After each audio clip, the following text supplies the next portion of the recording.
variety in the commentary booth as well.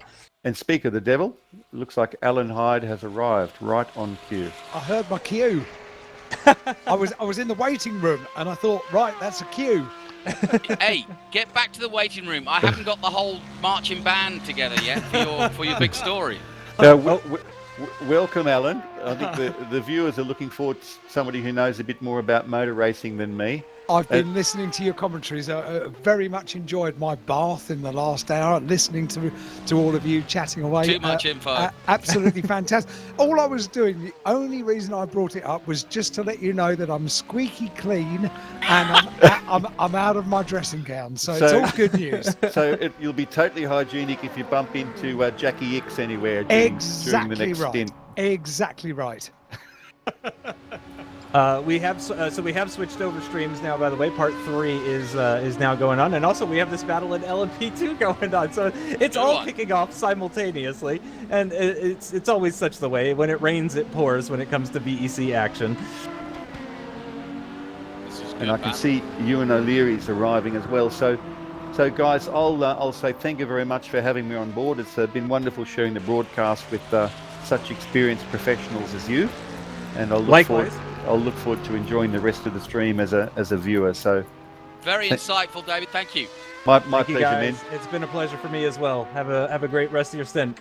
Thanks, guys. Man, appreciate it. Good night. Enjoy. Bye-bye. What a super we've got a time doozy to of a battle join, here Johnny. in This is LMP2. brilliant. No question about it. Absolutely brilliant. Yeah, brilliant time to join here. Side-by-side battle in the early hours of day 2 of a Le Mans 24-hour race. This is what we tune in for. Well, this is incredible. This is 2 overtakes in the last half a lap. These two going at it. Now they've got traffic. I say traffic. They've got a Porsche in front of them, but they have been going at it. Pim van Ark.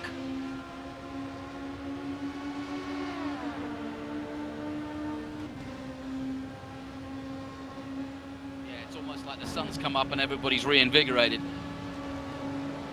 And once again, side by side, and when you see that the Le Mans circuit, just wonderful battle. This is the battle for 8th place, isn't it? Yeah.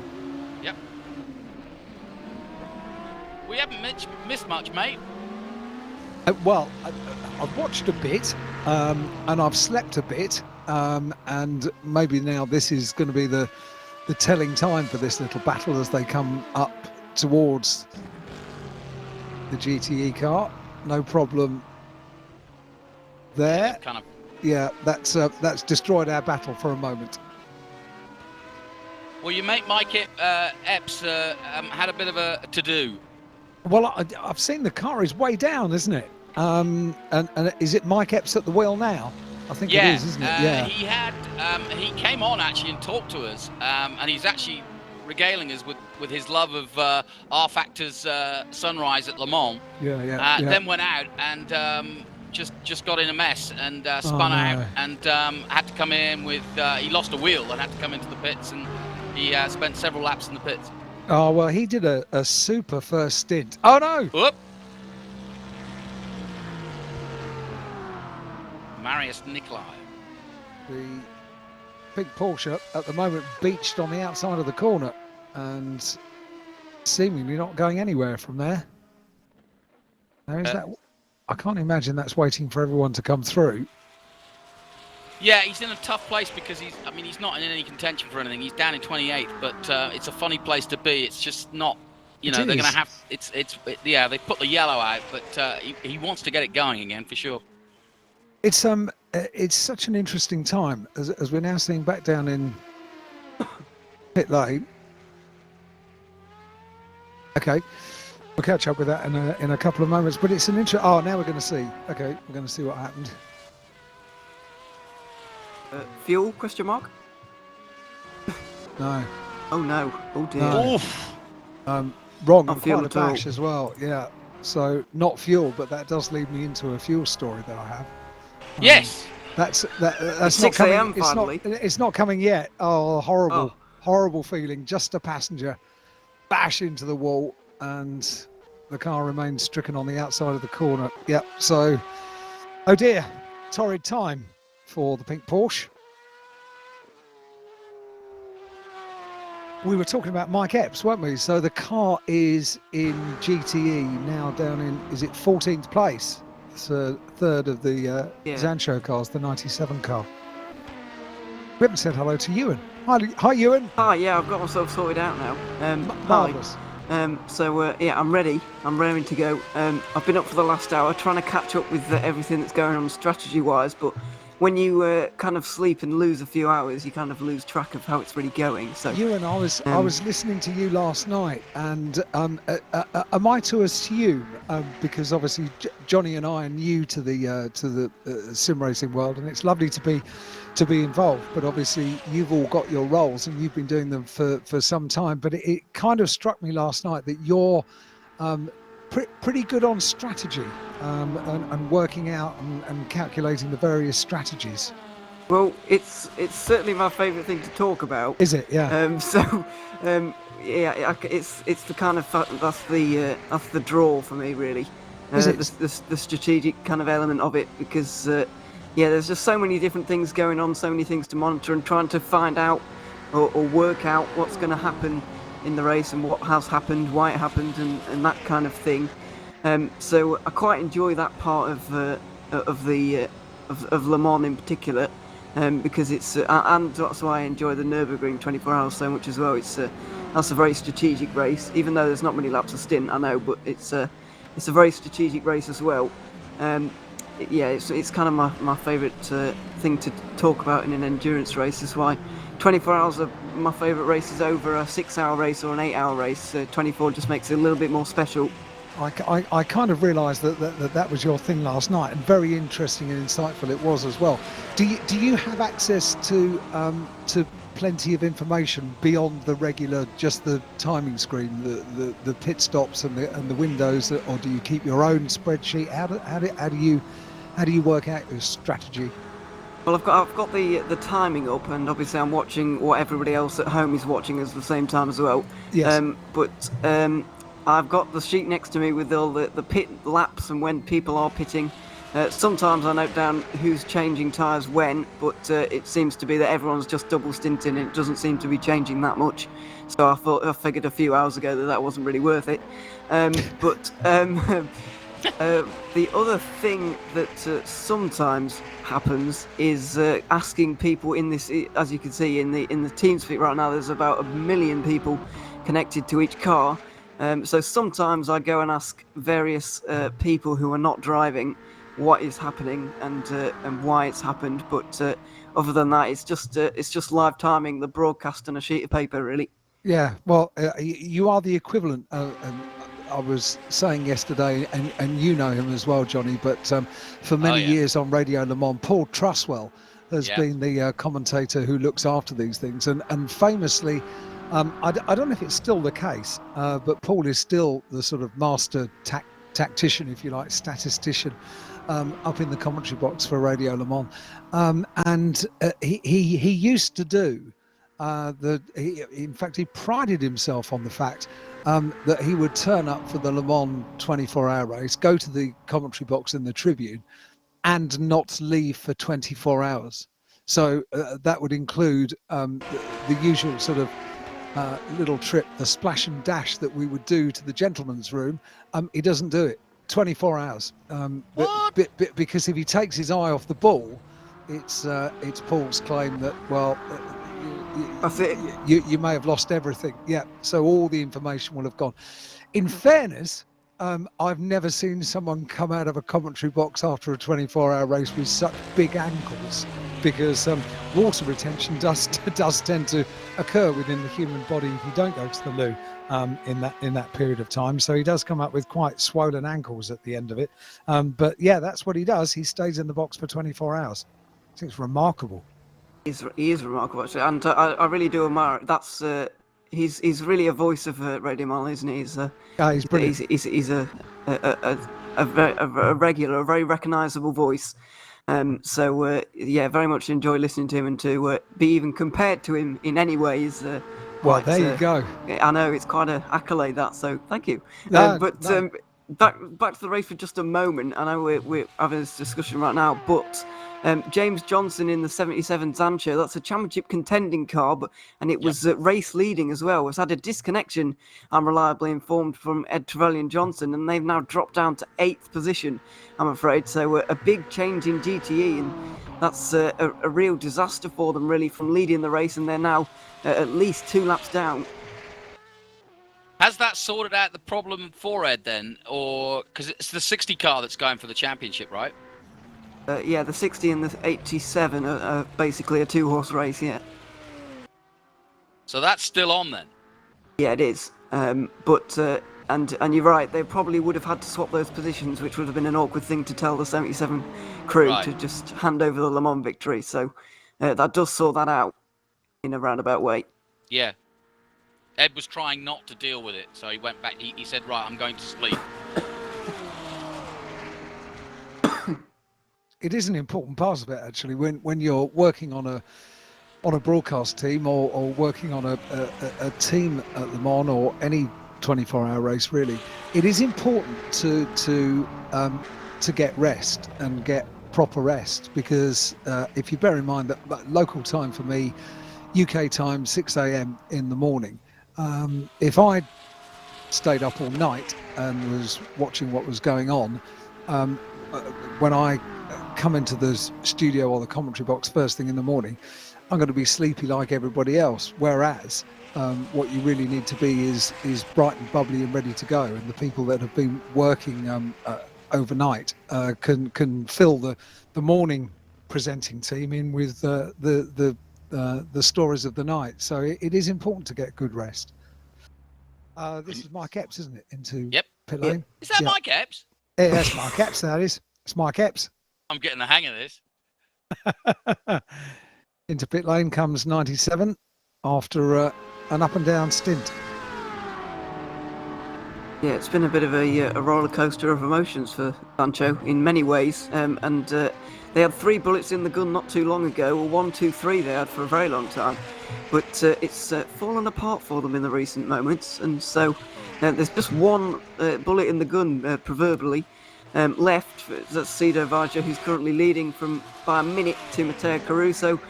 But in GTE, we have a little bit of a battle. It's the closest battle going on the circuit, and it's between Martin Ulrich or Martin Ulrich, not Ulrich, and Mateus Machado in the virtual racing versus Black Hawk Racing for 4th position. So GTE is being very reliable in terms of the battling, and it's not letting up, even though we're 16 hours in. It's still all going on. That's what's impressing me, Alan, and you know, it's just the consistency of these guys is unbelievable. I mean, looking at the lap times, and I mean, you know, Singularity, Christian Michel's last lap, a 3:22, which is, you know, it's only 2 seconds off his best lap over the 16 hours. I mean, it's insane. Yeah, I mean, there are some drivers in real world at Le Mans that come alight at night time and enjoy the night stints and double, triple stints at night time. I remember commentating for Porsche in 2015 when they won their 17th win at Le Mans.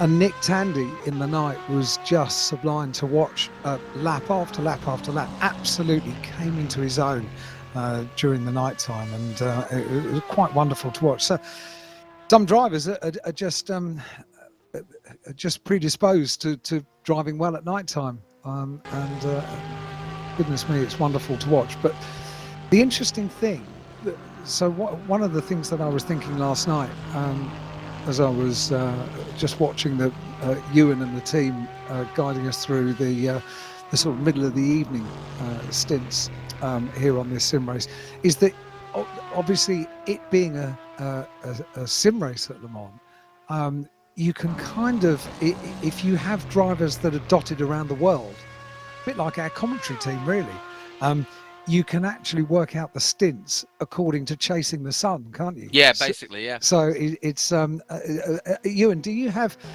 any kind of stats? I hate to throw this one into you, and it'd be perfectly acceptable if you said no, I'm not sure. But do you have an idea of the amount of drivers in different parts of the world? Well, not specifically, but I do know that that is definitely. Oh dear, what's? Oh yeah, another wheel gone. That's the front left. You can see there, and oh dear me, didn't see the start of that. I was looking elsewhere trying to find some information on being in different time zones and the like. But will that require a code 80 for that car to get back? Because it will. There you go. Answer. Question answered very shortly there. So that's going to be an interesting one. Who's going to take advantage of the code 80? And I don't think we've had a code 80 just yet in this race. So who's going to take advantage of it on this occasion? Yeah, this changes everything, and especially is it's the 77 car involved as well. Interestingly enough, Jimmy Johnson.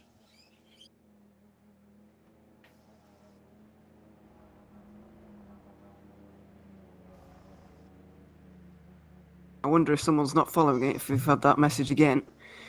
Someone's accidentally or just not abiding by it. Of course, the guys have to slow down and put their pit limiter on by the time the code 80 is enforced, and it's a bit like a slow zone in real life. Obviously, we don't have full course cautions in Le Mans at real life normally, but yeah, we do here because it just makes things a little bit easier than just doing one individual zone. But yeah, I'm just going to see about the race leaders here, because Singularity are just coming towards the Porsche curves, and they're going to be able to get in and out again before the code 80 is pulled in, because obviously the code 80 is going to get pulled in when James Johnson enters the pit lane, and Singularity are going to be able to get out in that time. So this could really, really advantage them and put them in a potentially race-winning position. Yeah, this could be a defining moment of the race, couldn't it? It's significant. So we hear in our ear, we hear Jimmy say that there's a code 80 which is being brought in, and the countdown to when it comes in. Presumably, everyone hears exactly the same message at the same time, do they? Yep. Yep. Is there anything that, I mean, that advantage you just spoke of is an obvious one, but is there anything else you can do during this period that could maybe put you in a better position besides just pit? I don't think there is things that can disadvantage you in this. I don't think there's anything you can do to advance your position, but sometimes some of the slower cut, for some reason, I'm not entirely sure why this is, but for some reason the prototypes sometimes seem a little bit faster under the code 80 than the GTs. I don't know why, but it just seems that the prototypes are like kind of hounding the GTs under the code 80, and they should all be going 80 kilometers an hour. And I don't know if it's just kind of a psychological thing that I just see, but it seems that the prototypes really hound the GT. So if you get stuck behind somebody, not quite going 80 kilometers an hour, doing 78 or something, a reasonable speed, but you're going to lose a lot of time, because obviously you still can't overtake, even though you're all doing the same speed. You still can't overtake, even if someone is doing a little bit slower, unless they're literally stopped, then obviously you can. But if they're going a little bit slower, then you can really get disadvantaged by a slow car, just going a couple of kilometers slower than what's required of them. I'm showing my lack of knowledge here, but I'm interested, because this is no different than Mike Epps's incident where he lost the front left, but there was no code 80 for his incident. So what's the difference, if you will? Well, the code 80 is basically brought out so that the damaged or damaged car can get back to the pit lane safely. Right. But obviously this is quite an extreme situation. Having three wheels is probably a situation where we would need a code 80. But maybe the Mike Epps one maybe was a bit closer to the pit lane. Maybe. Good point. Because if we crashes at somewhere like Corvette, then Jimmy tends to not call it, because it will be like a 10-second code 80. Right. It's just not that. It's just not worth it, really. So that's the answer. I'm sure that's the answer. Possibly. I wasn't here though, so I can't say exactly what was why, but and why it happened. But James Johnson doing about 3/4 of the track with three wheels is just not safe. So that's why we had the code 80. Yeah, and he was a long way from home, as we're seeing now. Yeah, it's like slow motion, isn't it? Yeah, it is a little bit when you've been pounding round LaSalle circuit at full racing speed. Here we go. See what happened then. First chicane, just coming through, all nice and tidy so far. Oh dear, big twitch on the curb there. Not really sure how that's happened, but Used plenty of curb on the outside and then plenty of curb on the inside, and was that just enough to unsettle things? he just seemed to go absolutely straight on. That's where he lost the wheel. Was when Yeah, he yeah. hit, there you go. See, look. That was rejoining, so there was Oh. and very lucky. Yeah, goodness, very lucky indeed. Kind of a blind exit when you get or exit that chicane because of the wall, the barrier on the right hand side. It's kind of you're kind of unsighted, so that could have been a really bad moment for one LMP2 that was very nearly caught up in that accident. But James Johnson is just coming towards the Porsche curves now, so we're about a minute away from going green. But the race leader has been in, Christian Michel. He's cut his stint short by 8 laps there, so he's decided that it's probably worth just topping up on fuel. He probably didn't take tyres. He's just decided for a little bit more fuel, and I'd imagine that the Agera car is probably going to do the same here because I believe that they are ahead of James Johnson, so they're going to be able to get in and out in time as well. While we got code 80, does anybody want any trivia? Oh yes, please. Well, being a singular man, Singularity Racing are Yep. leading LMHC, Yep. LMP2, and they're second in GTE. Not a bad day so far, is it? And between all their drivers in all those 3 cars, they have 12 Le Mans wins in the 24 hours of Le Mans. 12. You just gazumped my trivia. Well done. Sorry. No, it's teamwork. You got together and That's gave us some assembled trivia, which was good trivia, and far from trivial trivia, because that's pretty impressive to be almost leading all 3 categories. Yeah. Right, he's got back. Yeah, we should be going green soon then. Unfortunately, it's not been such a great story for the Sancho team, has it? It was No. looking so dominant in GTE for a while.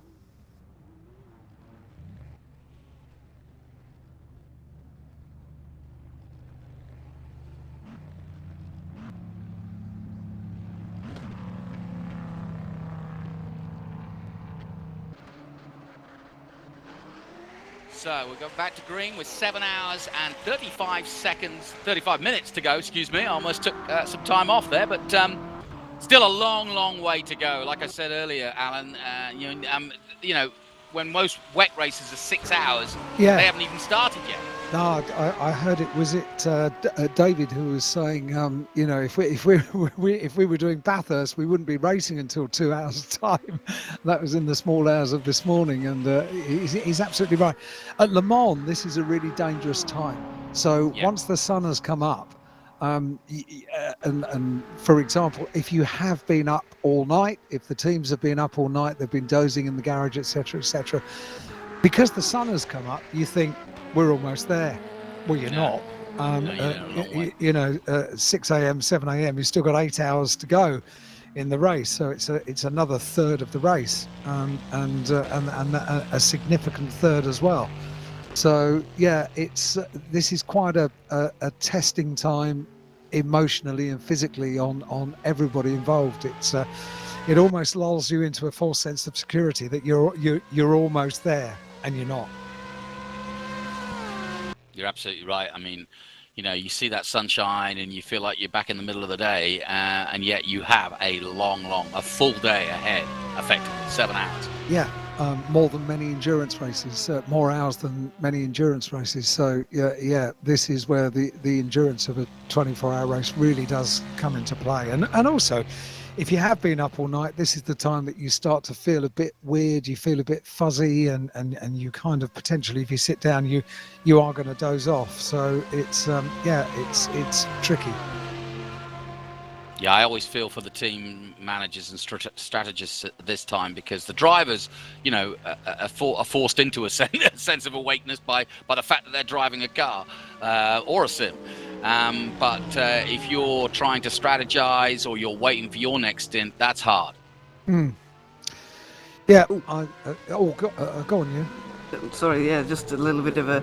This is actually a battle, by the way, between Martin Ulrich and that the red and white car just up in front there, the Black Hawk car, which has been more like a yo-yo in this race, really. It was right up inside the top 5 early on, and then it really was not doing very well and outside the top 10, not too much later, and then it's back inside the top 10 again, so back inside the top 5 again, knocking on the door of a podium. So. I'm not really sure what's happening to them, but they're going up and down the order like a yo-yo, and they are currently battling with the Team Virtual Racing Corvette there, but who just went a little bit wide at Indianapolis. But yeah, I would agree that this is probably the most dangerous part of this race right now. When you see the sun is up, and you think that the end is in sight, when actually it's still around the bend, as it were. And that's probably why we see so many accidents at this particular part of the race. But hopefully we don't today. And you just heard Jim. You might have heard on the stream there, Jimmy Allison issuing a bit of a warning to everyone that we've had such a good record so far. Let's not ruin it in the final hour or the final 8 hours, should I say?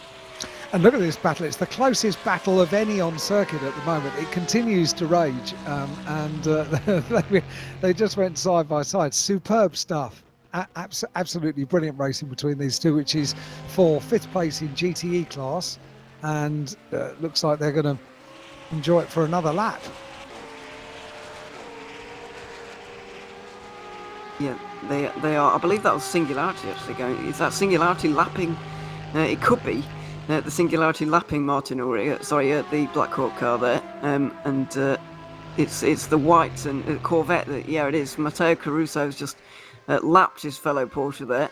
But that's going to be helpful for the Black Hawk car because he's going to be able to sit in some nice slipstream all the way down the Mulsanne straight. So that's going to be helpful for him. But yeah, we're going to have to wait a little bit longer to see how that Code 80 has really affected this race, because we've now got a minute between Christian Michel and Hani Al-Sabti out front. But they've all pitted on that cycle, so they're technically all on the same.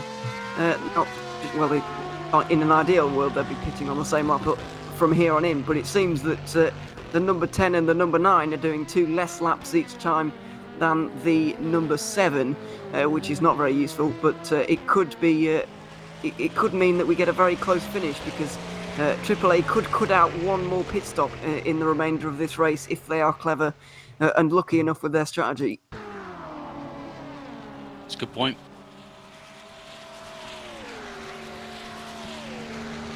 Now then, we've got a car off at the first Mulsanne chicane, or we did. I believe that was 17. Speedy Mike, Sean Jacobs having a bit of an off-track excursion. I'm not sure where that exactly came from, though. We'll see if we can get a replay of it, but it seems to be all is well over there, or is it? Because he's actually being caught by a GT at the moment, so on a straight, so that's not good. Hopefully he's not damaged too much, and hopefully he can continue on, but it's a tricky part of the race, and it seems that guys are coming unstuck at the first Mulsanne chicane more than anywhere, which is kind of surprising to me. It's not a hotspot, I would have said, for a lot of accidents, but it seems that we've had another one. Let's just see what happened. Oh, just lost it on the way in. Rear end. Yeah. Oh, bit of a strange one. He was out of control for a very, very long time there. That's a shame, because he was having a really good run up until then too. And it's this time. We were just saying how dangerous it is first thing in the morning when you almost think that you're almost at the finishing flag, but you've got another third of the race yet to go. And this is when you start to see a few little ragged moments that can be extremely costly.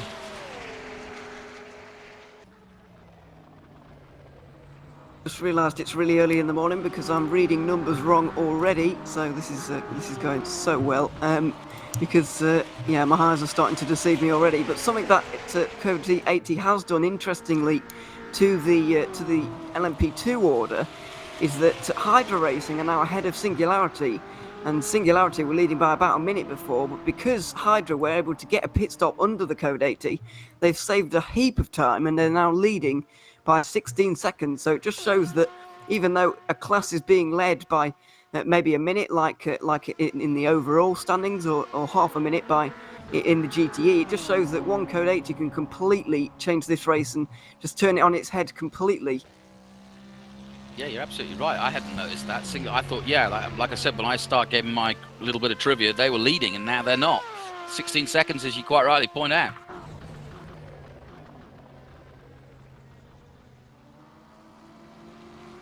Currently got battle going on, second place overall at the moment between Kalikuri and Haliausabti, and it's just changed. Kalikuri has just got through into the first Mulsanne chicane, and there it is on the AAA esports car there. But as I mentioned earlier, the AAA esports car is running slightly slower laps, so that it can save a couple of laps of fuel each stint, and it's making sure they can go a bit longer.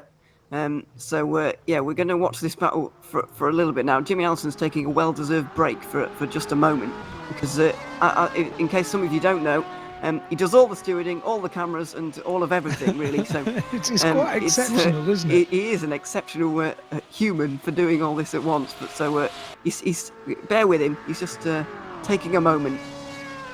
I can see how he got the Admiral status now then. Yeah. Emerald Admiral. Yeah, well deserved as well. But it's a really dangerous time as well for that was quite a wiggle, wasn't it? Goodness me. Wasn't it? Yeah, I should say. Can't afford to go wrong.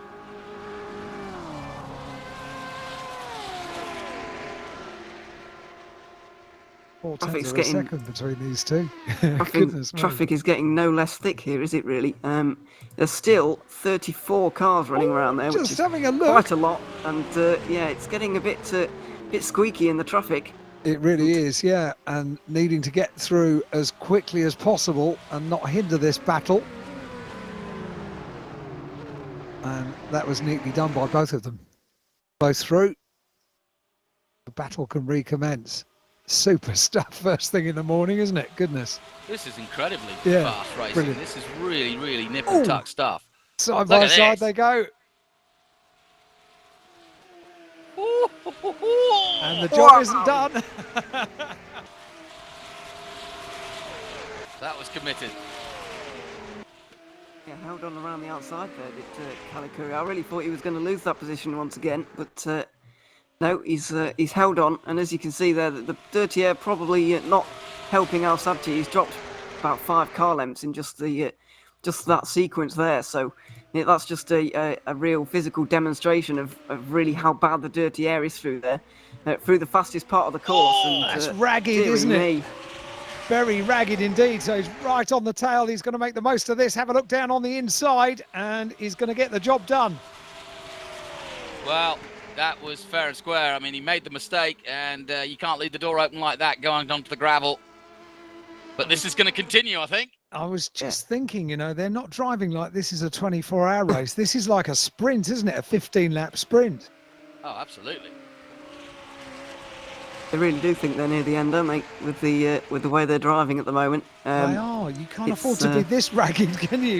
And if they battle too much, they're going to let Christian Michel get up the road too much. If they want to win this race, they can't. Yeah, good point. They can't battle this hard if they want to win. Work together, yeah. But to be fair, though, I can't blame them for fighting so hard, because these two were the 2 championship protagonists. So I can imagine why they're fighting over a championship. Basically, that's why they're fighting so hard, and Singularity is taking advantage of that right now up the road. Got to be there at the end, though, and if things get quite so ragged, I'd hate to see this battle end in tears, because potentially it could if they're going to run so close. Because yeah, we've seen a little bit too much dust being kicked up on the last lap, this battle. Riding on board with the Ajira car in the top right, while we continue on with the off-board shots down in the main part of the screen. And it looks like Kalikuri's just holding fire for now. Doesn't really want to make this move just at the moment, but it's looking like he could save a bit of fuel, I guess. But he's doing the strategy where you don't really have to save fuel, so. He's probably just hanging fire for now. Obviously, you don't want to be passing at every opportunity ever, but it's good to it's good to try and make the moves if someone is holding up in front of you. You might not necessarily be looking after fuel saving, but you do still need to look after tyres, don't you? So whatever happens, you can't afford to be rumbling off track too much. A wonderful battle this. This is excellent. Isn't it? Absolutely lovely. But you're right, they've both got the red mist. So you can just tell. I mean, you can just tell by the body language of the cars. They are pushing it, and this could end in tears very easily. Hope it doesn't.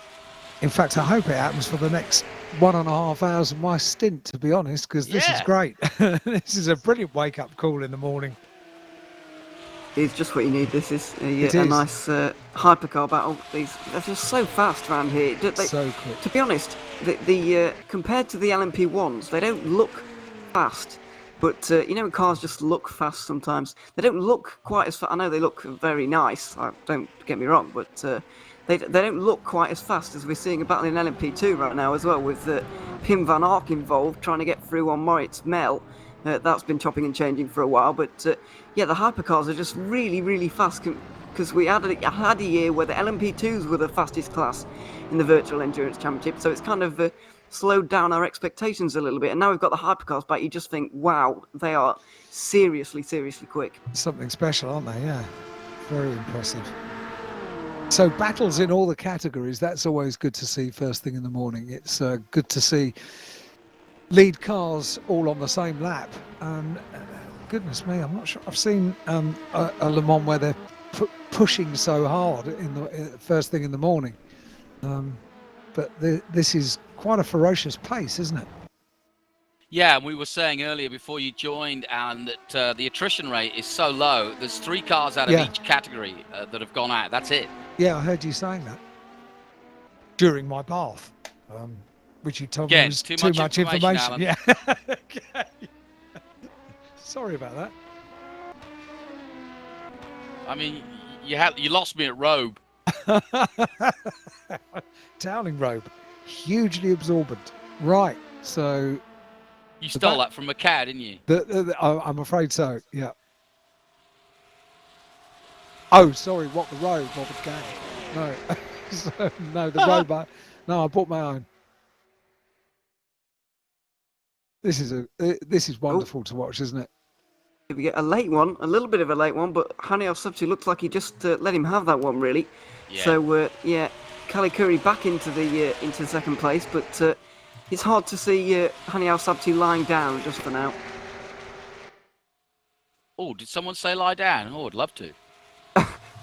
Now, what's your local time, Johnny? I was trying to work this out. Is it midnight? Yep. Yep. Mate, someone off in Sector 3, and I'm not sure who it is.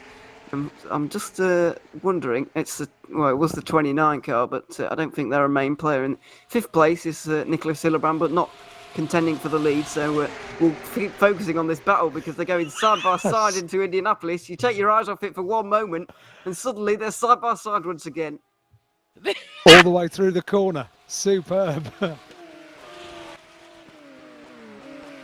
I wouldn't want to be their team managers right now. These guys are going at it. They really are. Yeah, lap after lap and matching each other. Maybe this lap has been slightly more cautious than the previous lap, in as much as risk taking. Maybe the last lap was just a little bit too much on the edge. But look at this, absolutely tied together. It's so exciting to watch with just over 7 hours of a 24-hour race yet to go. These two are going to be exhausted when they finish their stint, that's for sure. I was going to say, yeah, they're going to want to get out of the car and lie down. They really are, yeah. So the strategists as well are going to be pulling their hair out of both of these camps. Because it's just strategists don't really like battles like this taking place, really. They'd prefer a nice, clean and consistent stint from their driver, really, rather than an exciting battle that we enjoy up in the commentary box. The strategists don't really enjoy that kind of thing because it means that their car gets risked and their pace is kind of drops just a little bit as well. So no, but I guess you and you're tied because you're enjoying watching the battle, but Yeah, also exactly. also you like a bit of strategy. So you've got sympathies with the strategist, and oh, but I really like it. So yeah, you're tied between the two. I am enjoying this battle though, to be fair, and who wouldn't really? From a spectator's standpoint, completely, it's just scintillating stuff at the moment. But Kalikuri back out onto the Mulsanne Straight with still over 7 hours to go. Bit of traffic in front now, and we'll see if Al Sabti's going to hit back on this lap in reply to the last lap's move from the Ajira car. Yeah, they're going to hit that Porsche in front of them just after the chicane by the looks of things.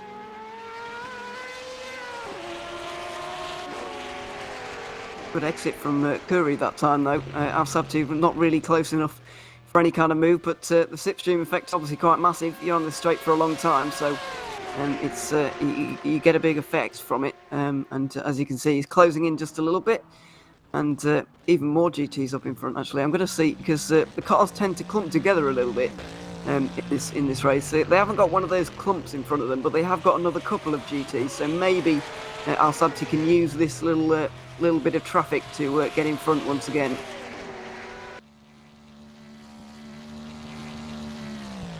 There's no question that Kalikuri, I was saying that at the start of his stint, he was looking ragged then, and now in this battle, he really is pushing on. Yeah, they both are a lot at stake in this battle, and little correction coming through the corner there, and as you rightly say, more traffic to deal with. Picked off by the second place car,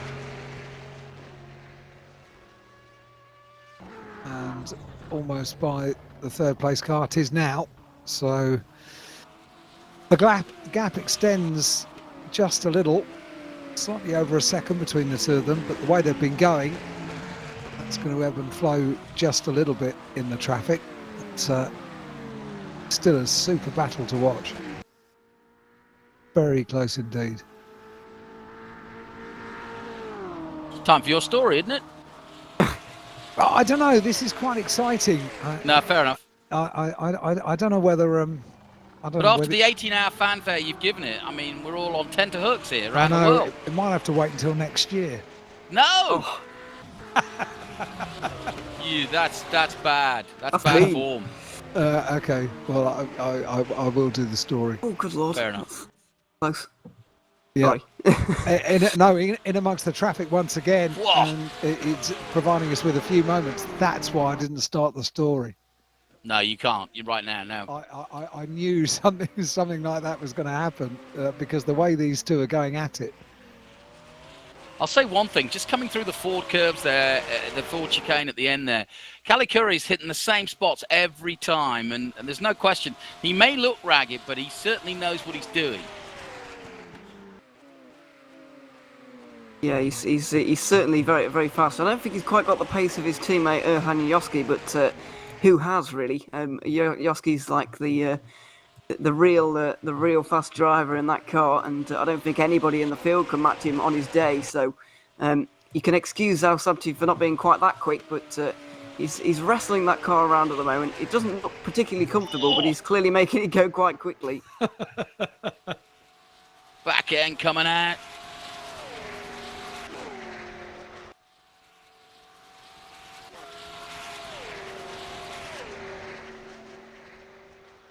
Ewan, who do you think is going to be most disappointed if they don't win? I mean, because there was 3 titles on the line here. Who's going to be feeling a bit crestfallen if they don't get it? I think one team they're going to be particularly disappointed with themselves. They're not really even in contention for the race, and that's why I think that they're going to be most disappointed. Is Edge Esports came into this race leading the championship, of course, by 6 points to AAA, and that they've not been here towards the front at all day. They're 3 laps down on the leaders at the moment, 2 laps down on the cars in front of them in 5th position, and it's just not been their typical standards really today, and I'm not entirely sure why. I can't put my finger on any kind of reasoning as to why. It just seems that they really just haven't got the pace or consistency that you really need around here, and the front 3 teams have been class of the field. And so it's going to give AAA or Ajira the championship, but at the moment I believe it's still going to be AAA because they had a 15-point gap coming into this race. Ajira are only gaining 6 points, so it would be a 9-point gap. So Ajira need to win this race, and even then they need AAA to finish third. So it's looking very good for those guys in third at the moment, AAA. Is that included the double points? Yeah. Wow. Okay. It's basic, but for those that don't know at home, it's basically F1 points but doubled. If you understand. So it's that's how we're working it out, how we're doing the maths. Obviously, a big gap between first and second, 14 points. So if you can get that, then you're nearly there. But unfortunately for Ajira, their gap is 15 points. So that's the kind of bummer for them, really. It's incredible to see Zancho down in 11th and 12th now, when they were 1, 2, 3 at the beginning of the race. It's a drastic change of fortunes for them, and they'll be quite disappointed with that. But as long as they get the race win and or the championship, I think they'll be pretty pleased with their day. To be honest, can't really complain about a championship or a race win at Le Mans.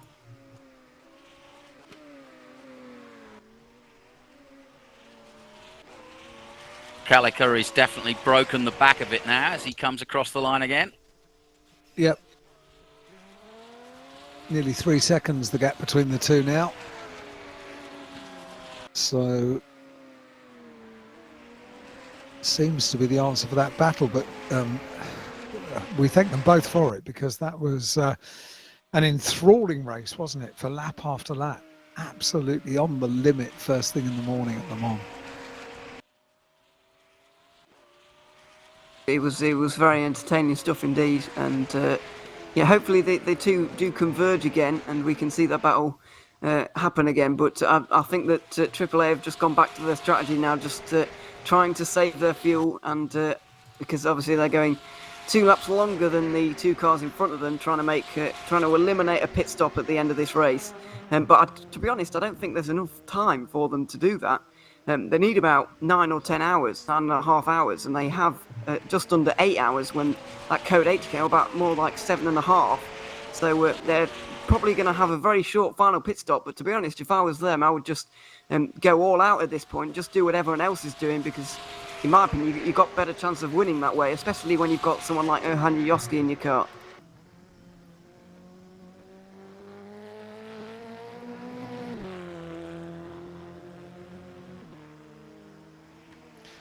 So are there quite a few teams, Ewan, that update what they've done to the car as the race goes on? Is there sort of almost a PR department within the team to make announcements about what happened to the car in an incident, or what went wrong?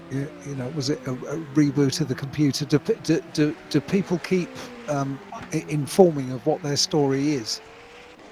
You mean the public or each other? No, each other. Oh, each other. Well, I can imagine they just have each other for that, really. You'd always, typically in a car, or typically in a team, you'd always have the driver obviously driving the car, and you'd have one driver waiting just in case something goes wrong.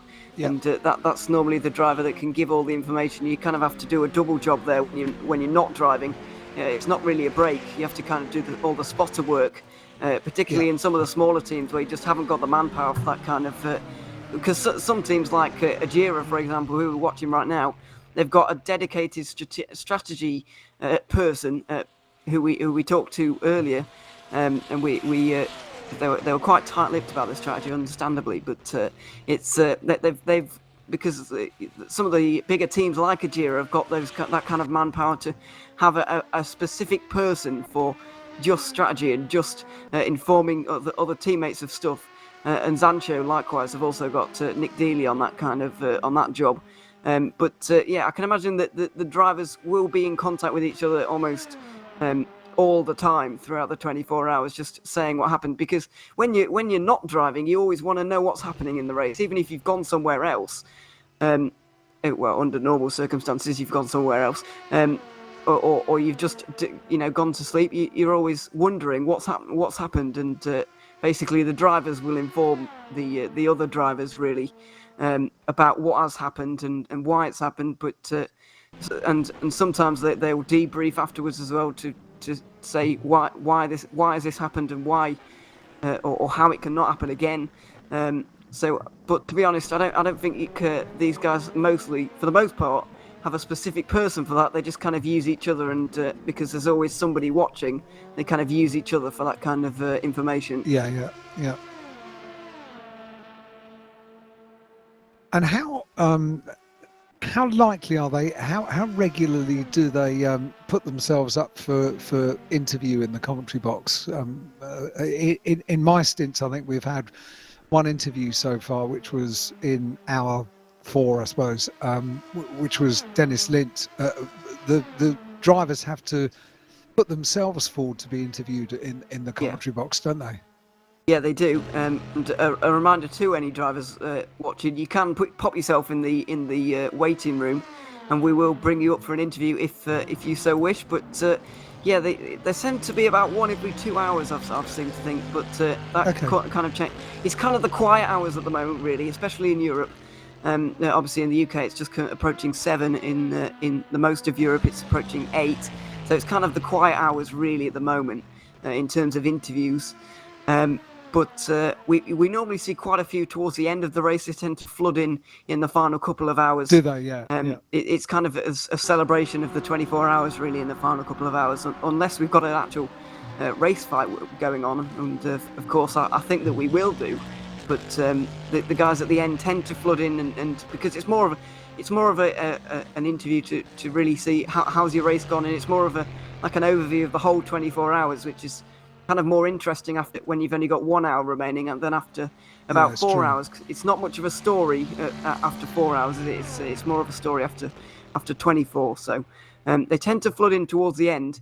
But if we do see any drivers in the waiting room, then we will drag them up for a quick interview, because that's the useful thing about sim racing. Actually, you don't have to walk up and down a pit lane to try and find them; they have to come to you. Yeah, which is great. In fairness, Ewan, for the first 3 months of this racing year, normally I'd be running up and down a pit lane, and on a race weekend, maybe walking 18, 20 miles. And because I haven't been doing that. And this weekend, getting interviews is much more simple. They just have to drag themselves into a virtual commentary box. Unfortunately, my jeans are getting tighter and tighter, I have to say. The exercise I'm missing out on. So I don't mind walking up and down a pit lane. And in fairness, when you're working the Le Mans pit lane, you've got to really have your wits about you. It's particularly the year I remember being particularly nervy, because you're wearing a headset, so ear defenders, if you like. So it does pretty much obliterate quite a lot of noise, which is your early warning sign for something coming into the pit lane behind you. But the first year that we had, was it the Audi, was it the TD10? Which was the silent car. The diesel car, which just whistled down behind you. And that was pretty scary, because although it was quiet, it was still going at the same kind of speed. So yeah, the Le Mans pit lane is somewhere you need to be very, very careful indeed, particularly at night time. Imagine it's even worse when the hybrids these days are out on the electric, and you really can't.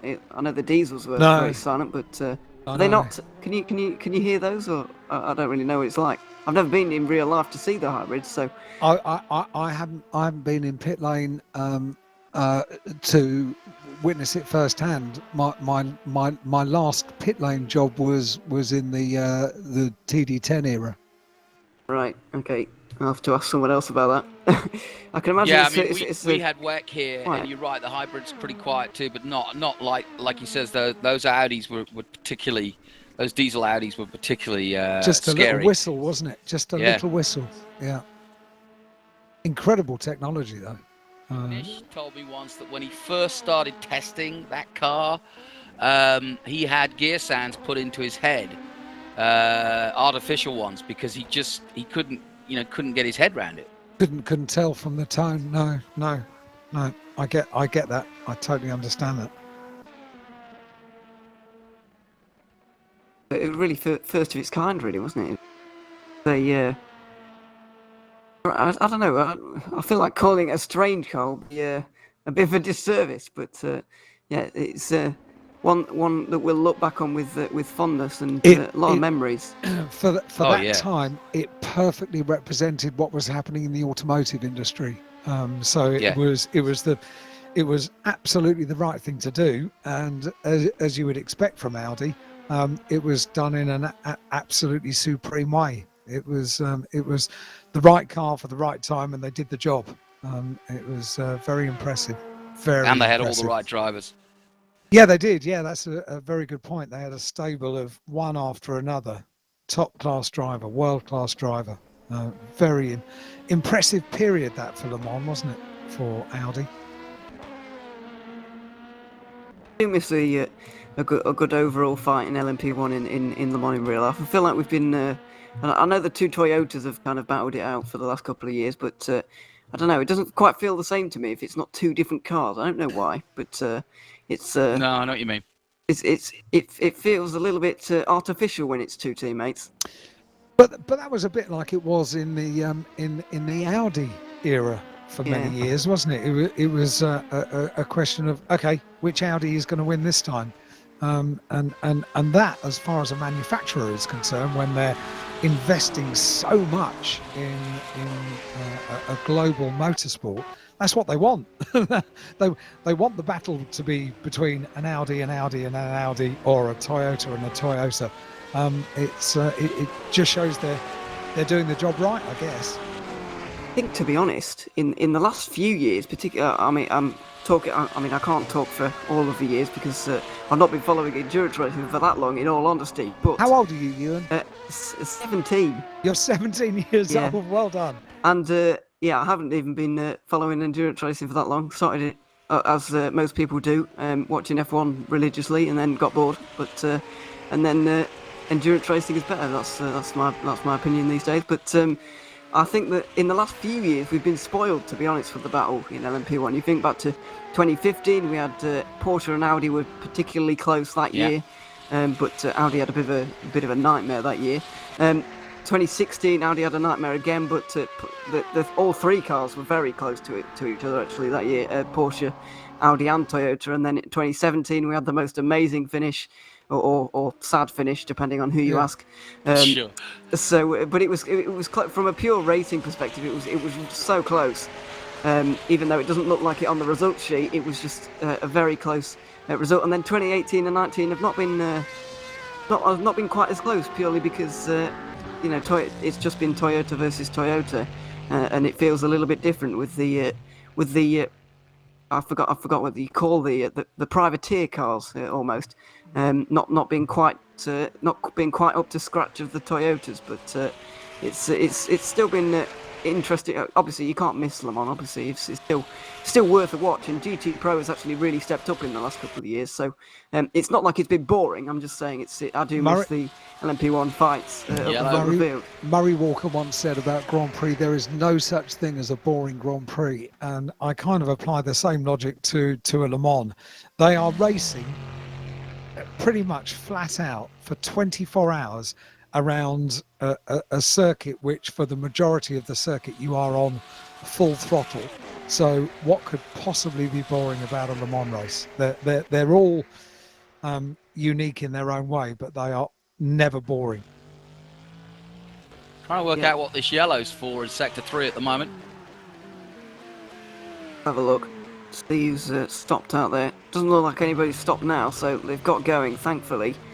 But it keeps flashing up, doesn't it? So yeah, bit of a mystery.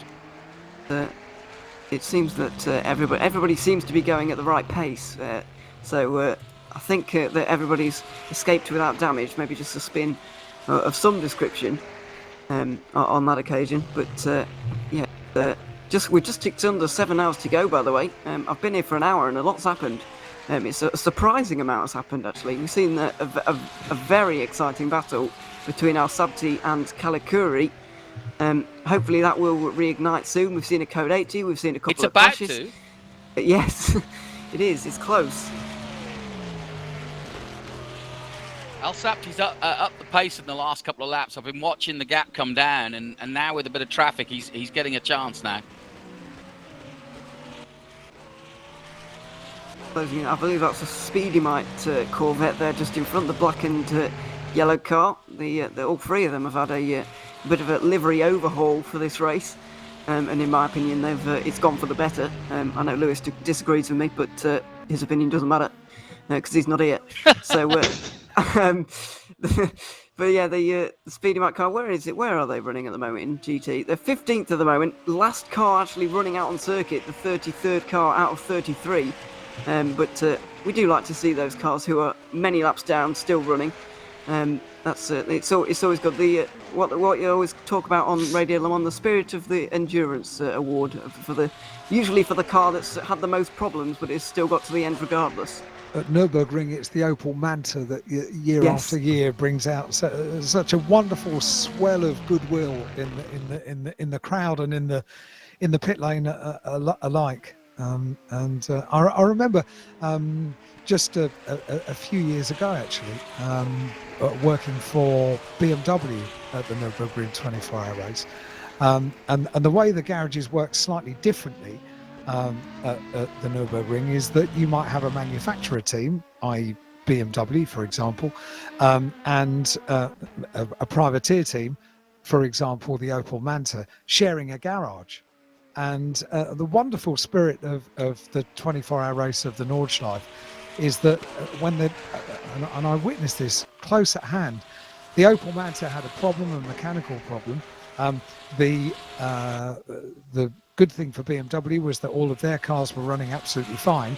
So the team in the garage working for BMW had enough time to help with the repairs that were going on the Opel Manta. And it's that kind of wonderful spirit that I rather like. And a 24-hour race, be it Le Mans, be it Nordschleife, be it anywhere around the world, it kind of brings that spirit out, doesn't it? Yeah, there's no question that,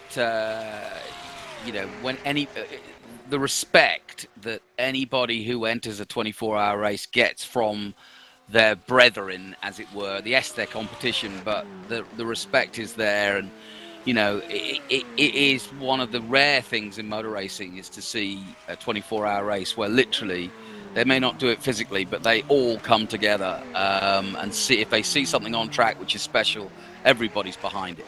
Absolutely right. And now I've just noticed on our WhatsApp group that Lewis is up and about. He's come to join us, and I'm going to assume that Lewis is up and about because he wants to hear the fuel story. Unfortunately, Lewis, the fuel story was at 6 a.m. this morning, and if you missed it, oh mate, sorry, you'll have to get me and Johnny back again next year. Don't you bring me into this. I'm in enough trouble with Jackie Higgs.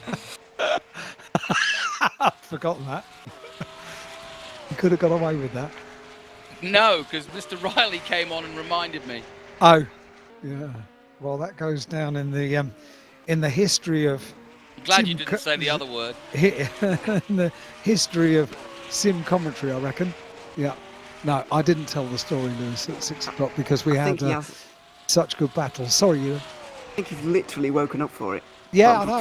From what I can hear, I think he's literally woken up for it. He's set the alarm.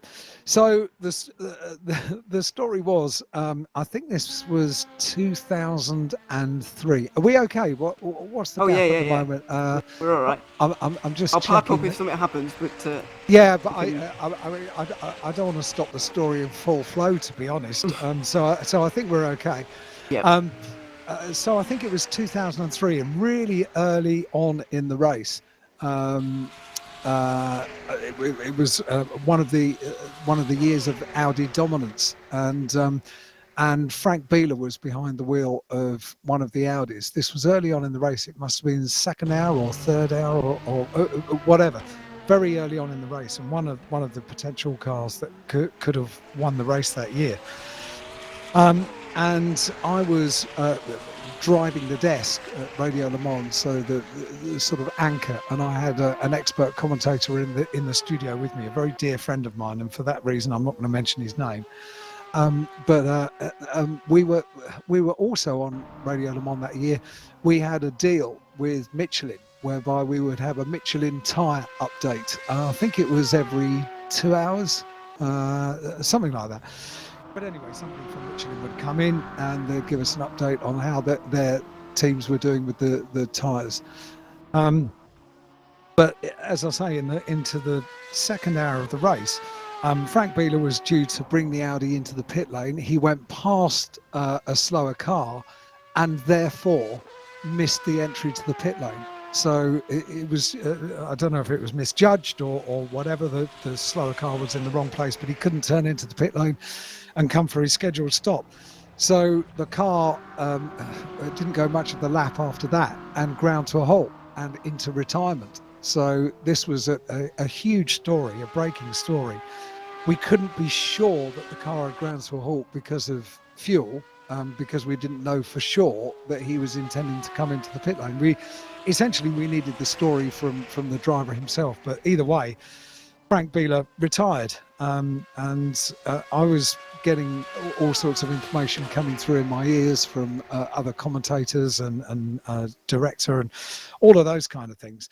And I was told quite specifically, and then I said on air, well, we're going to find out the true story about the retirement of the Audi, because Frank Bieler is apparently on his way to the studio here and he's going to tell us what happened. So I'm sitting opposite my commentator, my expert commentator, if you like. And then a few minutes after I said that Frank Bieler was going to come into the studio to explain what had happened, the chap from Michelin turned up in order to give us the Michelin tyre update. And he sat down opposite us, so I knew that the next thing we were going to do was to bring us the Michelin tyre update. But unfortunately, my expert co-commentator, although he knows everything about motorsport throughout many, many, many years and eras, he didn't know what Frank Bieler looked like. So he had just heard me say, and very soon Frank Bieler is going to come into the studio and join us. And very soon after I said that, this chap from Michelin came in to give the tyre update, just the PR chap at the time for Michelin. And I was about to do the intro to the Michelin tyre update, but my expert co-commentator rather took over and went into a bit of a soliloquy and said, ladies and gentlemen, motor racing is full of highs and lows. And I've got a driver sitting next to me at the moment that looks very glum indeed. Frank Bieler, what went wrong? As he turned to the chap from Michelin, and the chap from Michelin looked at me as if to say, what am I meant to do? Am I meant to impersonate Frank Bieler? I don't know what's going on here. So I took the A route out of it and said, ladies and gentlemen, we'll be back after this. It was the only way. Was that a good fuel story? Yeah, that was good. Okay, thank you. I'm not so sure it needed an 18-hour intro, but, you know. I had to remember it, first of all. It took me 18 hours to remember the order. You set the YouTube chat off absolutely firing now. It's going like the clappers now. You've really sparked some interest from everybody. Oh, good. Oh, well, I'm pleased about that. And although I promised the story at 6 a.m. and it's now 7:06 UK time, it's 6 a.m. somewhere in the world. It You're must just getting everyone to watch for longer, basically. Yeah, good. We like that. Yeah. Well, we're watching the Singularity number 60 at the moment of Matteo Caruso.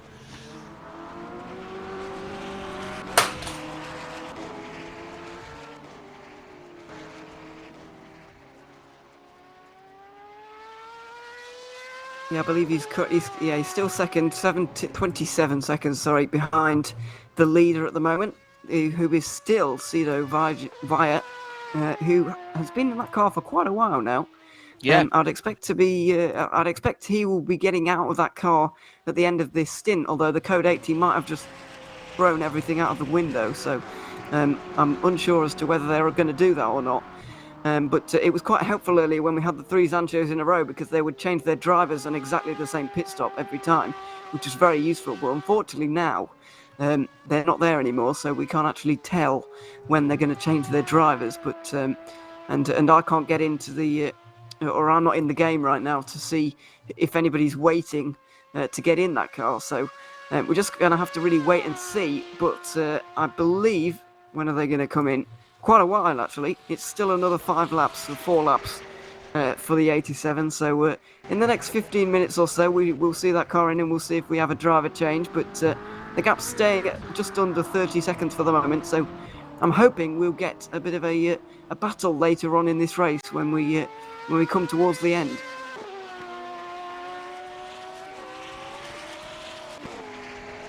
Just to pick up on something that we chatted about a couple of minutes ago, Johnny, Ewan is 17 years old. I mean, I wasn't going to mention it. Okay, Johnny, what were you doing when you were 17? I was commentating Le Mans. No, you weren't. No, you absolutely weren't. It's very impressive, isn't it? Yeah, it's very cool. And that's I wish I'd have started at 17. Well, I was going to say this is something that sim racing, an opportunity that sim racing has presented to people that was never there 20, 30 years ago. And you and I were maybe commentating in our 20s at meetings at Cadwell Park and Snetterton, around the UK. Learning the trade, doing what we do, but Ewan's getting the chance of talking about and understanding and doing it really, really well, of a simulation of one of the, well, if not the greatest motor race in the world.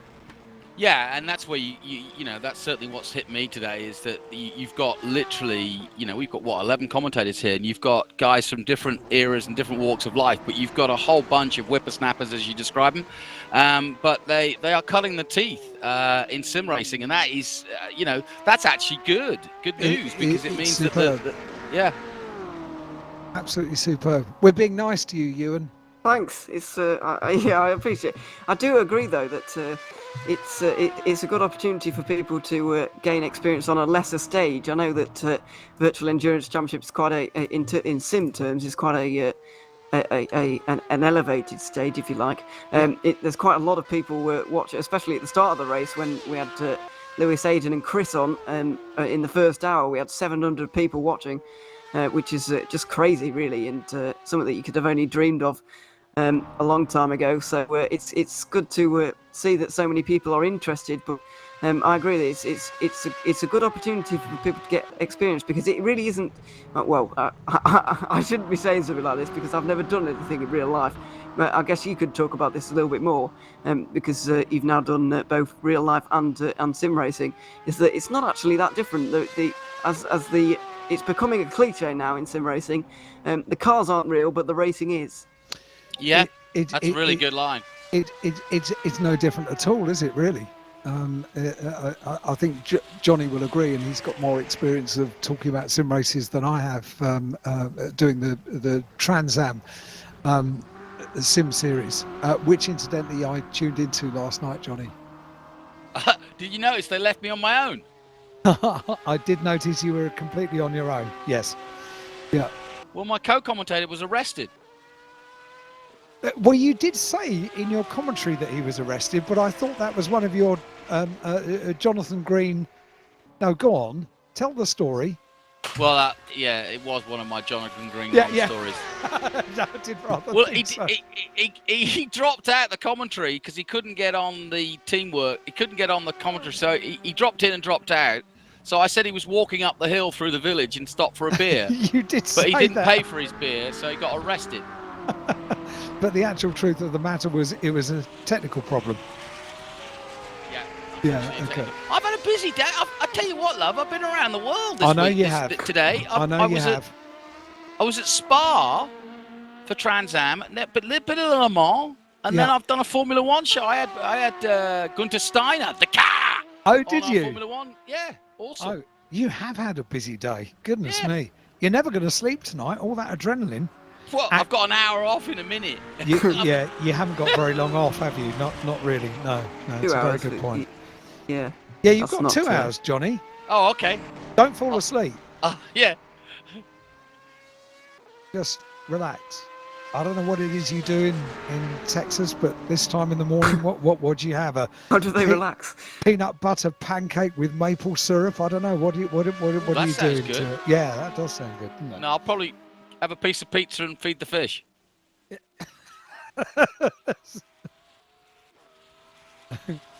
Good for you. As long as it keeps you awake, yeah. Yeah. That's all that matters. But fish like pizza. yeah, yeah, exactly. Don't just feed them an anchovy pizza.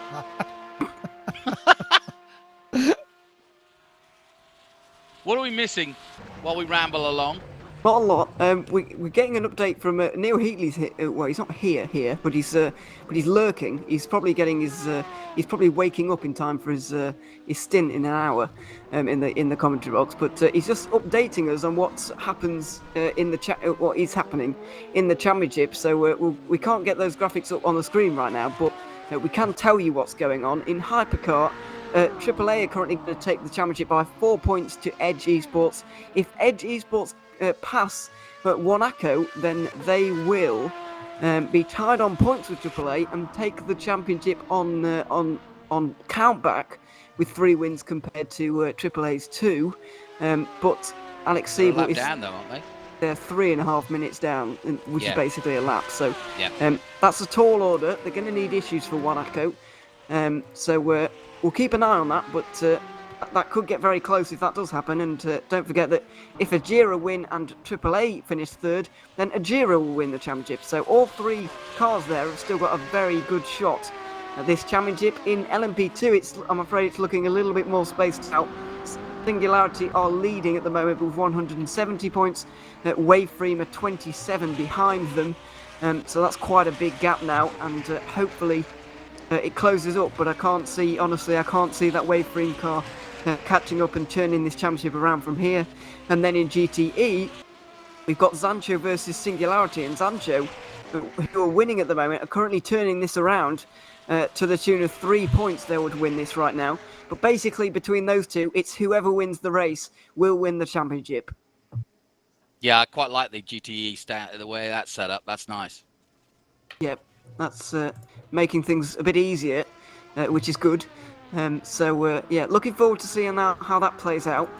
But we've still got a long way to go in this race. 6 hours and 41 to go, and it's going to be a very interesting end to this race. That's for sure. We've got race battles to play out, and we've also got championship battles to play out. So that's going to make this last 6 hours very exciting indeed. Matteo Caruso, as you can see, stationary in the pits now from second place GTE. Yeah, they're just... what lap is that now? Are they early, late, or on time? Let's find out. Lap number 100... well, it doesn't actually say he's in the pit lane on my screen, so that's going a bit wrong. But 259, sorry, that is on schedule with the 14 laps. The Porsches, in case you haven't been with us for the first 18 hours, the Porsches can go 1 lap longer than the BMWs, so it kind of it skews the strategy picture just a little bit, but it will make for... It might disadvantage or advantage one of the cars in the final stint. I don't think it's going to save a pit stop for anybody, but I do think that it's going to mean that somebody has a shorter stop than the other car in the last pit stop cycle. He's a born strategist, this boy. He is, isn't he? Yeah, it was impressive last night. Was Ewan working all these strategies out, and impressive first thing in the morning as well. I tried to do it the other way. I had a Nürburgring race this 2 weeks ago, maybe. Nürburgring 24 hours, and I was significantly less woken up than I am right now. About the same time, I did the 6 a.m. to 8 a.m. To 10 a.m. stint like I am now today, and I was totally out of it. I was actually so tired. I gave up on writing the laps down. It was just too much energy. Bit too much hard work. It was difficult, but I don't know what's up with me, but I'm way more awake today, so that's good. It's Le Mans. Yes. You can't fail to be wide awake. With the battle that we had in the last hour was quite superb for second overall, and it always amazes me. We've got with 7 hours of the race remaining, 3 cars on the lead lap. It always amazes me when you get to the end of the final half an hour of a 24-hour race. We had it at Nürburgring 24-hour race a few years ago when the rain started in the last half an hour, and the top 3 had all been on the same lap. So on the Nordschleife, when the rain starts and you're on dry tyres, anything can happen in the last half an hour, and did, and positions changed for the podium in the final half an hour. But it's enough to keep you sharp, isn't it? That's for sure. Oh yeah, no question.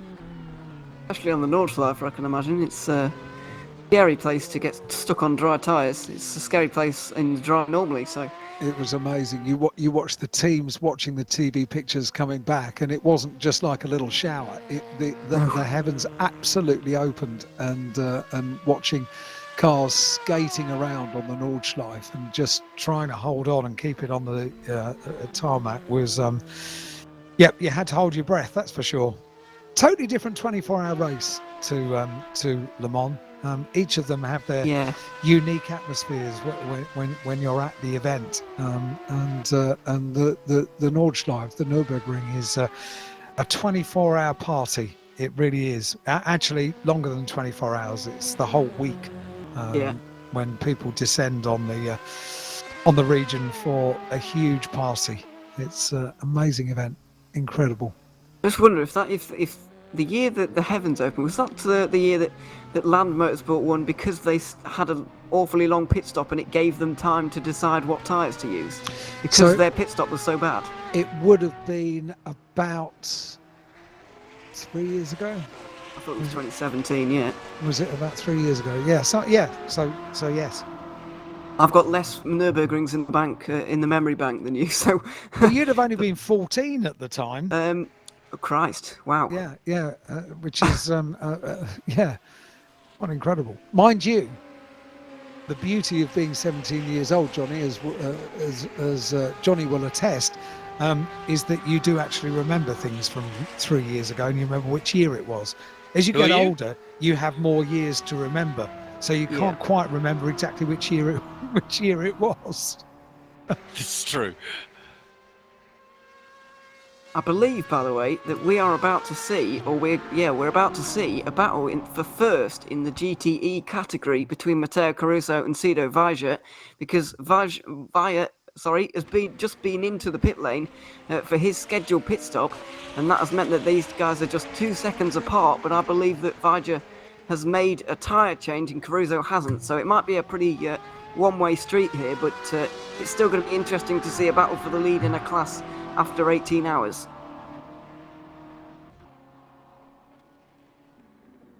Yeah, absolutely. All right, I got a story for you. Go on, Johnny. More stories. I'll throw my dad under the bus here. Oh, no. Yeah, so my dad used to follow his mate, Brian Redmond, to Le Mans, and not every year, but he would try to go and support Brian, and, that was the thing to do. And, Brian was at the top of his game, and so my dad's there, and he's trying to be helpful, and, Brian's hooning around in a Porsche and having a good day at the office, and I think they get 18 hours into the race, and he had an issue with the car, and it was a mechanical issue, and the rules are that you have to repair the car. You can't get any outside help when you're out on the track. And anyway, somebody threw him a spanner to help him out, and he used that spanner, and they got disqualified, and they had been running as high as second overall at one point. So it's pouring down with rain, and they're out of the race, and Brian's exhausted, and my dad says, I'll tell you what, let's head back to the hotel. So my dad starts to drive back to the hotel, and about 10 minutes in, Brian just wakes up effectively out of his stupor and screams at the top of his voice, "You're on the wrong side of the road, let me drive." Oh no! Oh, I'm feeling for your dad here. True story, though. He just done Goodness 18 me. hours at Le Mans, and then the far riskier thing was getting in a car with my dad. Goodness me.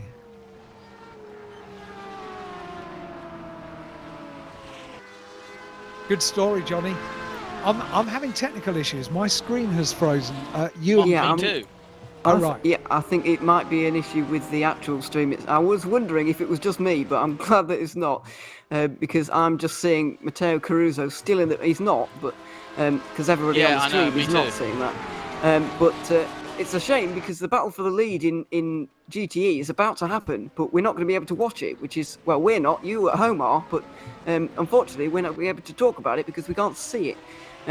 So we'll how see far what we behind is the actual broadcast? If we were to switch to the broadcast, well, I don't know. It probably depends on a few things, most notably your internet connection. But in my experience, it's been about 20 seconds or worse.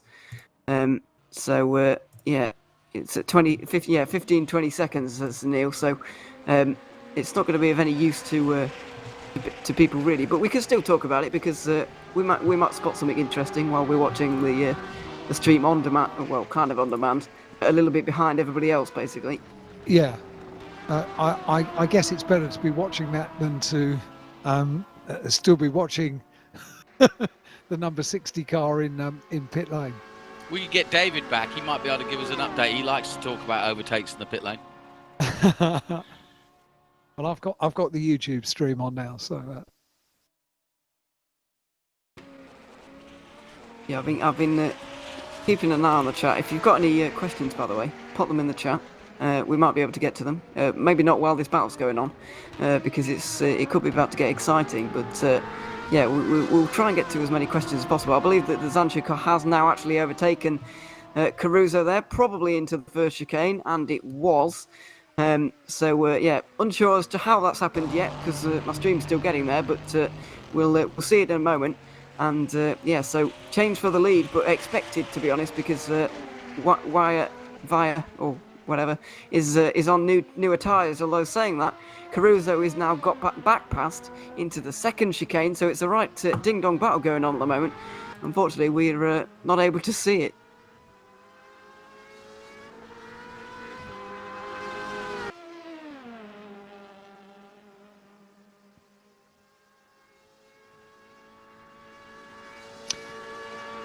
In fairness, that is so.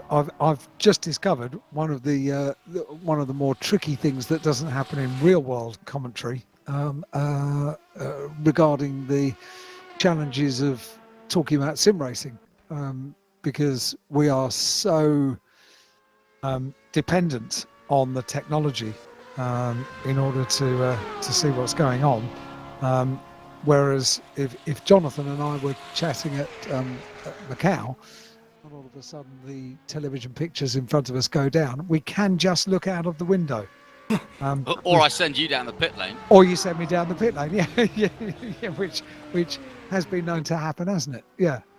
Well, when Sophia Flörsch decides to go take the fence out, yeah. Or numerous other incidents along the way. I'd imagine it's quite difficult to see all of the track at Macau, though, isn't it? Is it?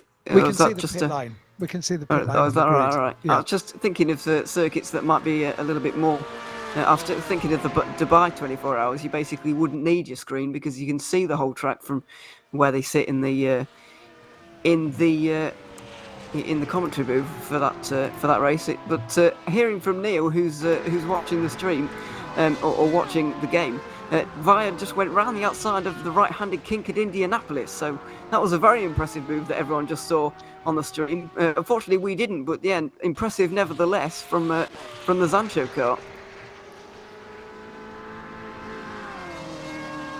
I'm trying to work out just how long the delay is on the because it would be about 10 seconds, I think.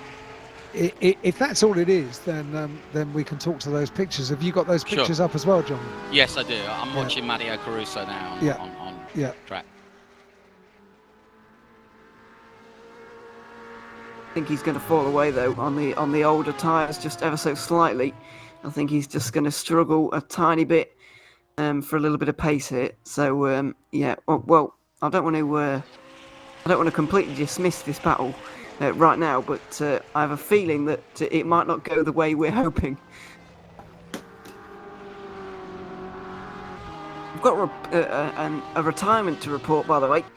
Nicholas Hillerbrand in the Butler Powell Motorsport number 29 LMP2 has crashed. I think it was a crash anyway.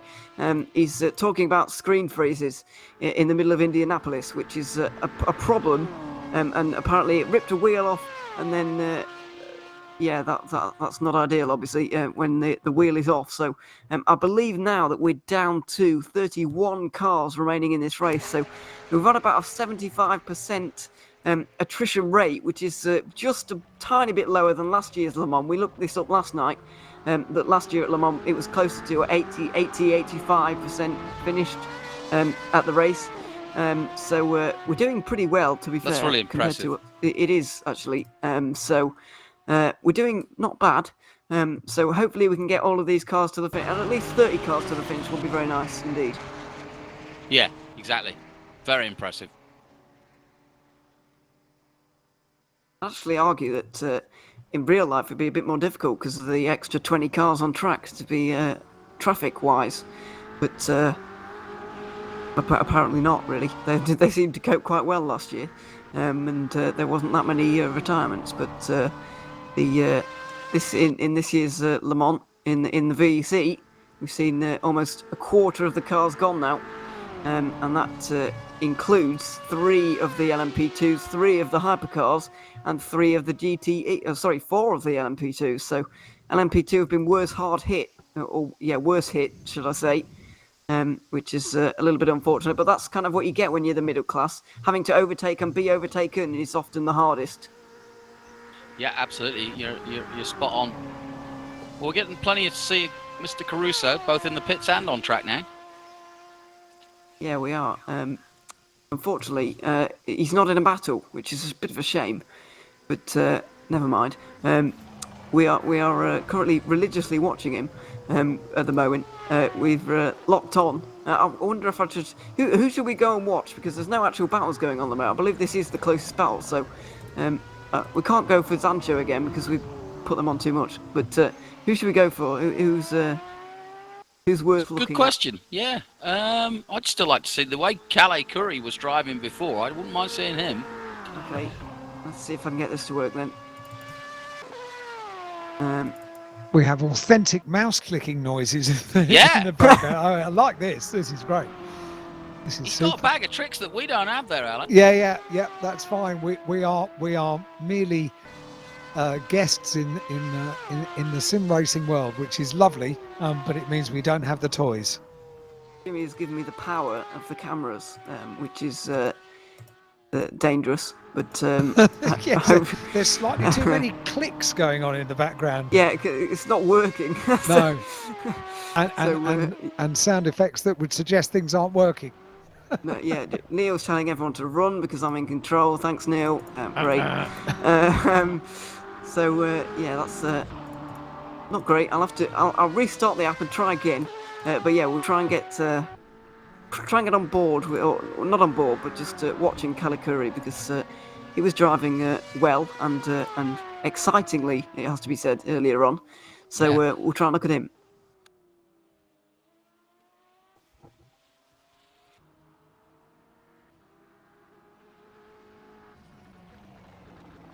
Just at the moment, by the way, I believe that the front 3 have all pitted now, and the gap for the lead of the race is down to 55 seconds. It's come down by about 10 seconds since the code 80, which happened about an hour ago now, I think. It's kind of flown by, but I think that was an hour ago. Yeah, that gap's closing between Kalikuri and Christian Michel, and it's also he's bringing Al Sabti with him, is Kalikuri. So it's all looking very nice and close up the front, and we're set for a fantastic final few hours. It's been astonishing so far, and we are set for another 6 hours of just astonishing racing. Yeah, and all those top 3 in LMHC are all on identical lap times at the moment. Well, not far off, put it that way. Yeah, all 24s. Yep. It's- Aha! Yeah, here we go. So hold on to your hats because it gets pretty fast when you go from a GT to a hypercar in watching. So yeah, it's yeah, get ready because it's quite an experience watching these guys. Never mind, even just watching. Well done, you. Never mind driving. Sorry. Yep. Got the pictures now. So And also, as if by magic, we might be getting rain in an hour or so. I think there was talk at the start of the broadcast that this was forecast from the start, wasn't it? Yep. Well, actually, I can give you a bit of an update on the forecast. Go on. Well, it was at 6 a.m. when I started my stint, so I can't imagine it's changed too much in the last hour and a half. The chance of rain is about half at 8 o'clock local time, so about now it's about half chance, which is clearly not materialising right now, and it looks pretty light, so I don't think that we're going to see rain in the immediate future, but the first opportunity where I think we will see the real defined chance of rain is at 10 o'clock local time, which is 10 o'clock in most of Europe. We're set to see 1 millimetre of rain, which doesn't sound like a lot, but maybe it kind of is. I'm not really sure what sounds normal. But apparently we're supposed to see showers at 10 o'clock local time, then maybe not at 11, then again at 12, and then not at 1, and then again at 2. So it's kind of on-off rain, which is kind of the worst kind of rain for most of these guys. I'd imagine these guys would rather it was raining or it wasn't, rather than changing between the two. Yeah, Yep. Good point. Yep. We like it all wet, all dry, but nothing in the middle, please. That's generally what racing drivers like. They don't like the sort of intermediate kind of condition. Now, talking of rain, that's when my next stint starts, so I'm going to take a break and go and get my raincoat. Oh, what a good idea. I imagine you coming back with an impressively liveried parasol, frankly. Okay, I'll look for that. If you would. I might have a bath now. That seems to be the thing to do. It does, yeah. But that would be pre-bed, wouldn't it? You're not going to go to bed. You'll be going to bed. That's true. Something local time, like 4 o'clock in the morning, won't you? Have we had anybody else come to the booth? Not for a while. Unfortunately not, no. The waiting room is there for any drivers that would like to come and join us up in the commentary box with 6 hours and 20 I think minutes your or fuel story thereabouts. scared them off there, Alan. Well, in fairness, it was quite a story. But imagine what that's like when you have something like that happen as a broadcaster. That happens. It's quite a moment because you're thinking very quickly, how do I get out of this? I've no idea how to get out of this. And I've got people in my ears saying, where's Frank Beeler? Why didn't you go to Frank Beeler? So to have that so early on in the broadcast, you do end up thinking, what kind of a race am I in for this year? This is the second hour. Goodness me. And I'm sure the Michelin bloke was a French guy who didn't have a clue what was happening. He wasn't actually. But yeah, I understand why you'd think that. He wasn't. He was an English guy that I knew really well. And then when I went into the ad break, I couldn't really explain to him what had just happened because I didn't want to embarrass the commentator that had said what he'd said. So it was a really awkward situation. I think I took him outside the studio and said, this is what just happened. Please don't make an issue out of it. So I think I got away with it.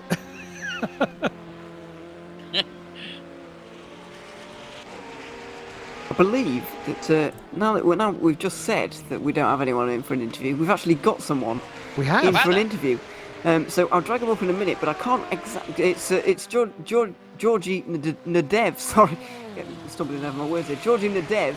I believe he's of the 477 Geo Team Racing, and I'll drag him up in a second. But I don't want to get his car name wrong, or which car he's driving wrong.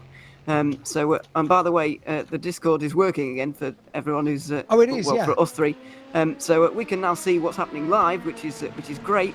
And we're also going to have an interview in a second once we've got Georgie in here. But I just don't want to get what car he's driving wrong. The Go Team Racing 477 car.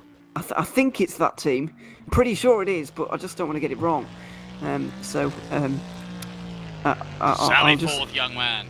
Yeah, I'll just wait for him to answer me, and then we can we can pull him on. Yeah, certainly on my spotter guide, he's down as driving the 477 car. Yeah. Okay, we'll get him in then. Let's drag him there. Here he is. And yeah, so Georgia Dev number 477, as we said, Go Team Racing, currently down in 13th position.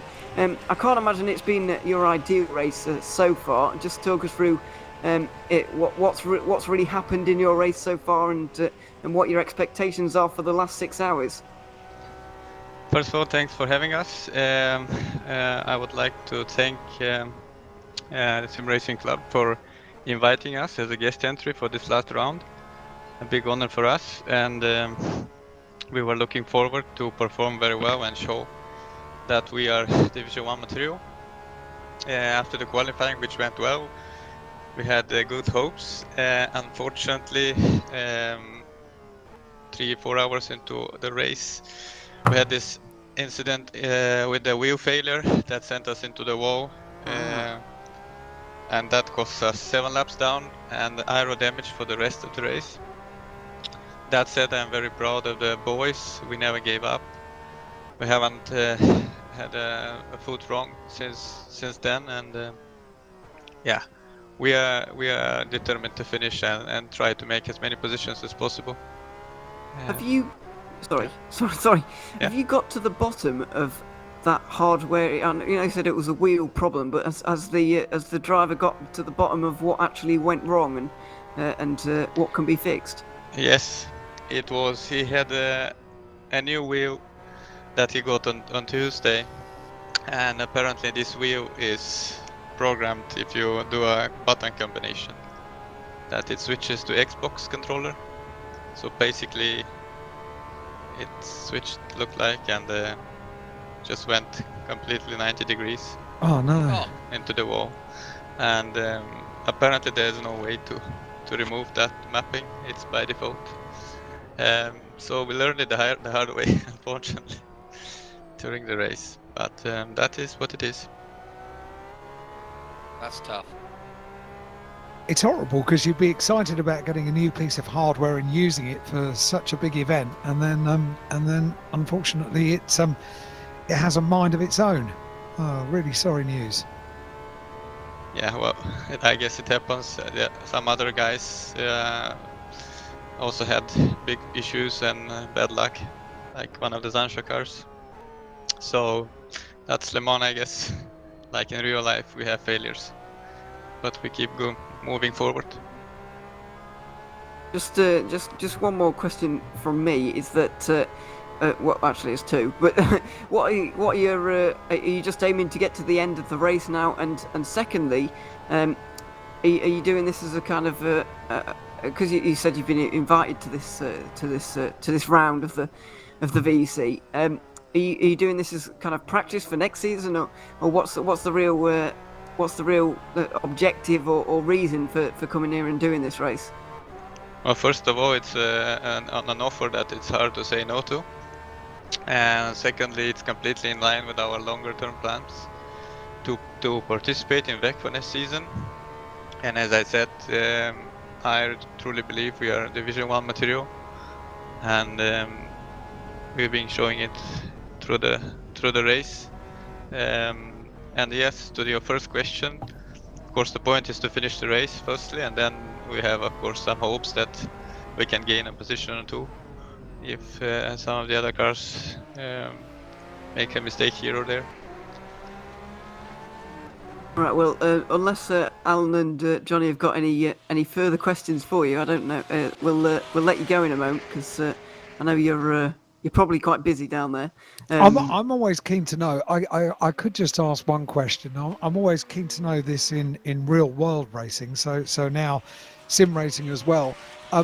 What has been your personally for you? What has been your rest strategy during the race? Have you slept? Have you just rested? How have you attacked the race? Thank you for the question. Well, we went into this race with 5 drivers, which is the maximum. Yep. And in our team, we always try to plan with a lot of focus to driver management and like fatigue. Yes. And performance. And so we had also one teammate as well on the side to help out. So we are quite rested, I would say. Most of the guys have slept 4 or 5 hours, and those that did the night stint won't drive anymore. So I would say it's pretty optimized and well-running machine in that sense. Thanks for the answer, Georgie. And thank you also for joining us up here in the commentary box. That's a good insight and good information. Obviously not a great story about the hardware failure, but good spirit. And you're still plugging away there. 31st place at the moment, 13th in class. Thank you for having us, and good luck to everybody until the end of the race. Brilliant. Thanks, Georgie. Good to have those insights, Ewan, isn't it? It is, yeah. It's something that we don't always get in sim race. I'm afraid it's. I don't know. The interviews are a little bit less common because obviously you can't have someone walking up and down the pit lane like we would in real life. So sometimes it's hard to get the kind of insider information. But it's good to get someone up here to tell us that kind of things. And that did kind of jog my memory actually of seeing that car go just hard left into the wall on the Mulsanne straight. It looked like the strangest crash from the outside, but when you looked in car, it had all the signs of a hardware failure, and that's basically the equivalent of a mechanical failure in real life, really. And that's why we don't really need mechanical failures into the sim, because we have hardware and those kind of mechanical issues anyway. So we don't really need those kind of mechanical issues. Exactly right. And until I'd sort of dipped a toe into watching the world of sim racing over the last couple of months, I hadn't twigged that. I always thought that from when I used to play computer games in the 90s and the early noughties that damage was inflicted on the car during the race. But obviously the way that hardware has moved on, and the fact that you are so reliant on sophisticated steering wheels and pedals and all of those kind of things as well, yeah, it's just a new form of potential hardware failure, isn't it? Yeah, and it creates all kinds of different heartbreak for different teams, and yeah, of course. They don't seem that disappointed about it, though, to be honest. They seem in very good spirits, actually, considering they're second to last and a long way down, and many laps down. Yeah, good attitude, wasn't it? Yeah, good spirit. Yeah, very good spirit. But at the front at the moment, we're watching Christian Michel in the Singularity racing car. Behind, we've got Kalikuri and Hani Al-Sabti separated by 3 seconds. So that might be a battle that really... we've lost... oh, no, he's back again. Never mind. Hopefully he joins us back again in a minute, but we just lost Jonathan Green for a second there. Yeah, we have lost Johnny. Hopefully he gets back. He's off, and hopefully he'll come back in just a couple of moments. But glad we've got the live pictures back, watching our race leader. Also got a battle for developing in 6th position in the GTE category between Nicola D'Agostino and Jordi San Andres. That's Whitwood versus World of Sim Racing. And if I'm not mistaken, then that's... then I believe... they're both 2 Corvettes there. I might be wrong, but I believe that's 2 Corvettes battling, and that's going to make a fantastic noise. Yeah, that's a very good point. Will make a good noise. It's interesting as well, because during qualifying last weekend for this race, and certainly at the start of the race, and every year, talking about the Le Mans 24-hour race in the real racing world, we question. Okay, there's a huge amount of kudos attached to how well you perform in qualifying, but it's always this time of the race that I kind of like to look back at where the cars qualified and just how important that has been on the relevance of where they're racing now. Am I right in saying that the leading car, the car that we're looking at the moment, the Singularity Racing number 10 car, that qualified in 5th place, didn't it? Yeah, it did, yeah. So it really does just go to prove that although there is kudos to being on pole position and kudos attached to being on the front row of the grid or on pole position, but it doesn't necessarily mean an awful lot in a 24-hour race, does it? No. Sorry, I fell down a rabbit hole there. Yeah. Hey Johnny, welcome back. He's back. Thank you. I am supposed to be off though. When am I going to stop? Yeah, in 12 minutes you will stop. Gotcha. I think we've seen a bit of a change down there in GTH actually at the moment. 6th position, that is the battle, and there it is. It is 2 Corvettes. I was right. So the World of Sim Racing car has got past the Witchwood car, and yeah, so that's a bit of a positional change. But all this still going on, and I think the best demonstration, just going back to your point a minute ago, Alan, is that the Speedy Mike cars in Le Mans Hypercar qualified in 3rd and 4th. And they're now, well, they've really struggled in the race, truth be told. They're 6th and 8th, and they're 5 and 8 laps down. So they've had pretty much a disaster in this race. It just shows that they were doing so well in qualifying, and we were so impressed by them in qualifying.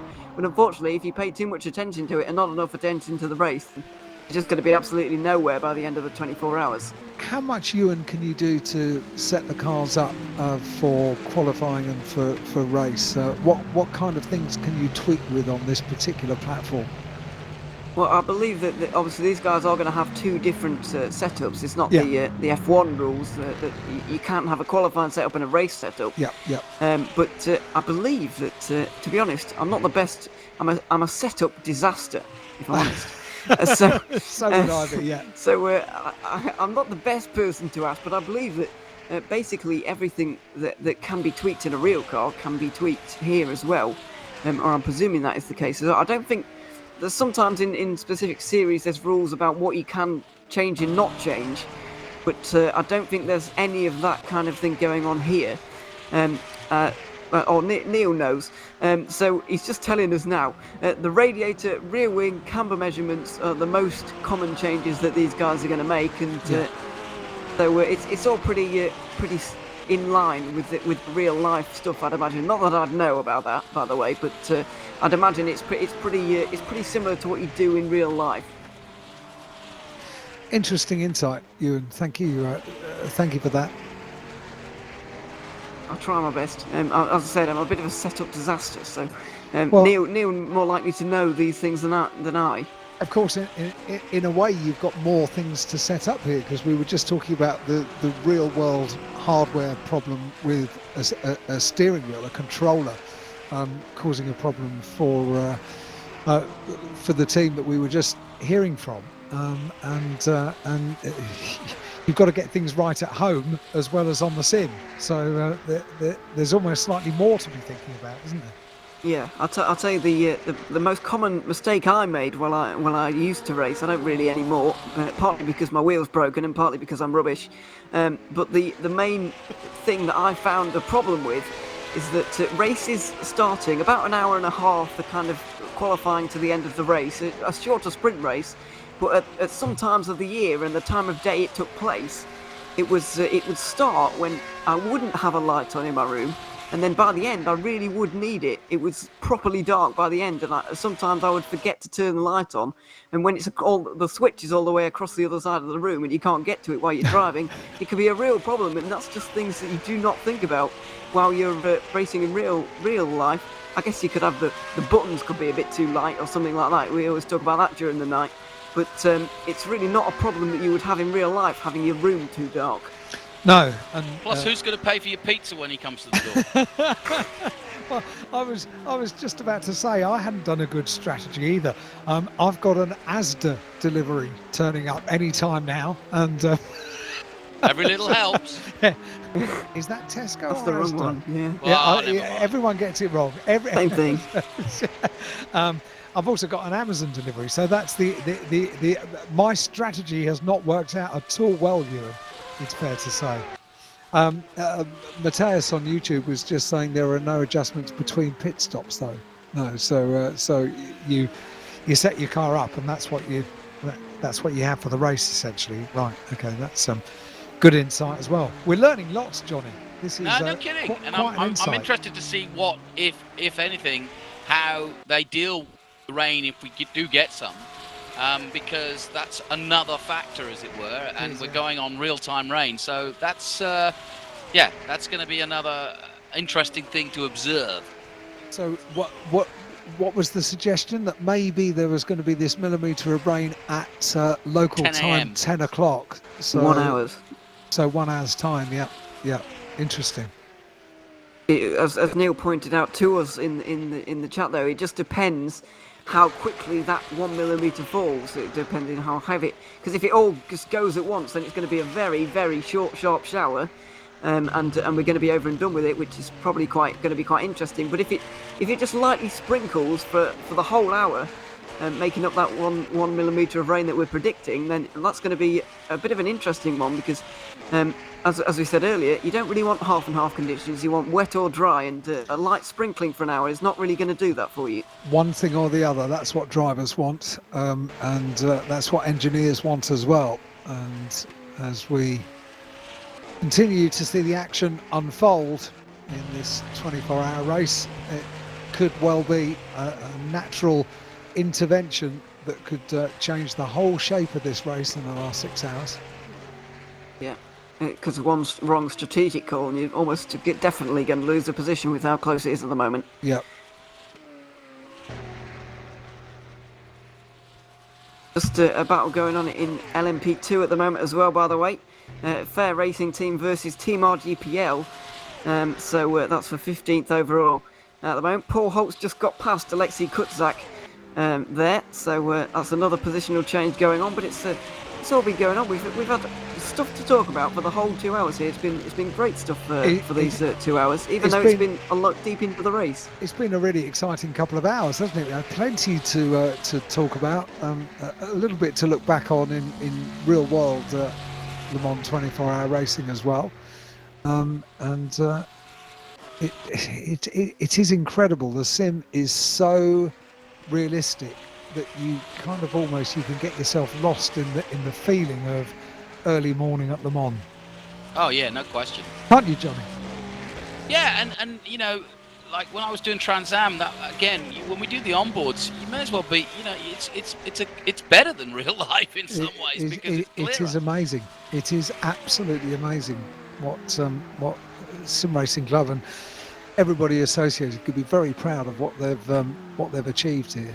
And I almost feel, Johnny, slightly guilty that it's taken a global pandemic for me to realise quite what's been going on in the sim racing world. I know what you mean. I know exactly what you mean. And I mean, I'm sure all the sim gamers are going, we've been doing this for 12 years. Where have you guys been? Exactly. Yeah.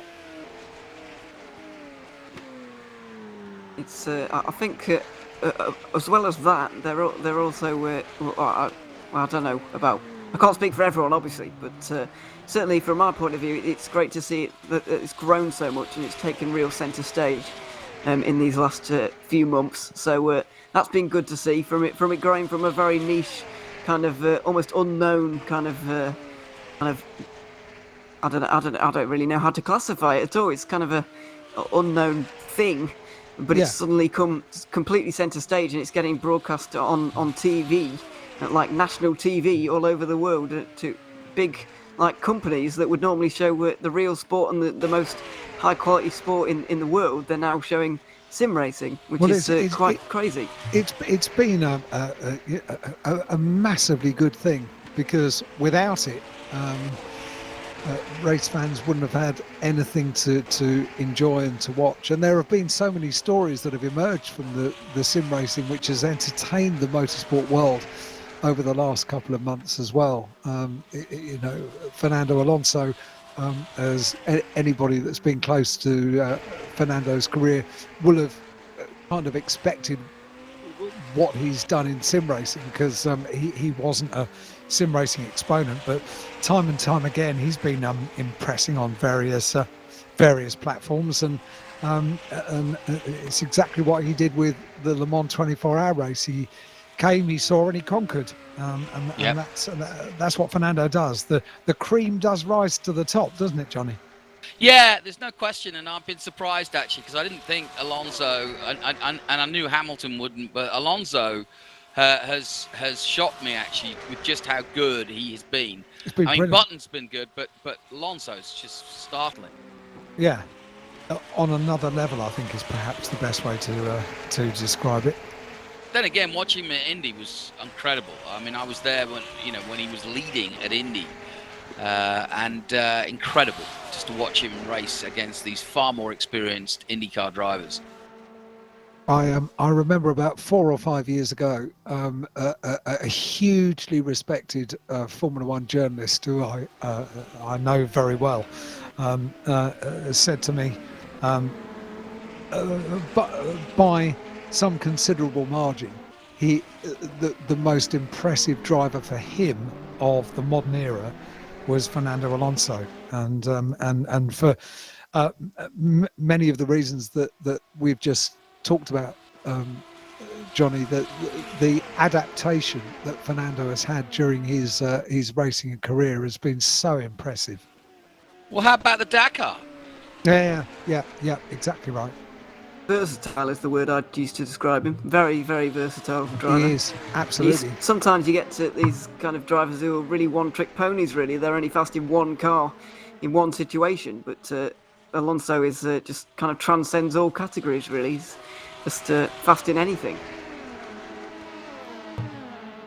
Were you at Indy watching Fernando in real life, Jonathan? Yeah. Yeah. Oh, yeah. I thought you probably would be. Because he just held court. Yeah, as well. Yeah. I mean, every press conference, and he enjoyed it because he didn't have a PR company running around after him, and he was literally, it was almost Senna-like the way he got the adulation of both the press and the fans, but he was willing to take it all on and talk racing. He loves talking racing. Yeah, he does. Do you think he can win the Indy 500 one day, or do you think it'll forever escape him? No, I think he will win Indy. Ooh. Definite unfinished business for him there, isn't it? That'll be a determined goal. Well, for him and Zach too, because it was so embarrassing. The whole last 2 years have been not a good scene. They'll make up for that. If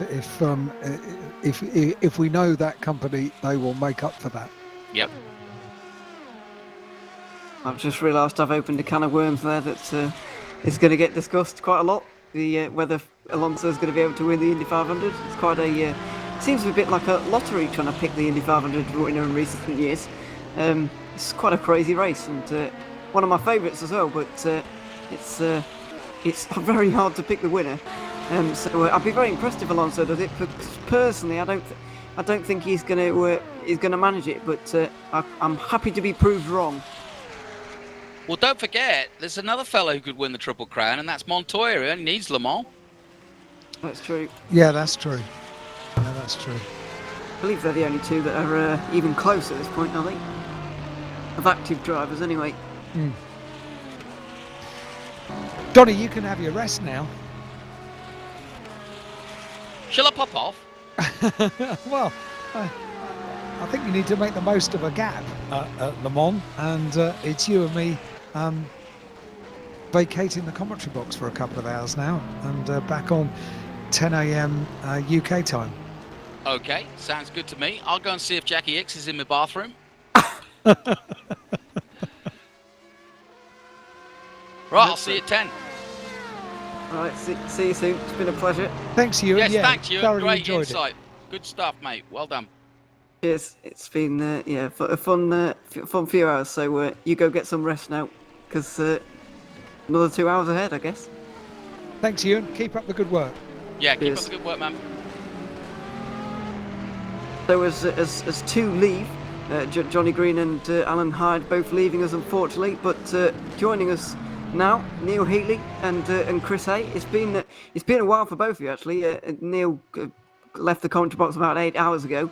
A lot has changed since you last left, I would imagine, Neil.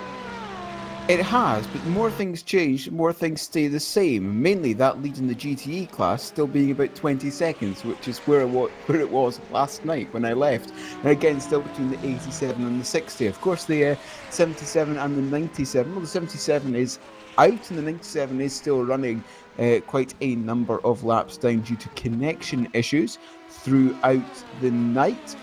And but yes, just having a look at Jose San Andres has just came in that World of Sim Racing number 51 car to make a stop, after that incredibly close battle we saw in the previous 25 minutes or so.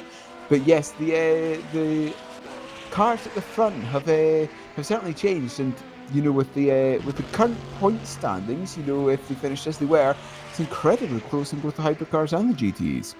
Yeah, particularly the hypercars between three different cars. I can't remember the exact difference. It's going to be 9 points separating three cars in the championship, which after that many hours of racing is just astonishing, to be honest. So I hope it stays that way in one way, but I'm sure we're in for many more thrills and spills throughout this race, because we've had so many so far. It would be quite naive to think that there's not going to be any more. But something that has happened, I don't know if you were here for the Code 80, or either of you, either Chris or Neil, but it's kind of reset everything. It's allowed most of the prototypes to pit, and so they're now basically on the same strategy from here on in.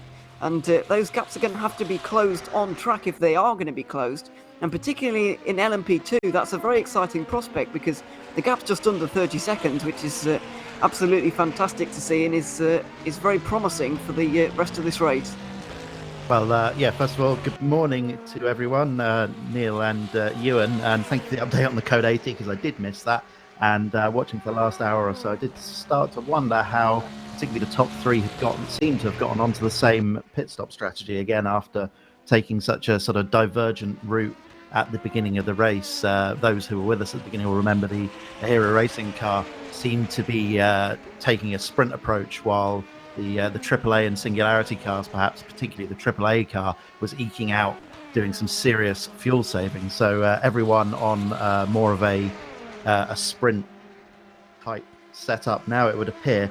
Does that mean they're all doing sort of 60-minute stints now in the hypercars? Is that about right? There seem to be, well, last time they did 19 laps, which is not sprint at all, and I'm slightly confused as to why, but I might have missed some pit stops there, and my laps might not be particularly accurate, because I would expect everyone to just be sprinting from here. Like you said, 17 laps is kind of a you can tell if the car's been really going for it or not if they've done 17 laps, but if they've done 19, like all three cars did last time, then you know that they've been fuel saving. But since you left, actually, Chris, Singularity abandoned their their fuel saving strategy and went for the sprint strategy with the Jira, and it seemed to be paying off for a while, and then it seemed to be paying off for AAA. So it's really been yo-yoing around, but that's the fascination of it, really, and the strategical aspect. It's really been a fascinating race so far, and hard to pick a winner from this one, definitely. Yeah, well, I mean, just focusing on Hypercar for now, with the three leading cars separated by about a minute in total, with, what have we got, 6 hours to go.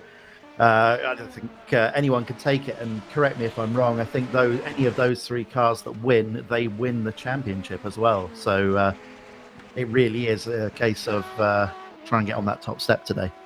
I think that might be true, with a lot of caveats added to it. It's quite complicated in Hypercar. In case you haven't been with us so far in this race, it's very complicated in Hypercar, actually. There's probably some serious maths going on behind the scenes. Yeah, I think there are some of these teams. There are some outside sort of possibilities. I think Night Car was one of the ones that if everyone retired and they won, they could possibly take the overall. And there are a couple of other sort of very outside chances of that, but with all but three cars still running in Hypercar. I think we've got 3 that are 20 plus laps down, so we assume they're not running anymore. I think it's a case of try and win the race. Yeah, basically. Obviously, they want the championship as well, but the race win would be nice. Looking down the order a little bit, we've seen a pit stop in LMP2, and that's something else that has changed. It's Hydra are now currently going back into the lead on the pit stop cycles. Alan Terzic currently driving that car, and he's got just under 30 seconds of a lead, but it continues to change. But I can't imagine that, Neil, that Hydra and Singularity will be fighting too much. We know that they are sister teams, and with one of them in contention for a championship, I can't imagine that they'll be risking everything.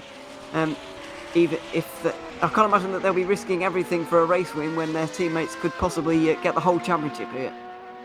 No, that's certainly not what you want to try and hinder your teammate. But they are sort of like stepsister teams, if you like. They are 2 separate teams. However, they've kind of got the same organisation almost, and they're very closely linked as well. So, it's a bit like what you have with Red Bull and AlphaTauri, for example, in Formula One, but they're a bit more spaced out. It's almost like a customer team and a factory team, if you like, between the two of them. But yes, they certainly would not want to get in each other's way, and to try and allow the Singularity number 30 cars, to win that championship. And that's something that they're going to be wanting, because it looks like at the moment in the GTEs, as it stands, they're not going to be winning that championship, so it would only be the LMP2 championship as it stands. As it stands, yeah, but don't forget, basically, it's whoever wins out of Singularity and Zancho are going to take that GTE championship, because Deuce is 3 minutes down nearly with Wojtek Polesny at the wheel right now. You can't imagine that without serious problem for those guys in front that they're going to play their way into this race. So basically, we could see a battle in the final hour for both the race and the championship, and that will be very exciting. But just a reminder of LMP2 as well, we've got another situation like that. Whoever wins the race is going to win the championship, because we've got 3 cars in those standings, separated by 9 points at the moment, which is just astonishing after this many hours of racing.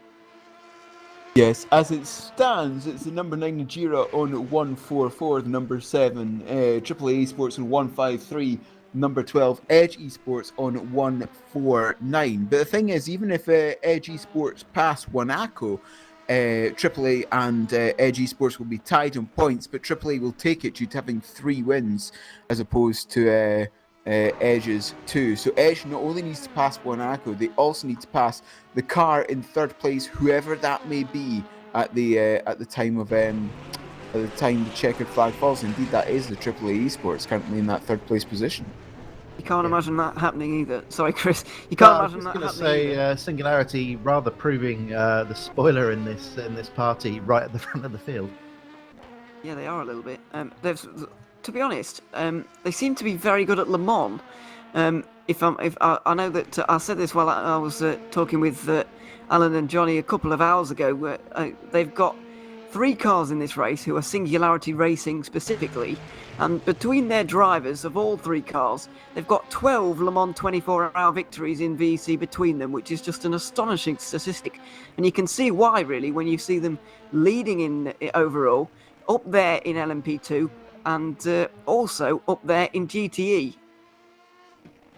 Yeah, we have the leaders of GTE in the pits at the moment, as well as Dennis Lynn from the front of the LMP2 field as well. So looks like the Zancho car's getting back out ahead of Caruso for Singularity in the lead of GTE at the moment. Yeah, that gap is just, well, whoever's in the lead is just flip-flopping between the 2 of them, depending on when they pit. But yes, indeed, as you said, it is that number 87 car currently ahead as Mateo Caruso comes into the pits, and they have completed 273 laps so far. Looks like we are on track for. Are we on track for beating 400 today still? Well, that's a question and a half. You've asked a question there that I don't know the answer to. I think that gets us over 400, even with the code 80. Oh yeah, coming up towards Indianapolis at the moment, so we've still got about 15 minutes until we see the next pit stops.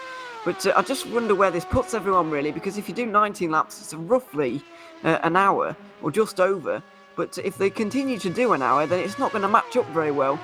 It's going to leave them with about 20 to 25 spare minutes at the end, which is why I would imagine that these guys will be doing 17 laps, but that's just me. Well, it's an interesting discussion, and it's something we've certainly talking about in the early stage of the race when we were seeing that strategy disparity across the front-running teams. If you can save 2 laps of fuel per stint and only lose 10 or 12 seconds, I think, it was Aaron Yuyovsky in the AAA car in the first stint, was about, I think, less than 15 seconds down after saving 2 laps of fuel. Then that obviously buys you a significant amount of time over the course of a race. Now, the Code 80's neutralised that somewhat, and as you say, everyone seems to be running to the same hymn sheet now. And I think you're probably right, as we see the leader, Christian Michel, coming into the pits for his next round of stops, as you confidently predicted. We were getting close to the mark for that one. I don't know how many laps he's done, because I've joined halfway through the stint. Only 15. That's Only 15. concerning. Also, another thing about the extending their stints, at least, is they don't want to be caught out by a Code 80 when they've already made their pit stop, but the rivals haven't during a stint as well. Okay, I think that they are doing 17 laps of Singularity, and I noted down their last pit stop wrong. So I think that that's not 15 laps. I think it might have been 17 as planned. But I'll try and ask someone, because to be honest, I don't actually know. But I think, to be honest, that that was a 17 lap, because it would make sense. They've had, what's double 17? 34 laps since the Code 80. So it would make sense that, well, why would you do a 19 and a 15? It makes much more sense that they would do 2 17s like they were before. Well, that's interesting then in that case, because the gap to Hani Al-Sabti, who was in second place prior to this stop, had gradually come down just a couple of seconds throughout that stint. So if they're both, if Al-Sabti's actually running a little bit longer, I can't see him in the pits. So if Al-Sabti's running a little bit longer and running a little bit faster, then that's a good sign for the AAA esports car. It would mean that they have a shorter stop at the end. They might not be able to save a stop, but it would mean a shorter stop at the end of this race. However, I still don't think it's going to make up their 55-second deficit. So I'm not sure if it's worth it for now, but obviously we'll know at the end of the race, and that's why you've got to keep watching for the rest of this race, really, because it's just fascinating, and you never really know until the very final moments. But Yuri Kazdorp has got into that car, by the way. Christian Michel's had a long stint now, and he's finally been able to get some rest. And Yuri Kazdorp in. Obviously, Michel and Kazdorp paired each other to win in season 9 and 10, so they both know their way around here, and they know what it's like to win at Le Mans. So I'll hold fire on doubting their strategy too much, because they definitely know what they're doing.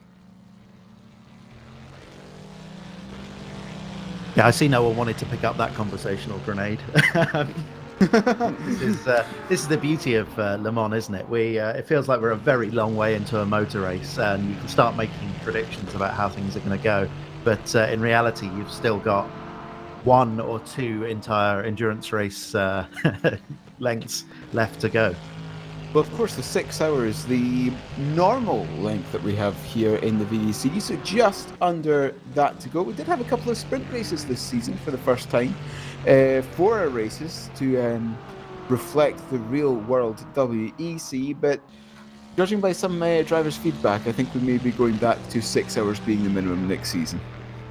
Personally, I hope so, because 4 hours doesn't really seem like much of an endurance race, if I'm completely honest. I know the European Le Mans Series does that, but it's not really an endurance championship, to be honest. It's more of a feeder series to the WEC.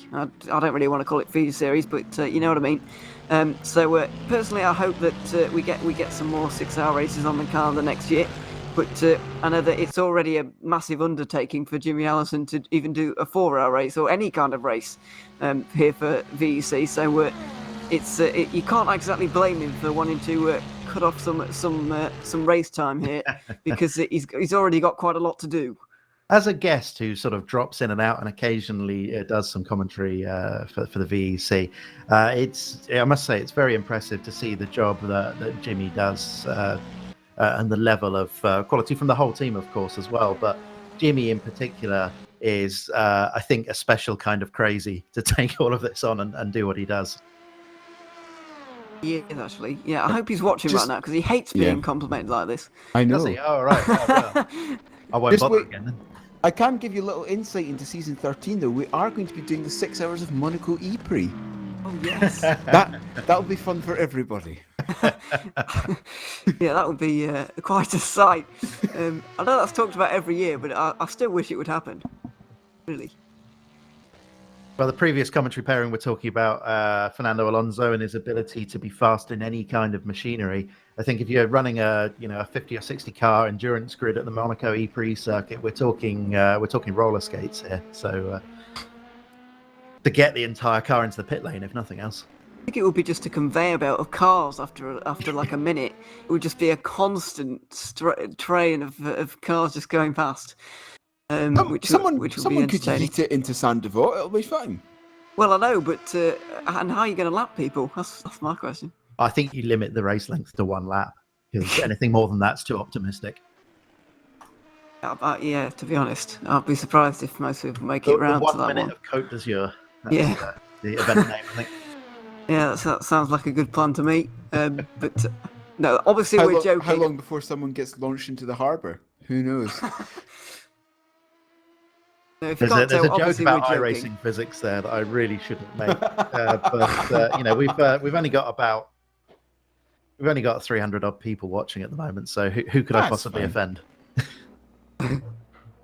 It's not quite that late in the night to get away with that. It's not, no. If people are starting to wake up, they'll be like, "Hang on a minute, this is all wrong." That's one of the sad things I found about being a YouTuber and making comments in jest like the one I just made, is that a lot of people take them very, very seriously. Yes. I feel like it's an obvious joke, and I make them about all of the sims. People thought for a while that I really hated rFactor too, because I'd make jokes about the UI, like everyone has been for a long time, or iRacing's flip physics and things like that. I mean, people assume that you really dislike the sim. I have a great love for all racing sims for a great number of different reasons, but I need to be way more careful is the takeaway I should probably, the advice I should give myself here. Or you could just get everyone else to take it less seriously, to be honest. Oh, because, well, yeah, I mean, that sounds very... That would be nice, but I can't see that happening. Funnest for boating in sim racing. Yeah, not allowed fun. No fun here. No. It's always serious all of the time as well, so yeah. We're having a look at Alexei Kutsak currently on the stream in that number 27 team, RGPL team. 40 seconds, currently behind Paul Holt in the racing team number 39. Team RGPL in 7th place, and having a look at his lap times. Let's have a look. His last lap, well, he's just came out the pits. His last lap was 5 minutes. So, and also in lap 300 as well. A nice round number to pit on. It always pleases me when that happens. The LMP2s are actually quite pleasing because they pit every 10 laps. So. Glorious. Yeah, exactly. Glorious. So, the LMP2 field, it was Alexei that was possibly the only one involved in any sort of real battle. The LMP2 field itself is actually quite spread out at the moment. Obviously, there's the I say unfolding because it's been unfolding since lap 1, sort of sister team battle between Hydra and Singularity, Alan Terzic and Dennis Lind in the cars, respectively, at the moment. And but they're separated by 25 seconds at the moment, and I think they're slightly out of sync pit stop wise as well, if I'm right in thinking that. No one wants to correct me on that, so let's just leave that piece of misinformation potentially out there. We'll take that as a canon now. That is correct. Nobody will correct you. Well, what is always surprises me with endurance racing, because you know how fast, particularly the fastest class, getting on the lower class, you know how much preparation has to go in when the faster class is lapping the lower class. For example, at the moment, the Team Singularity number 10 in the lead of the LMHC class is doing 3-minute 21s, 22s, 23s, somewhere around that region. The GTE, the Zancho number 87, is doing 3-minute 53s, 3-minute 54s. You know, that's 30, 35 seconds disparity in their lap times around Le Mans. You know, it's always a little bit scary when you're coming flat out in the hypercars and you're coming up to a GT who's going 60, 70 kilometers an hour slower. I think I'd argue that being in a GTE when a hypercar is harassing you through the Porsche curves or just comes out of nowhere, particularly in the dark where you don't seem to be able to see those squinty headlights on the front of the McLaren Senna until they're right on top of you. It's an experience. If you like jump scares, try doing GTE with hypercars harassing you at Le Mans. I can recommend it. Speaking of hypercars, we've had Hani Al Sabti's brought the Hero Racing car in from the lead. What was the net lead at the time? Yuri Kazdorp regaining the lead there. And Aaron Yuyovsky, sorry, the AAA car, what am I talking about? Aaron Yuyovsky taking over the car now, taking back third place. That's actually quite an interesting one there, because AAA did 19 laps on their first stint after the Code 80, but they've probably realised it's not the best idea because you have to fuel save and go a bit slower. So they've done 17 there. So they're back on the strategy with everybody else. So I'm presuming that AAA are going to pit 2 laps later than the other two on each cycle, but they're going to be doing the same number of laps from here on in until we get to the final hour, where everybody is probably going to have to take a little bit of a splash of fuel, which is always going to be a good one for the mathematicians, and could win or lose a race at this point, given how close it is. And he's come out of the pits 2.5 seconds behind Anna Schindler in second place as well. So that's potentially a battle that's going to develop. I say potentially in a very wishful sort of way, but they are sharing the same piece of tarmac as they have on and off through the early part of the race, certainly.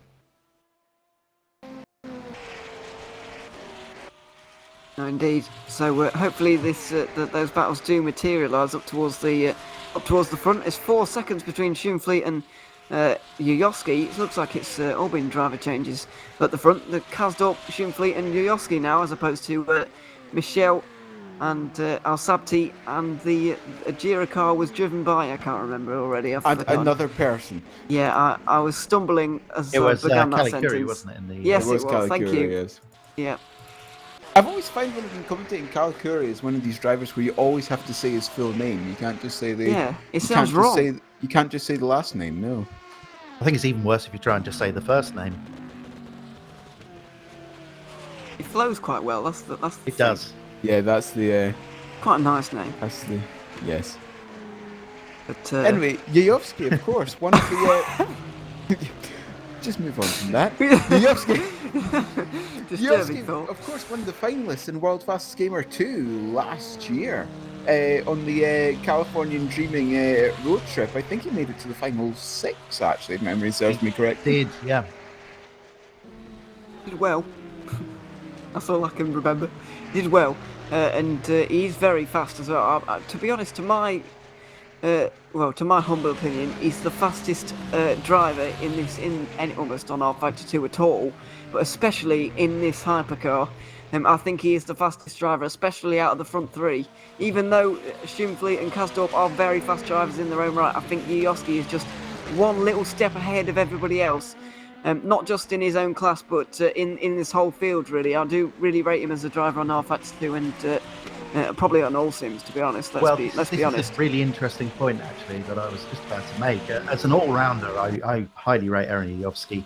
He participated in the SRO Esport GT series, which I was commentator for last year, and he probably wasn't as well prepared as some of the guys that have really dedicated themselves to that particular series, but showed very, very well in his attempts to win that series, despite perhaps having more of an uphill battle than some of the other guys. Thought did an excellent job there.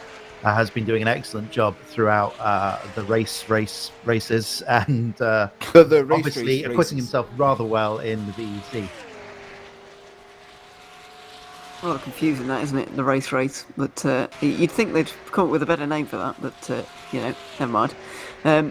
Fortunately, that's finished now, and that's. I'm pretty sure. Well, I don't know. I can't imagine there's many sim races going on right now, especially on rFactor in English and with a broadcast. Because it's like 8:30 in the morning here in the UK. And it's quite early in Europe as well. For any of the Aussie or New Zealand series, Yeah, though, true. I would suggest. So it can be a bit difficult, running race leagues and the like with those sort of time differences. Actually, Australia is perhaps not too bad because of the size of time difference, but getting Americans or people in the sort of eastern half of Asia involved with European service can be quite a tricky thing that I think is quite unique to sim racing, something that's not really replicated in the real world. Maybe it is on the broadcast side of things. Thankfully, it's not replicated in the real world because, that's it's as we were saying earlier. It's kind of the sim racing equivalent of a mechanical failure. The disconnections that we've seen, and we've seen it as well for Zancho. In fact, it's been main players in this race have unfortunately fell foul of them. Goran Djordjevic down there at the moment, 11th in GTE. Unfortunately for them, they've had a bit of a disaster, but up towards the front. Correct me if I'm wrong, but I believe Jurnej Simincic is in the car now, and I think that's his first stint all race, which is quite bizarre considering we're 18 and a half hours in, but I think that's Simincic's first stint. Well, perhaps this is a good time as any to tell me, since I'm new to VEC, well, reasonably new to VEC as a commentator. Perhaps we've got people in the chat that watching that aren't familiar with the rules. Are there minimum drive times for this Le Mans race? There's no minimum, but there is a maximum. The maximum is 70% of the laps the car completes at the end of the race. Right, so that does give you quite a lot of flexibility if you've got a driver in the car that feels like driving for sort of 18 hours or so. Why would you want to do that, though? That's the main question. I don't know. I am postulating strategies that are perhaps well beyond the realms of possibility here. Something that came into my mind as well when you were talking about hardware failures is that, we heard about how the wheel had a little bit of a malfunction for the Go Fast Racing team with Georgie earlier on. And I was in a race myself, and we were racing around Spa, and one of my good friends' wheel disconnected on the run up to Blanchimont. Do you want to guess what happened next? That's the least exciting episode of what happens next, yeah. Yeah, I once had a brake pedal fall apart under my feet. My own fault. I'd done some maintenance on it, lubricated it, and perhaps not done up the bolts tightly enough. But when you've got a load cell brake with sort of 50 or 60 kilos of force on it, when something lets go, the parts go everywhere. I can tell you that much. If we're continuing on about hardware failure stories of misery, then I've got one as well that I've probably got time to share, to be honest. We've not got actually anything happening at the moment, so I'll go with it anyway. F1 race, Montreal. Throttle pedal sticks down going into the second chicane. Not great, but fortunately I wasn't following anyone, so I was able to get away off the road before I hit anyone. But I can just imagine what would have happened if it would have happened in a worse place. For example, the hairpin on a worse lap, like lap 1, you could just cause absolute carnage if a hardware problem like that actually happens. So fortunately it didn't for me, but it's entirely possible for anyone, really. Brings a whole new meaning to torpedo, doesn't it? Yes. Interestingly, throughout the pit stops of the hypercars there, it looks like Singularity Car gained a strong 10 seconds or so over the chasing pair of Arna Schumfli and Aaron Yovsky in the Giro Racing and AAA cars respectively. Not sure where that came from, but Singularity did hit a couple of laps earlier, so perhaps that's got something to do with it. Time does seem to be dropping down a bit now. Aaron Yovsky at the trail of those three cars, still about 4 seconds behind Arna Schumfli, so that battle hasn't materialised yet. not yet, but I'm hoping it's going to close soon. I think it will do, but maybe we're going to be disappointed. I hope not, but Yoski's certainly on a charge right now, trying to catch up to Soonfleet. It was actually a little bit closer when they came out the pit lane, and now it's kind of growing again, which is a little bit unfortunate, but 4 seconds is the closest battle we've got going on the circuit right now. The next closest is for 6th in GTE, and then we've also got the battle for 1st in GTE. That's Casper Stoltz, who's recently got into that Singularity racing car, and now 52 seconds behind Cito Vijay, and he's catching, but he's on the new tyres, so you'd be expecting that, and he needs to be catching a little bit quicker each lap if he wants to get up there by the end of the race, because at the moment he barely gets in front when Vijay pits for tyres and the Singularity car doesn't. They barely get in front, so they really need to get a bit of pace on here and see what they can do to try and defend a bit deeper into their stint, so that they can try and win this race overall. I think that's an excellent point you sort of alluded to there, actually. As someone who's been a massive fan of all forms of motorsport for pretty much every one of my 34 years on this planet, one of the interesting things of coming to the broadcasting side of sim racing is realizing just how much closer the pace can be, particularly up the front amongst the best guys in this. So you would look at maybe a 52-second gap between the Zancho and the Singularity car with 5.5 hours to go at Le Mans and say they are very much in it. Their battle's still on, there's nothing going. But you're absolutely right in the sense that, being able to chip away at a couple of seconds per race stint is going to get them nowhere near. And just the quality and closeness of the pace at the front of these fields is extraordinary. Yeah, it is. So we're currently seeing it right now. Lap times last time around, fastest of anybody was Arne Schoenfleet with a 20.6, 3 minutes 20.6. Yeah, so he closed in on the leader by 1.1 seconds, and he's extending that gap to Yoski. I'm not sure what's happened to Yoski, and I know Arne Schoenfleet is a very fast driver, but I was expecting Yoski to be a little bit faster at this part of the race, and unfortunately for him, he's not right now, and he's actually losing time to the car in front of him, which is a little bit of a surprise, but it's happening to him right now, and it could be completely undermining his team's strategy. If he loses too much time, then they could lose out on this championship, maybe. Well, that lap's sort of come out of nowhere from Schoenfleet, actually, in the sense he's been mid-21s for the last few laps, as have Yuri Kasdorp in the Singularity car and Aaron Yovsky behind, which is why the gaps have been staying pretty consistent for the last few laps. And all of a sudden, Schoenfleet's gone a second faster than the other guys around him and really put the hammer down. So I don't know whether he had a lot of tow up the various lengths of the Mulsanne, perhaps unlikely, or whether he's just decided to throw caution to the wind. They've decided the rain's coming and they're gonna burn through this fuel while the other guys are trying to extend. Who knows? Speaking about rain, let me just go and try and find a radar. I'll see if there is actually any rain nearby. Yeah, well, I mean, perhaps they know more than I do, and I'm just idly speculating at this stage. Isn't that what we all do? Isn't that That's what we're part of here the fun. for? But yeah, that lap time very much out of nowhere. Still 0.7 of a second off of their ultimate best time, which I think is the fastest lap of the race, which is a 3:19.9, set much earlier in the race from memory from the Ajero racing car. Yeah, wow, that's very consistent, isn't it? That's quite incredible how close they've been, and unfortunately for those around them, they've not been quite as consistent. So the car in the ascendancy at the moment, definitely Ajira and Arne Schoenfleet doing very well, and nobody else in the field can match him.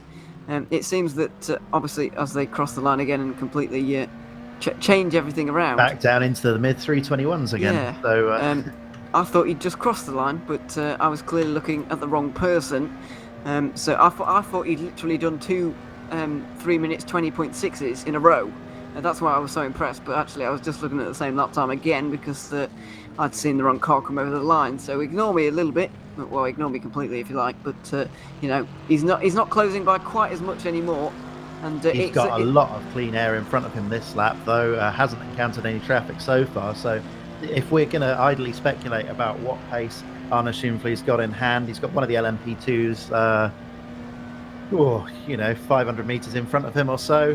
Another LMP2 further ahead again, but this is probably as good a lap as you're going to get for traffic at Le Mans. So in a couple of minutes or so, we should be able to provide slightly less idle speculation, something slightly closer to a reasonable piece of data. We all love a bit of speculation. It's how we work things out, really, because we don't have the inside knowledge, of course. So obviously we can't be finding out what's happening literally in the car right now at every second of the day. So we can message the guys about strategy and whatever, but how the guys are feeling in the car and what's really happening is not really information available to us. And I can't imagine that the teams would really want to disclose that information either. Sharing is caring. Just having a quick look at the weather and the weather radars, it appears that there is rain moving towards Le Mans, but for those who know the city of Le Mans, the rain appears to be moving to the north of the town itself, and the track is on the south side. But having a look at some other things, it's saying that rain may well begin at 10:15 a.m. local time, which is just about half an hour. But at that point, it will only be occasional rain. It will be light showers, essentially. So what we might get into the area of what I like to call psychological rain, where you can see rain. You can see rain on the windshield. You can see rain on the circuit, but it doesn't affect grip at all. I think the only people being psychologically affected by rain right now are the three of us in the commentary box. True. Maybe. Let's have a look. The VRC1 LMP2 car having a look now, coming down into Mulsanne Corner. And I think Mulsanne Corner will be the biggest braking zone in the circuit, no, isn't it? Because it may be Indianapolis. No, I think Mulsanne's probably a bigger braking zone, actually, isn't it? You would have thought Mulsanne would be. Yeah, they're pretty similar. I mean, they're going to be presumably VMAX for both, I would have thought. So. And both have got an annoying kink just before them, so neither are fun. I guess the Indianapolis one's a little bit more pronounced in its kink. It's a proper corner, that right-hand kink before Indianapolis, in my opinion. But it's not Indianapolis itself, of course. That's the banked left-hander, but it's certainly a challenge, and it just adds to the challenge of the Le Mans. I don't really know why that is. It's just a bit strange to have a kink before each braking zone. And we've seen drivers come unstuck in those braking zones, losing the car. I believe Dennis Jordan did it in the Edge Esports car. That's probably why, or one of the reasons why they're 1 or 2 laps behind Monaco at the moment. And saw Lazaros Filiparkos do it last night as well while I was on. I'm sure others have done it as well, but it's just a hotspot for lockups and all kinds of things because it's quite bumpy down there as well at Mulsanne Corner. Yeah, it's the run down to Indianapolis that always catches me out, particularly in any car you have to lift for. I don't know if the guys in the hypercars are having to lift through the right-hand kink before that, but certainly in some of the GT cars, particularly GT3s, actually, you're having to lift there, and lifting off at high speed is always a bit dodgy. So yeah, it's that for 400 laps is definitely going to cause a few spicy moments throughout the field. Certainly for that I call it the Indianapolis complex because it is a pair of corners really, even though the left-hander's only called Indianapolis. I consider the right-hander part of that complex as well, but certainly in terms of the hypercars, I would expect during qualifying runs and during fresh tires, you will take that right-hander flat out and immediately start braking for the left-hander. But once you get onto slightly more worn tires, you might just want to have a little bit of a lift through that right-handed kink just to make sure that you can keep the car on the right-hand side of the road for the braking phase of the left-hander. As a driver, I find that one of the hardest things to do is those really gentle lift-offs you need to do just to scrub off 10 or 15 kilometers an hour, maybe at most. Just let the aero almost slow the car down the little bit it needs. But you lift off too dramatically and you start to get lift off oversteer and all sorts of problems. Particularly, that's a corner that it's very pronounced at, and over the top of the mountain at Bathurst as well is another place where just those little lifts can be so terrifying, and really something goes from everything being fine to oh god, I'm in the wall in no time at all. Driving's difficult, isn't it? It's much easier being in the commentary box. Oh yeah, I much prefer it up here. So much prefer it, and this is a point that I often make while I'm commentating on stuff, is that the reason what people often ask me, especially drivers, like, why on earth would you enjoy just talking about people racing? Why wouldn't you want to do it? I'm like, well, I get to watch the best battles of what's going on in the field. If I'm driving, I might not have a battle at all. I might just be driving around on my own, and that's quite boring to me anyway. Some people enjoy that, but to me it's quite boring. I'd rather be in a battle. But as a commentator, I get to watch the best battles that are going on, so it's way easier. Well, I don't want to say easier, but it is probably easier, and it's way more fun being in the commentary box than in the driver's seat, to be honest. Well, in an event like this, you get the race director who's sitting there and finding all the battles for you. You don't even have to think about it. Someone is doing the hard work for you, and you just get to sort of talk about what's going on the screen in front of you. Which at the moment we're still watching the VRC1 car, which I don't think was on the screen at all during the opening stint of the race, and looking particularly nice there in sort of yellow and black livery. I spoke, I think I mentioned in the early stint just how great rFactor 2 is looking now with this new build, the lighting looking very, very nice indeed. Big step forward, particularly for someone like me who makes a lot of YouTube videos and appreciates the sort of the visual side of things. I'm very, very pleased to see this. Yeah, it does look very good indeed. And you in case the people were tuned in at the sunset and the sunrise, it really is spectacular. They're the times to be really involved, and especially at night as well, just at all times of the day, really, is what I'm trying to say. It's just spectacular at the moment. But we've heard word in the YouTube chat from Lazaros Philipparkos himself that the kink before Indianapolis is not flat, otherwise you will not stop for the corner. I was wondering that, because probably if that corner was in isolation, you'd easily take it flat in a hypercar with the speed you're arriving. But the fact that the left-hander is so soon afterwards probably means that you have to lift off beforehand, which is probably really annoying, and it adds another dimension to the corner, really, which makes things very confusing. And the gaps between the best and the not so good are probably the biggest at Indianapolis of all corners, because it's just more than three-dimensional, really. That corner, the way you have to lift off in anticipation of the corner coming up, even though you can go faster through the right-hander. Well, there you go. One of the themes of many sim racing broadcasts over the last couple of months is highlighting the differences between real-world racing and virtual racing, as the two worlds have been sort of smushed together rather unceremoniously recently. And something you certainly don't get while watching the real Le Mans is a driver popping up in chat to answer the question from the commentary team. So thank you very much for the answer there. And apparently the rear also gets really light, so there you go. It's worth remembering that, I can imagine.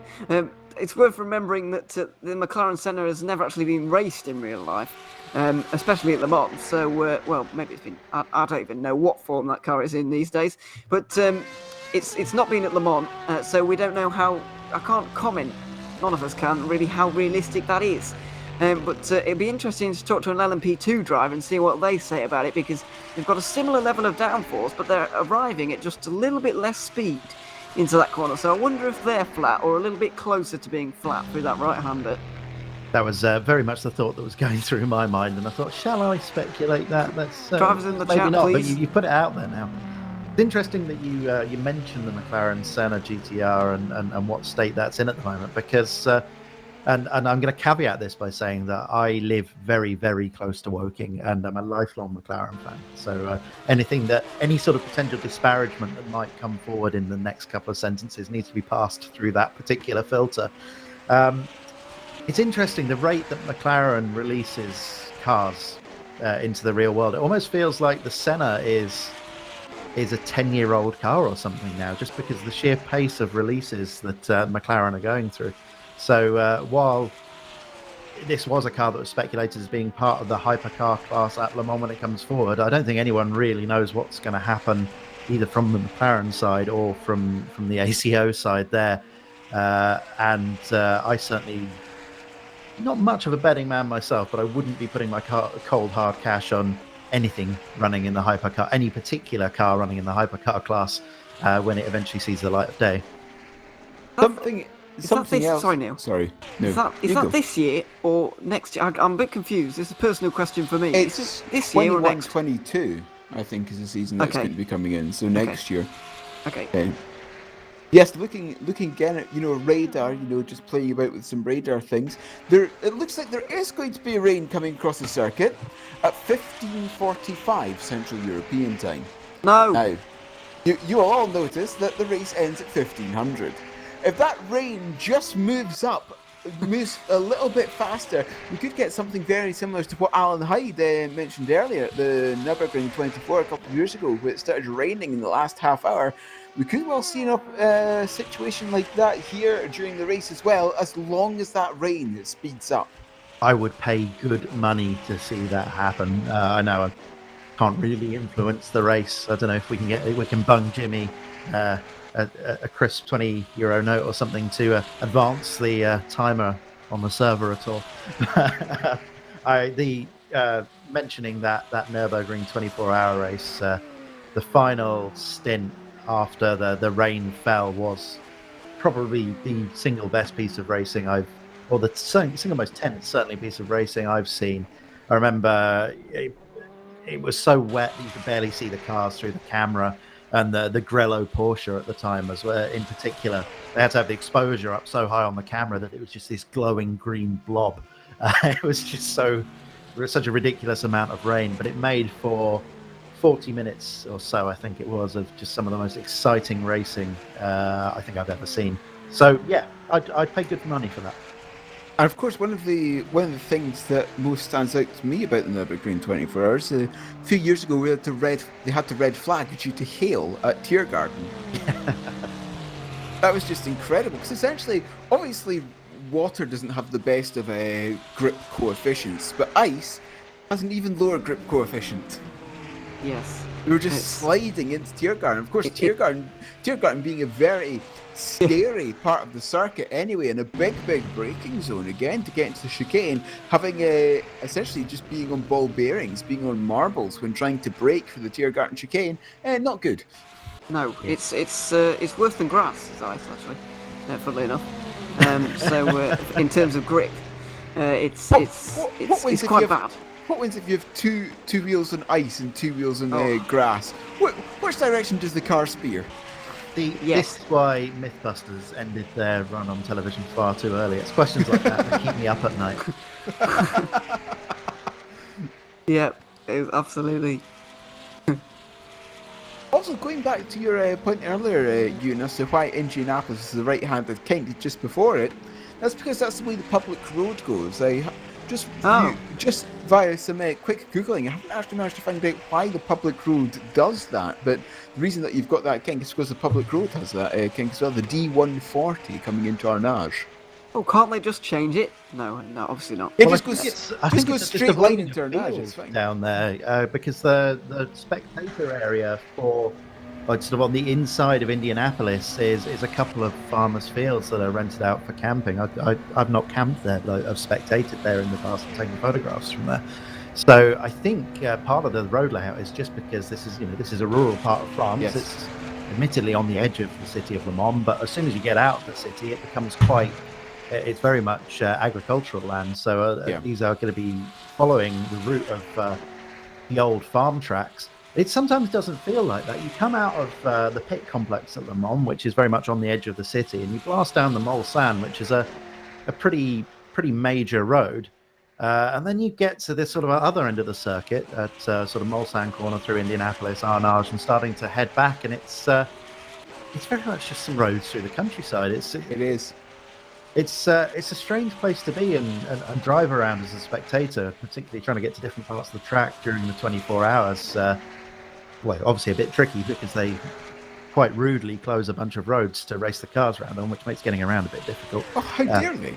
I mean, it can take 40 or 50 minutes to get Can't they just let me on the track? from the pit complex down to Mulsanne Corner, because it goes from being a sort of 2-mile drive to a 15-mile drive. Yes. Well, also having a look through the history of the track as well, that kink before Indianapolis has been there since the very beginning of the Le Mans circuit. So, that's probably another good reason as to why. We've got to remember when they initially made the Le Mans circuit in early 20th century at least, they wouldn't exactly think of cars going through there at 350 kilometers an hour.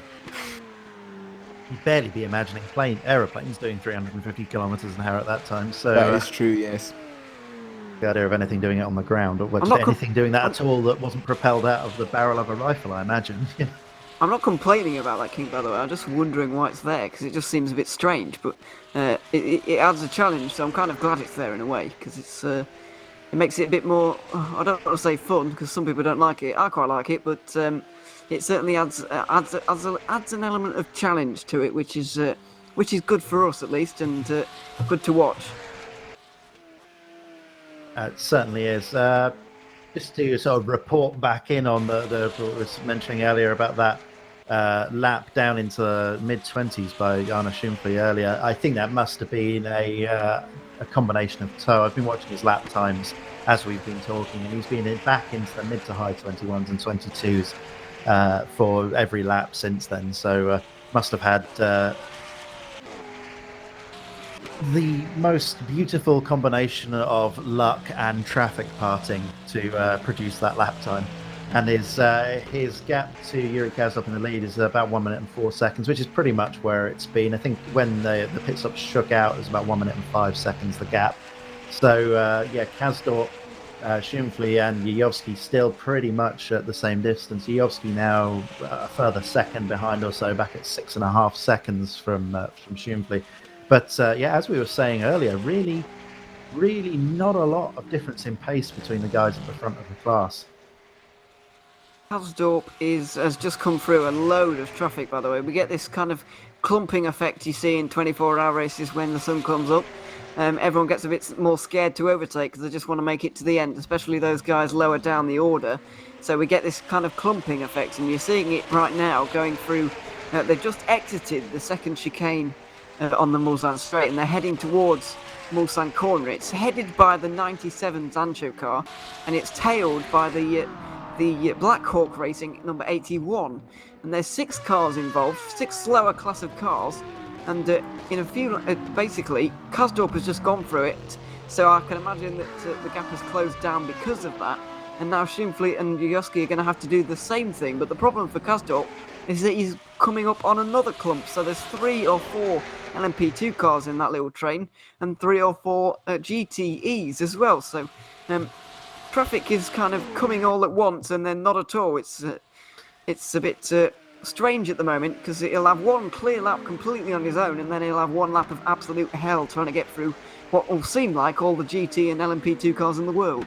Yeah, Schumfli's got quite a big gap in front of him before he hits that particular group that you're talking about, but that is a dense cluster of cars. I've just brought up the little tracker thing on in the RF2 thing on my screen, and Schumfli's got one of the only gaps on the circuit in front of him before he comes up on that track after having just passed De Silva, putting another lap on him in the other McLaren Senna there. And as you say, he's going to have a lot of fun getting through that particular group of traffic. And Kasdorp has another one of those clusters he's going to reach in maybe half a lap or so's time. I don't know about. I think this is quite weird, but personally, when I'm doing endurance, I quite enjoy going through traffic. I don't know. I quite enjoy picking my way through and trying not to lose time. I know some prototype drivers absolutely despise getting through traffic. And they really just hate it, and they hate the thought of GTs almost because they just despise traffic so much. But I actually quite enjoy trying to pick my way through some GT and slower prototype traffic. It's quite enjoyable to me, but maybe that's just me, and nobody else will agree with me on that one. But in a 24-hour race, you've got to do something to keep yourself entertained. Exactly. No, it would be boring, wouldn't it, if it was all in the same class? There would be much less battling. Low 20. I'm not sure about that. You find cars always find a way to battle at any point of a race, just because, well, it's kind of what happens once you get 40, 45 cars into the track. You always have a battle close enough somewhere. Well, true, but I feel like it's more interesting when it's multi-class. Also more danger. Yeah. That's why it's good. That's what he said when he said interesting. On that note, speaking of Arnold Fleet, as I have been on and off for the last 10 minutes or so, actually, just popped in a very low lap in the 320s, 3/10 off of his best, which was aided entirely by lapping. I've already forgotten who it was. Was it Nick De Silva and the Speedy Mike car? It might have been. I've already forgotten. But managed to get toes down all three sections of the Mulsanne straight there. So I suspect that low 20s lap time we saw earlier was definitely aided by a nice healthy chunk of toe. Yeah, but obviously he's got to still have the skill to negotiate that in the corners. So it's a very good lap time indeed from him. 1.4 seconds he took out of Kazdorp on that last lap around. Just going to wonder how close they are to pit stops. We are about 5 laps away when they cross the line next time. It's going to be lap 332 when they next come in, and then obviously the AAA Esports car on that slightly alternate strategy going to be 2 laps later or more, depending on how many laps they decide to do. But yeah, I'm just really wondering how this is going to play out, because Singularity all of a sudden looking a fantastic place in this race. They're 1 minute ahead and everybody's on the same strategy, so Ajira are going to have to close that down on the circuit unless we get another Code 80 or another issue. I hope I haven't cursed it just there, but without those kind of issues, it's looking very good for Singularity with still 5 hours to go. And if Ajira makes that pass, that will put them plus 14 points, because of course it is 50 then 36 for long, because it is double points. It would give them 14 more, which would put them on 158, which would give them the championship by 5 points. That is presuming that Edge Esports stay in 5th position. Stay where they are, yes. Yeah, Edge and AAA stay where they are, yes. Don't confuse it anymore, please. As Arnold just passing one of the Zan shows at least, and they're having a look. Well, it'd be the 97 that he passed, because we're now looking at Siravaya, who's sat in the pits in the 87 in the lead of the GTE class, and Kasper Stoltz in that number 60 car moving closer and closer. And it's always painful when you're sat still and then your rivals race past at 200 220 kilometers an hour. And there we go, he's just crossing start finishing line now and passes Siravaya in the pits. And number 60 goes back to number 1 in the GTE class, and you just see in the background there the Zansho car still stationary. So here's an interesting thought. While all of the LMH teams are on the same strategy, we know that the Porsche is doing a lap longer per stint just based on the raw characteristics of the cars. So with the race being reset and 5 hours to go, we're still seeing an interesting strategic battle going on here between the Porsches and the BMWs, or really specifically Singularity Racing and Zansho that we've just been looking at the 2 drivers for there. So this is an interesting thing we're going to have to keep an eye on for, I think, honestly, the rest of the race. So while there's it was about a 50-second gap or so, I think, out on track, I don't think that's going to manifest itself because at the end of the race, because the Porsche's going longer each time. Yeah, I think you just raised a very interesting point there, actually, because the Porsche's going 1 lap longer. You're absolutely right, and I believe that 13 laps might be just under an hour for GT. I'll have to do some maths in a moment to work it out, but I think that's just under an hour for the BMW. However, the Porsche's going to be doing just over an hour. So is the Porsche going to actually eliminate a splash and dash in purely because of its fuel mileage? You'd think with a bit more fuel saving, you'd be able to push that. And that's got to be what Kasper Stoltz and the rest of the Singularity Racing guys are thinking at the moment here. Is like, let's not concentrate on running 5 hours of qualifying laps. Not that anyone's doing that. Of course, everyone's running to an extent to a time. Yeah. But, let's just eke it out that tiny bit more. Then we've got a stop in hand, and all of a sudden we've got a race. Just doing some quick mathematics in my head, that 13 lap stint for GTEs will roughly be about 50 minutes, not even 60. Yes, I was completely wrong there. So they're both going to have to splash basically. Yeah. And there's been a driver change to that number 87 as well. Cedarvai's got out and Jan van der Heide has now got into that number 87, trying to chase down Stoltz. 45 seconds, 46 seconds currently, that gap between the two of them. As we have passed 5 hours to go now, it's now 4 hours 51 and 42 seconds to go. And, you know, who knows, coming to the very end of this race, depending on fuel numbers, those few seconds could be incredibly important to some teams. Well, this is the question that I was about to pose to the both of you, actually, is if you're Jan van der Heide in the Zandshow car, you know that the Porsche's going longer, you know maybe they can do enough fuel saving to eliminate a stop, maybe they can't. They're certainly going to have a quicker stop than you at the end. Do you push? Do you try and push the limit now, or do you try and fuel save as best you can to minimise your pit time for that last splash and dash? So number 14 appears to have stopped very suddenly on the outside of Maison Blanche, that being the Aviconic Racing Team car, currently in 7th. I just saw the yellow pop up and looked in the track map, and that was very stationary. But it appears to have let's have a look. Is it coming in the pits? Yeah, that does look like it's certainly coming in the pits. I think they may well have had an incident at Maison Blanche. Possibly. Hopefully not, though, in terms of for their race, really. They're in 7th place at the moment in a Speedy Mite sandwich. I know Lewis will really appreciate me saying that because he says it's not, but you know what I mean. Nick De Silva is actually going to overtake João Pitaes there, so change in the Hypercar class. But yeah, just going back to that point about the Zandshow car and whether I'd be fuel saving or not, as Casper Stoltz comes in on the screen. To be honest, if I was in Zandshow camp, I wouldn't be fuel saving. I'd be pushing as hard as possible, because even if you do get that extra lap, you're still going to have to splash. I know it's going to be less of a splash, but I wouldn't be fuel saving if I was them.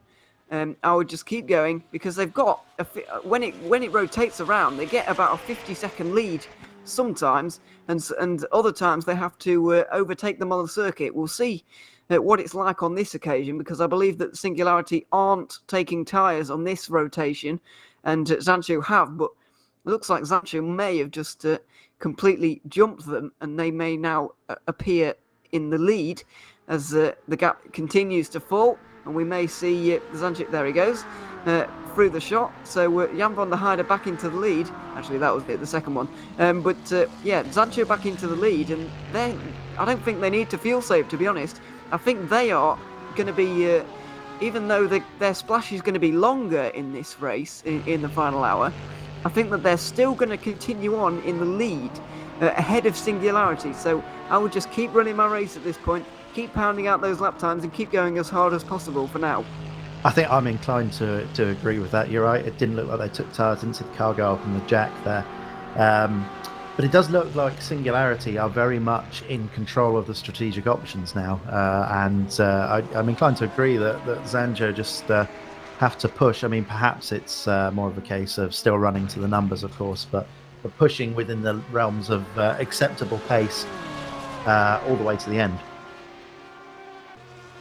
Yeah, absolutely. So that's going to be a fascinating battle to watch throughout this race and throughout the rest of it anyway.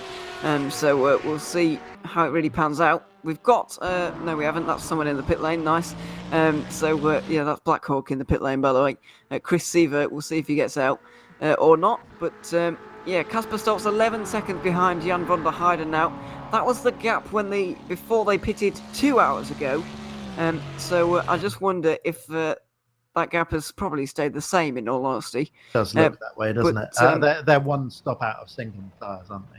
Yes, they are, yeah. I'm not sure how, but somewhere along the line, they've become one stop off sequence. I have a vague recollection that maybe, was it Singularity that tried to triple stint the tyres earlier, right at the first stint of the race? I do remember it was somebody. A long time ago. It was, yeah. It was an awfully long time ago. That piece of information. Perhaps someone that's watching can remember back that far. But one of the front-running teams, and I have a feeling it was Singularity that tried to triple stint it, because they were a little bit off the pace at the beginning of the race, which was being totally dominated by the three Zandshow cars. Yeah, it's going to be interesting. It's been quite interesting to see the fall of Sancho throughout the night. It's not something we like to see, Sancho bias, but you know, it's happened unfortunately. There are the two cars, by the way. Jan van der Heijden just getting ahead of his teammate. I believe that's still Goran Djordjevic driving. It is. They're currently 11th position. They're not even going to get points in this race, so it's going to become a two-horse race for the championship, as we suspected it might. The other championship contender who's still running up the top is Juice's Motorsport Club in third, but they're going to need a modern miracle, really, if they want to win this championship. They need to win for a start. Well, they don't need to win, but they could do with winning. And even then, they might not be able to win this whole championship overall. So, interesting, but it's looking a tall order for them. And it's looking like a two-horse race in GTE and LMP2, incidentally. Yeah, I mean, at the very minimum, they need to finish ahead of the 87 Sancho car and, of course, Singularity Racing, who are at the top of the championship, I think. And even then, I think they need to finish quite a long way ahead of both of those cars. So while Juices are still mathematically in contention, I think you're quite right in calling this a two-horse race between the 87 Sancho and the 60 Singularity car. They'll both crash now. Now I've said that.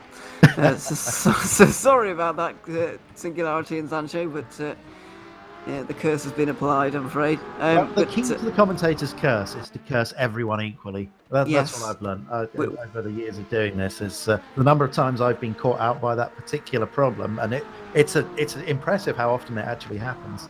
Yeah, well, of course, last night Chris Buxton managed to do it within 15 minutes, I think. That's very impressive. I can't remember who was it. Who was it? It was Philippakis in the Speedy Bike car. We're singing his praises, and about 2 minutes later, 2 minutes later, there was him without a rear wing at Indianapolis. Yeah, and 15 minutes is rookie numbers. I commentate on a lot of sprint races. If you wait 15 minutes for the commentator's curse to set in, then you may only do it once throughout the entire event.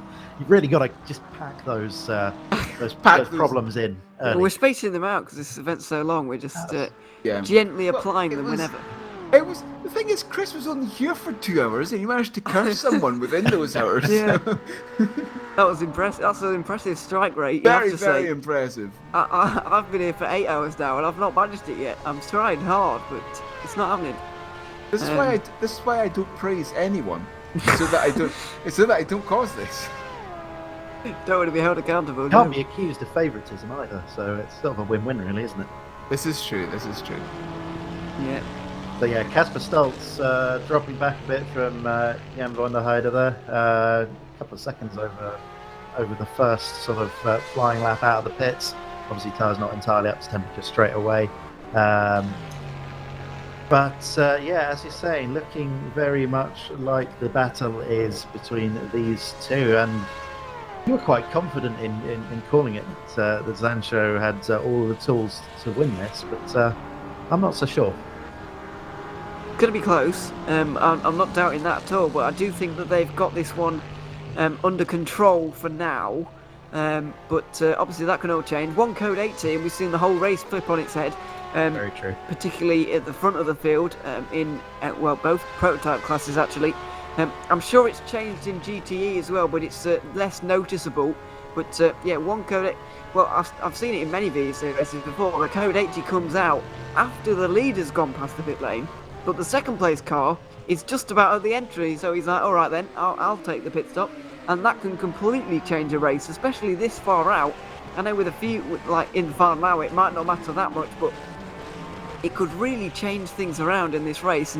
And hopefully we don't see incident. We want to see all the guys get to the end, but we know that that's probably not possible right now. 31 of them still out there. I'm still holding out hope that we get at least 30 to the flag, because that was my prediction earlier on in the race. It looks like it's holding on for now, but yeah, we hope that everyone gets to the end of this race, but a code 80 could really change things up, especially in GTE.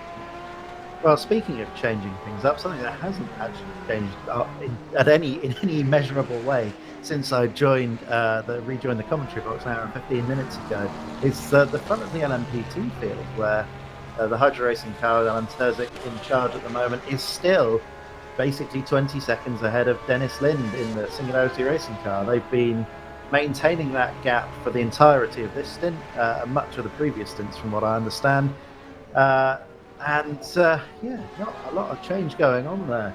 So hopefully that battle, something comes of that battle, because the interesting sort of sister team dynamic there is something that I'm quite keen to see play out and see what, if any, sort of favours are given or not given. We all like a bit of politics in our motorsport, so I'm back in the commentary box again for the final 2 hours of the broadcast. So posing all these hypotheticals now, I start noting these down so I can jump on my own conversational grenades when they come to fruit, so to speak, later on.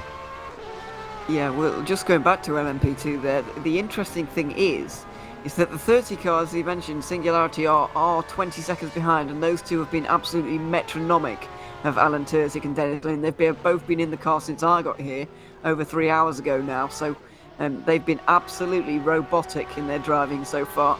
Not a foot wrong from either of them. As the leader comes in, by the way, we'll get to that in a moment, but the interesting thing is the Singularity car in behind is pitting 1 lap later than the Hypercar in front.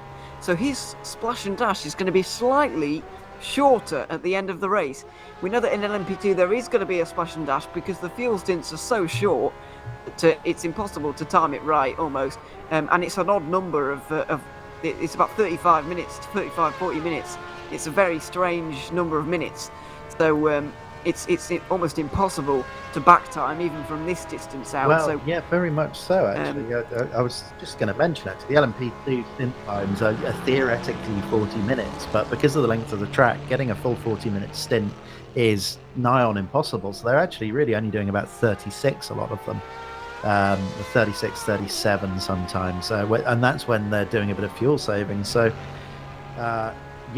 saving a lap or two of fuel is all good and all, but it's not giving them the same strategic flexibility we're seeing in GTE or particularly Hypercar, where everything's all up in the air with that potential 2 stops worth of saving. As we see now, Yuri Kasdorp just leaving the pit lane as Arne Schumfleet comes in, pulls into the box behind him. Just as he leaves, Yuri Kasdorp a full pit stop ahead. I don't think he changed tyres during that stop based on that particular timing. But wow, a full pit stop in the lead still. Yuyovsky didn't manage to really get that gap under 1 minute. A couple of times it got close, but most of the time it's still in that sort of 1:02 to 1:04 gap that we've been seeing for, well, the entire time I've been here, at least. I think Gerhard Yuyovsky might have just served a penalty there. He's been in the pit lane 2 laps early, but he's straight back out again, almost very, very quickly. So I wonder if he's had a stop and hold for the old cut tracks. That was in the pits. I said Arne Schumfleet to start with, then started talking about Aaron Yuyovsky because no, I know, but I haven't had my coffee yet this morning. They've all been in, and Yuyovsky's jumped Schumfleet massively, which surely wouldn't happen. I mean, it's bigger than a tyre change. So a bit baffled, but the only reason I can think of is that stop and go for a cut track, or many cut tracks indeed. So I'm just wondering if that has actually taken place, to be honest, because I'm not entirely sure, but it would seem strange that they would have a very short pit stop like that. Kasper Stoltz dropping massively behind Jan van der Heijden. When they came out of the pits, it was about 10 or 11 seconds, if my memory serves. Yeah, it was. They are on all the tyres, though, of course. But that does actually lead to an interesting question, what you were just saying there about the potential penalty. I don't know if we're going to be able to find out the answer about that from anyone, but one of my my bugbears about rFactor 2 and the track cut penalties is once you've been served a penalty, they become gradually more severe as you keep repeating the offence. Is that a case within VEC, or are the rules rewritten from the standard? Help? I don't know. Yes, I'm not sure actually either. That's probably a good idea. I think they're reset actually once you. I that would heard make sense whispers of that. Yeah. For any endurance race, because Yeah, I think as stock, so you get your 3 track cuts, and then you get a Well, it's a more than 3 drive-through. today. It's more than 3 for this race. Yes, of course, yeah. But we then, don't know how many. It'll go from a drive-through to a stop and go to a stop and hold to a black flag or something for every additional track cut beyond that. So it becomes quite punishing, particularly at somewhere like Le Mans, where it's not a trivial pit lane. I just received a message from Lewis saying it was a track cut penalty for Erhan. So well spotted there, guys, while I was yammering on about everything else. The thing is with the track cuts is that, at least to begin with at the race, it is usually 5 here at the VEC, but Jimmy had set it to an unknown mystery magic number at some point at the end of the race. But one. I think It was 1. It was one. It was 1. I think everyone has pretty much found out what that number is now. Yeah, the cover has been blown now, so everyone's going to be all out at the end of the race, just going across every curb they can find when they know they're not close. It'll be I'll start that sentence again. It'll be a bit like, for example, the V8 supercars at Adelaide. Yeah. They're like 3 curb strikes throughout a race at the centre chicane at the beginning of the lap. So what they'll do is they will wait until the last 3 laps, then use all of their curb strikes during the last 3 laps. And they do the same at the Gold Coast as well, for example, just because they have got those sensors there and you're allowed a certain number of curb strikes per race, and they will save those up until the end of the race. Yeah, that's far too tactical for my liking. Interesting, obviously seeing Aaron Yujovski reeling in Kasdorp because he's not carrying around the fuel. As you say, presumably we'll be expecting to see him in at the end of this lap. Would I be right in thinking for a proper fuel stop? Yeah, I think so. It's been 2 laps now since... Has it? Yes. It's been 2 laps now since Kasdorp and Schoenfleet came in. Or, well, it will be when they get to the line. So this is a beautiful indication of the difference fuel load makes. Just look at the time bleeding away on the relative there in the bottom right-hand corner of the screen. Just as the rest of the lap unfolds, it's very rare that you get to see a car on full tanks versus a car on empty tanks and see just the difference in pace throughout the laps. That's a beautiful illustration. It's a difference that's not often talked about, really, but you're seeing a very good illustration of it right now. Just one thought I'm having to myself here. This could possibly be, I don't want to curse it, obviously, but this could possibly be the closest Le Mans finish we've ever seen, if it's going the way I'm hoping.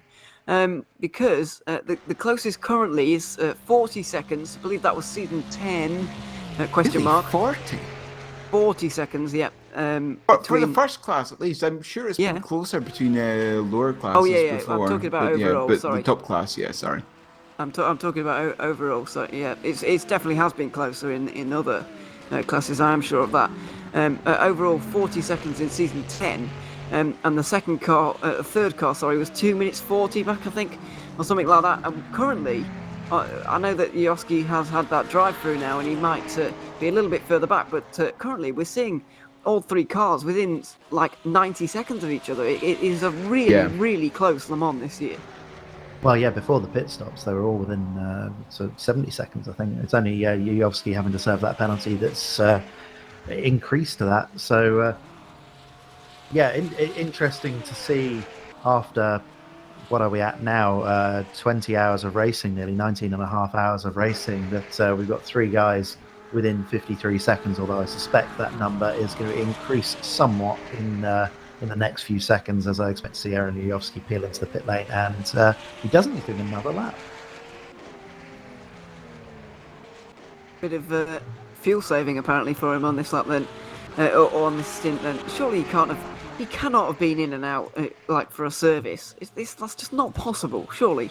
He's gained 55 seconds on Arno Schoenfleet from being 5 to 10 seconds behind. We had confirmation from Lewis that it was in fact a track cut penalty. Yeah. So they've obviously been doing some good fuel saving there. Obviously, if they've been fuel saving over a couple of stints, then compared to the others, then that gap of 1 lap or 2 laps would multiply over the various stints as well. So, but perhaps at least that's a small piece of comfort for Yujovski there. Yeah, we're currently cycling through the current standings as if the race were to end now, but fortunately it's not, with 4.5 hours to go. AAA would be winning the LMHC category. It would be Singularity taking the victory in LMP2, and look at this in GTE. 3 points between Zancho and Singularity. It's going to be such a fantastic end to this race, and such a fantastic fight to end a fantastic season, you have to say. Yes. I'm really looking forward to the final 4.5 hours of this race, because it really could go any way, and it's so unpredictable, and that's when the best racing is really produced. Well, what's interesting about those predictions is that in the Hypercar and GP classes, the second place driver has to go on and take the win in order to impact the championship. But in LMP2, Dennis Lind and his cohort at Singularity Racing in the number 30 car can afford to finish where they currently are in second place. Let the Hydra Racing team win. Not that I suspect there are too many drivers that will let another car win. But if they can't impact that 20-second gap that's been there for what feels like most of the year 2020, which feels like most of about a century for everyone that's had to experience the year 2020. Very good position for Singularity Racing to find themselves in LMP2. Yeah, and again, with having this sort of like points lead that Singularity car has in the LMP2 class, that gives them a little bit more leeway and allows them to relax just a little bit more, because they know they don't have to go out and necessarily win this race. They know they can be X amount of positions behind the Wave from Esports number 26 car. Just had to quick check my notes there. They know they can be a certain number of points behind that 26 car, which means they don't necessarily need to go out and win it. Of course, they will go and try and win the race, but they don't necessarily need to in order to guarantee that championship. But if you compare that to both the GTE and the Hypercar classes, really for both of those championships, you need to win the race in order to guarantee the championship. Yeah, the other thing for the number 30 Singularity car is they're 2.5 minutes, not 2.5 seconds, 2.5 minutes ahead of the Waveframe car. So not only have they are sitting in a track position that, were the race to finish now, they would take the crown, they've also got a couple of pit stops in hand. So very, very comfortable position to be in for Singularity Racing. It just looks like Johan Joski is going to come into the pit lane after 18 laps on this occasion, he is indeed, but he was absolutely flying towards the end there. He was closing almost nearly 3 seconds behind the race leader there of Yuri Kazdorp, so he really was going very fast at the end of that lap, or the end of that stint, should I say. He actually picked up another cut track warning there, but now he knows how many there are, and he's got quite a bit of leeway, so I guess he could use a few of them up in the next couple of minutes, although there's still 4.5 hours to go, so I guess they'd want to preserve a few. Maybe a bit of tactical play there from Yoski to really get the best performance out of his car. Well, just to be clear, the track car penalties were applied to the car, correct? Yes. Rather than the driver. So that is very much a gift that he's passing on to the Hani Al-Sabti and is it Risto Kappa, the third driver in that car? I think so. I can't remember. I've only seen Eren and Hani in the car while I've been watching the feed or commentating. So I need to double check that. I've got him on the Risto as on my Potter's guide that I've constructed, but I've not actually seen him in the car yet. No, so, Risto was in that car when I was. At what point? No, I was still here, but I am commentating. Yeah, I think it's before you arrived in the commentary box this morning. Actually, Risto swapped out the pit stop before we began our stint. Morning. Right. Yeah. So obviously those track cuts are cumulative. We now know that car has one of X remaining, so we'll see how that unfolds. Presumably you would expect drivers of this quality level to not find that number again, now knowing what it is. That's the first penalty. It's taken them 20 hours nearly to accumulate it. If you're racking up however many track cuts it is over the last 4 hours, then well, you couldn't accuse them of not trying hard enough. But as you say, the gap to Kazdorp in the leading Singularity car was just melting away as that car on low fuel was going with a thick end of 4 seconds a lap quicker. Seems to be the difference between a full fuel tank on the McLaren Senna and running on fumes. Yeah, now having a look at Rafael Lobato in the ACR number 14 car. No, sorry, that's Ben Dutton in the Speedy, mate.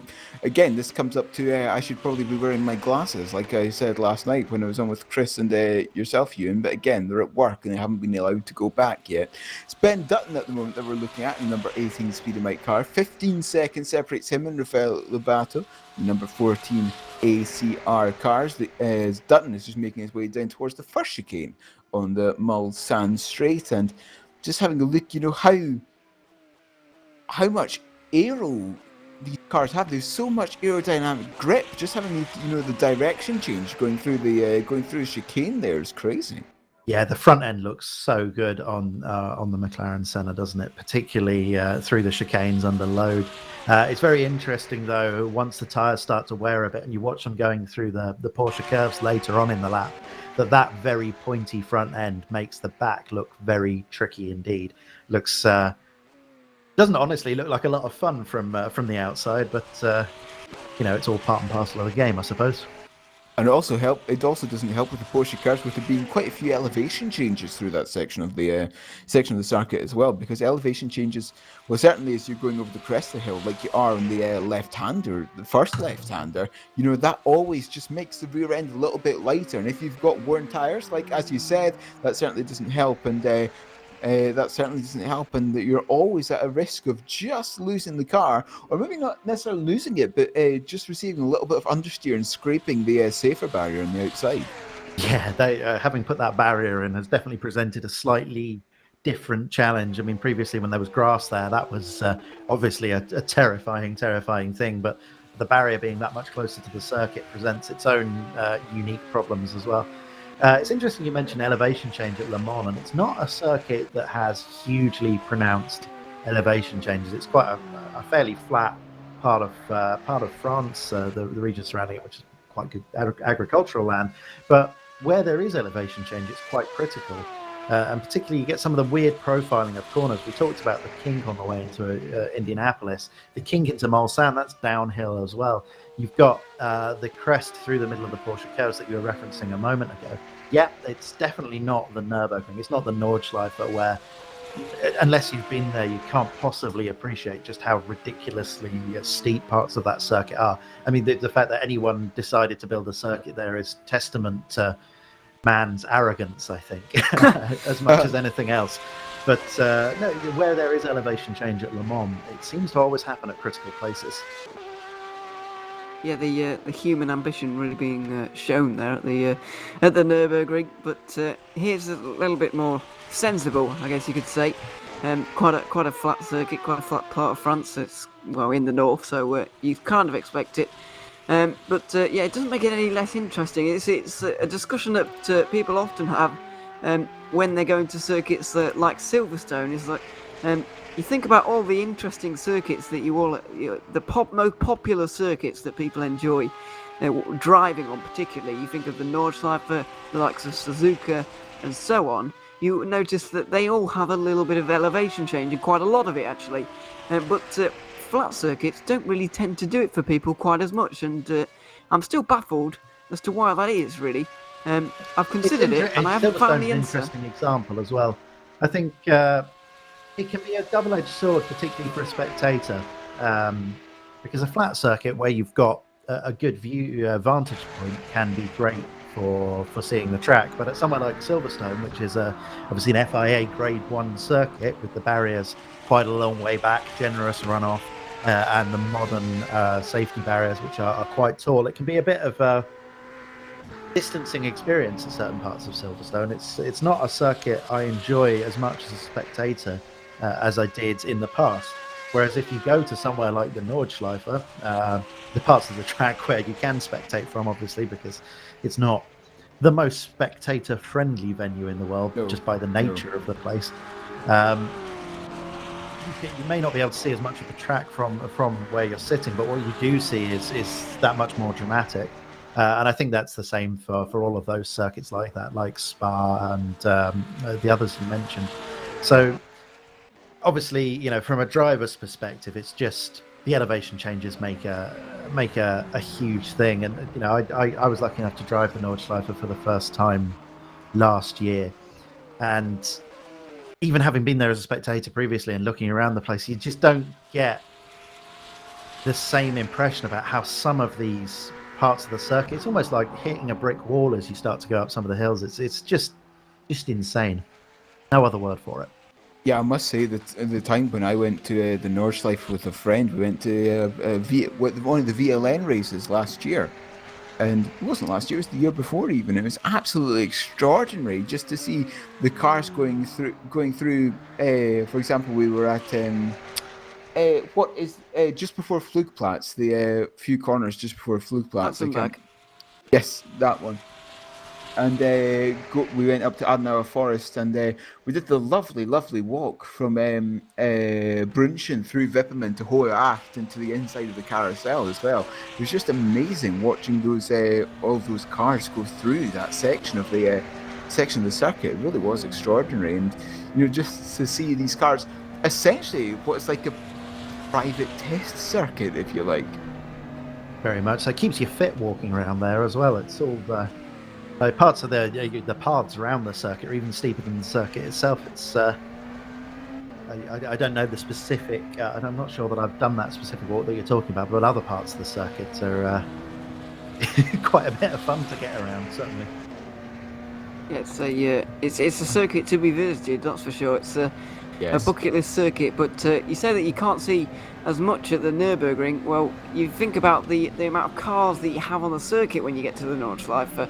When you're doing an event like the VLN, or I mean watching an event like the VLN or the Nürburgring 24 Hours itself, you think that you've got at least 170 cars. I imagine in a few years, about 10 years ago, maybe more, they had 200 plus cars on the grid, which is just insanity on most circuits. But on the Nordschleife, you can get away with it because they're so spaced out all over the place. So, yeah, as I said, you can really get away with it. We're being treated to some beautiful pictures of Jimmy's desktop background there. That's very calming, picturesque nice beach scene. That was I think quite a nice thing to interject into the broadcast. Yeah, I think it's one of the default ones. Yeah, it looks like it. I think it's... Oh well, talk amongst yourselves. I'm going to go change my desktop background to that one. Let's not abuse him too much for a desktop background. He could have been worse. Oh no, he's joking. Oh, that's fine. Okay. It's just nobody else saw that. Yeah, it's just for that our was just a private joke between the three of us, and just for our private viewing. That but yes, having Yuri Kastrup. They're gonna wonder what we've seen. I know. Having Yuri Kastrup in that number 10 car, 65 seconds or so ahead of Arne Schoenvliet in that number 9 Ajira racing car. Of course, Arne needs to pass Kastrup in order to get that championship. And 64 seconds was the gap pretty much before the pit stops. I think it's not quite much. 64 because the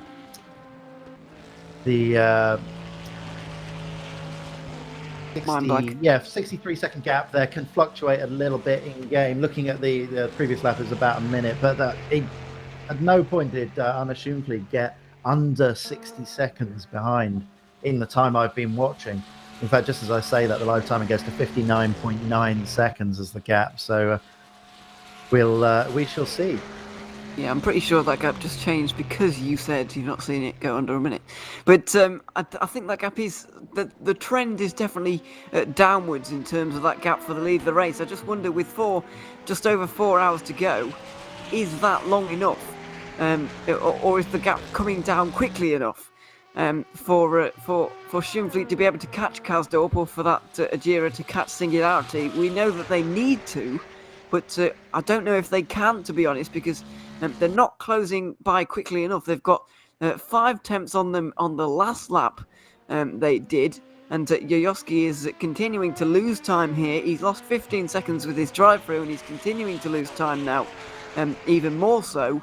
But yeah, it's just not looking like the gap is coming down quite quickly enough for the battle to really be a factor in the later part of the race. And in LMP2, by the way, the gap is also extending. So it seems that the gaps at the front of the race in each class are not looking as promising as they were 1 hour ago. That's very interesting, actually. You're quite right. Dennis Lind has dropped a good 10 seconds behind the Hydra Racing car now. the number 30 Singularity. That's something that I didn't expect to see, because they've been setting almost identical lap times, give or take the usual swings for traffic, of course, for much of the last couple of hours. So interesting to see that gap has increased. As you say, Arne Schumfli has dragged in maybe 3 seconds or so over the last 100 minutes into Yuri Kasdorp's lead, but at that rate, he's going to need another 12 hours or so to to get past the Singularity car. They're definitely going to have to find some other way of getting past. Yeah, exactly. Or a code 80 indeed. They're going to need one of those. But obviously, if you hope too hard to have a code 80, you're going to be the cause of a code 80. So that's something to be avoided. And they'll be trying to do that. Now, we actually do have a battle that's closing in here. We were looking at it a few moments ago. A battle? Yeah, calm down. It's only for 7th. But it's still a battle. It's still points. It's still important points. Yeah, exactly. So it is Avid Chronic Racing currently falling back towards Ben Dutton driving the Speedy Mike car. But Zhao Putayas in the YouTube chat is saying that they're down on top speed and they have an unstable rear end because of damage they have picked up. So they've got more drag and less downforce, which is really all kinds of wrong for them. So you can imagine that this pass is going to be pretty simple, but it's still a battle to watch, which is what we like to see. As just came up on stream, just as I caught that, a penalty has been handed to Lars Jepsen, currently in 5th place, number 37 Team Rookie Monsters LMP2 car, for what I can only imagine to be track limits. Yeah, I would imagine at this stage of the race, we're going to start to see a few more of those creep in. If you're seeing some of the Hypercar guys start to pick them up, then some of the other guys are going to start to hit those artificial barriers as well. So they were a little bit out of the running there after featuring up the front end during the early part of the race. That's certainly not going to help their situation at the moment. Also with that rear end damage, that's certainly not helpful via places where you need quick changes of direction, such as Indianapolis, such as the Porsche curve, such as the chicanes coming down the Mulsanne, such as the S's coming up towards Tetra Rouge as well. So all the bits where you can actually make up any time. Yeah, and Tetra Rouge itself, because Tetra Rouge itself is on a little bit of a crest as well, or there's a crest just after the corner, if memory serves me correctly, and you really don't want a light rear end there either. No, you really don't. So they'll be hoping that doesn't really bite them at the wrong moment, because it could take 2 cars out if they're not careful. This is a bit squeaky in traffic. Coming through, they say they've got rear damage, but they just went up the inside of a Corvette at Corvette. Yeah, there, it's fine. So complete disregard for the Corvette's well-being there, but it's all okay. Down the inside of the Ford chicane there for Ben Dutton, and he is through on that Witchwood Corvette. It's because we all know Hypercar drivers don't see GTE drivers as people. They're just moving chicanes. Yeah, they're not even there, actually. They don't even see them at all. They're just not there. They're just like, flies buzzing around your head. What's that thing? It's annoying me again. There's some of the games like Forza and I don't know if GT Sport had the same, or the Gran Turismo games had the same mode, but there's a lot of arcade races overtake a certain number of cars. Yes. Within a certain number of laps. I think the Codemasters F1 games have it as well. GT4 had that, certainly. Yeah, and they're always running around sort of 20 seconds off the pace or something, and that always reminded me of weaving my way through traffic in a different class at Le Mans, as we're seeing here. It was very interesting watching, particularly Ajira Racing with Arne Schumfli at the wheel early on in the race. The risks he was taking through traffic with 23 hours and X minutes to go was quite extraordinary, actually. And things have calmed down a little bit now, but I think we're obviously seeing that the pace difference between the top 3 cars is basically non-existent. We've got a big problem in LMP2, by the way. Dennis Lind is in the pit lane, and he's been there for 2.5 minutes now. Yeah. He's having a big problem, and this is gifting the championship to Waveframe Esports. They must have had an issue somewhere for Dennis Lind, and now this is just handing the championship to the 26. They were like 3 minutes behind them beforehand, but now with that issue for Lind, it looks like Daniele Canestrazzi and that Waveframe Esports number 26 might be able to take the championship from here. Yeah, there was only 1 point between them coming into the race. It's 120 plays 1 and 19, 30 versus 26. And to be honest, we said even 30 minutes ago it looks wrapped up for the 30, and they really did. And 26 couldn't really have anything didn't have anything to answer for. But you can just see that endurance racing, anything can happen, and it normally does. Yeah, Dennis Brawner now in the car, finally getting underway after a 3 minute and 13 second pit stop. That's the lap in the pits almost. They're extraordinary stuff. I think I have to hold my hand up and say that one was definitely my fault after saying with 2.5 minutes they can afford to make a couple of extra stops if they need to, and that proved to be somewhat incorrect. What is the gap at the moment between the 30 and the 26? Have a quick look at live timing. I can't remember if live timing actually covers the gap between cars. Yeah, up. Oh, no, it does. It it's 78 seconds. Looks pretty accurate, actually. It's saying a minute 18, minute 20. Oof. 80 seconds in 4 hours and 10 minutes. Can that be made up? You've got to remember as well that they're going to be off cycle in terms of the pits now. I know that Waveframe were actually off cycle themselves, so it's all getting very confusing now. Really, it's all a bit of a mess, and obviously with back timing, it's going to become even more of a mess. But you've got to think that if Waveframe have to make a pit stop now, and they come out wherever they come out, that's going to be the same amount of pit stops. So I believe that Waveframe have got one more stop to make compared to Singularity in this race still, which could get to Devin Braun a little bit closer to Canestrazzi, but it's not going to make up that 78 or 76 second gap. So they're going to have to do a bit of closing, but some of it is going to be made up in the pit stops as well. You said that the LMP2s are doing 10-lap stints, right? Yep. Okay, I'll do some quick maths. Hang on. I was about to say one of us should go and get the calculator out, because right now with these 30-something minute stints, things are going to be pretty tight between Singularity and Waveframe as to whether that extra stop really comes into contention or not. They're doing 35 minutes roughly, which is 10. Doing 35 minutes of straight racing even would give you to 4 hours and 5 minutes to go, 245 minutes. But you've got to remember that they will spend time in the pits, and that will make up the 4 minutes that they need. Yeah, it'll be very tight. What if they go an extra lap though? What if the leader goes an extra lap that they're not expecting? Then they're going to run out of fuel. Well, they have to do some fuel saving over the remaining stints to make that work. Just cross their fingers and cross everything and just pray as well. It's not looking good I for think them. It's doable. You can save enough fuel. Yeah. Well, it has to be over one stint though, because they're topping it right up to the top, aren't they? So it's not as if. Yeah, they are. It's not as if it's an artificial fuel restriction, is it? So, that's going to be a very interesting strategic call at the end of the race there for the Singularity guys. Waveframe have now got the easier job, which is to keep driving to their numbers and go as fast as they can for the rest of the race. It's also not even 4 minutes actually. They came out. Well, Devin Brown's just about to finish his first lap, so he came out at about 4 hours 12 to go, I would say. So you need to at least save 7 minutes in the pit stop cycle. That's too much. Exactly, and also hope that there isn't an extra lap at the end, and they finish on exactly a 10-lap stint.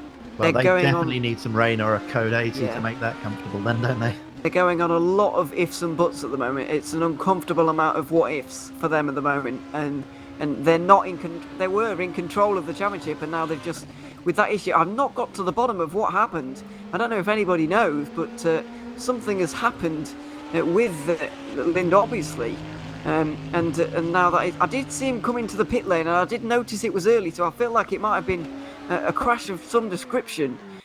So I think that might have been the case there, but it spoiled our lead battle in LMP2, but the championship battle in LMP2 has just hotted up to a whole new level.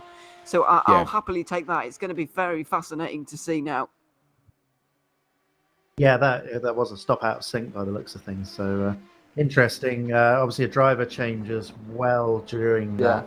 So, I mean, Dennis Lind had been in that car for a long time, so I suspect they were looking for a driver change at that point anyway. Yes. They've actually got 6 stops to go should they time it perfectly towards the end of the race, that Singularity number 30. Singularity lost time in the LMP2 because Devon crashed at Indy. Dennis. It wasn't Devon at that point. It was Dennis was in the car at the time. Sorry, I'm just reading the message I got. Ouch. It was Dennis Lind in the car at the time. Had a crash at Indianapolis, which we didn't see on the broadcast, I don't think. So, obviously, getting the car back and repaired and the driver swap, accounting for that 3 minute and 13 second stop that's put them behind critically Waveframe Esport. And the thing is, with only having 6 stops to go, that isn't particularly helpful when it comes to tyres, because essentially all the LMP2 cars have been double stinting those tyres. And the only reason that number 30 Singularity car did a treble stint in the very beginning portions of this race was by accident. Yes. But because no doubt when they've been repairing that damage, they also changed tyres. They've got to make those tyres last 7 stints, which means they need to treble at one point, or on the final stop they just need to put on a fresh set and take that time penalty. This is horrible for them, really. They were almost cruising. We said it, and it's just turned into a bit of a disaster for them, I'm afraid. And you don't really like to see it this late on. It's real heartbreak. Last 4 hours of the season, you might think that's quite a long time. It's actually more than a distance of some of our races this season. But when you put it into perspective with the amount of hours that we've done this season, in terms of this championship, it is absolutely monumental how close this has been right into the final hours. And I'm sure that there's going to be another change here. There's something else is going to happen. I can't imagine that this is all going to be plain sailing from here, because to be honest, I think that Singularity have better pace than Waveframe, so they're going to be able to make up some of this on pace, as well as the strategy they're going to have to do clever things with. They're going to have to be good on pace as well, and I think Devin Brun is one of the best drivers you could have in that car to do that job right now. Well, interestingly, it does look like he's chipped a couple of seconds away at that gap so far already. Obviously, presumably they did change tyres during that, because during that stop as well, so would account for some of it, but obviously full tanks as well. What was interesting there, watching Devin Braun following Arne Schumfli around in the Hypercar ahead, was just where the pace difference between the Hypercars and the LMP2 cars lie. As through the corners, there didn't seem to be a huge amount in it, and it's really only in the straights on the run up back there to the Ford chicane that really any gap was made between the two of them. Wow, I can't quite believe this. This is just unbelievable at the moment. What an astonishing race, and the twists and turns continue right now. It's just an astonishing race, as I said.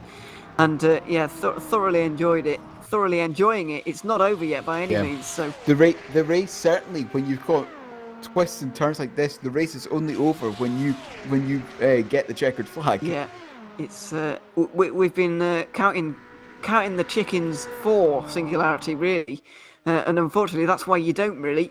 It is a shame for them, but it's going to make our lives very exciting in the next 4 hours. I can be guaranteed of that, because it's going to be one hell of a chase for Devin Braun. I just wonder if he's going to go to the end now.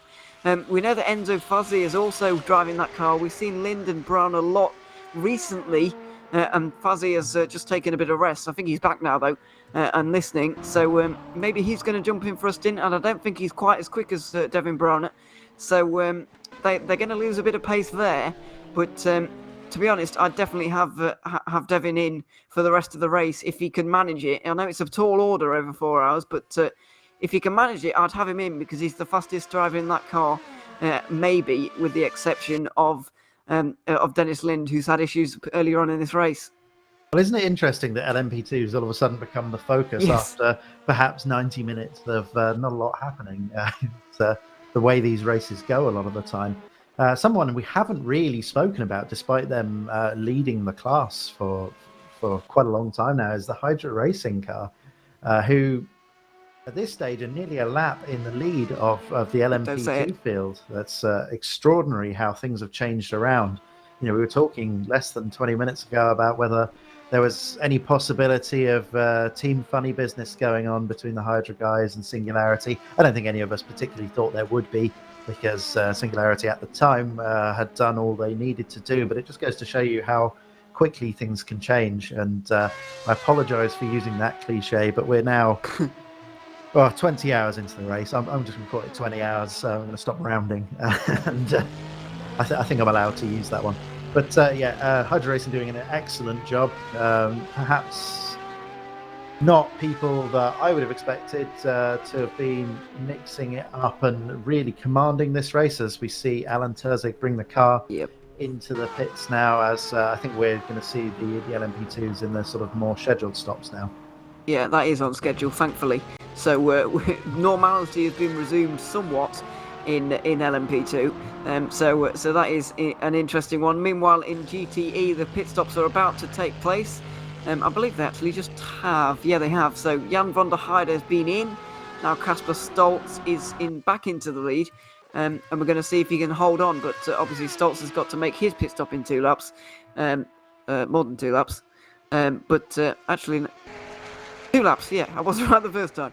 Stolz has still got to make his stop and then try and catch up to that Zancho car once again. 4 hours to go, and it's going to be a very interesting end to this race, as Lewis McGlade informs us. Alan Turzig hands over to Turkka Häkkinen for this next stint, and I presume that I don't presume that he's going to go to the end, because 4 hours is a long time, but we're definitely getting to that stage where you could be putting your fastest and final driver into that car rather shortly.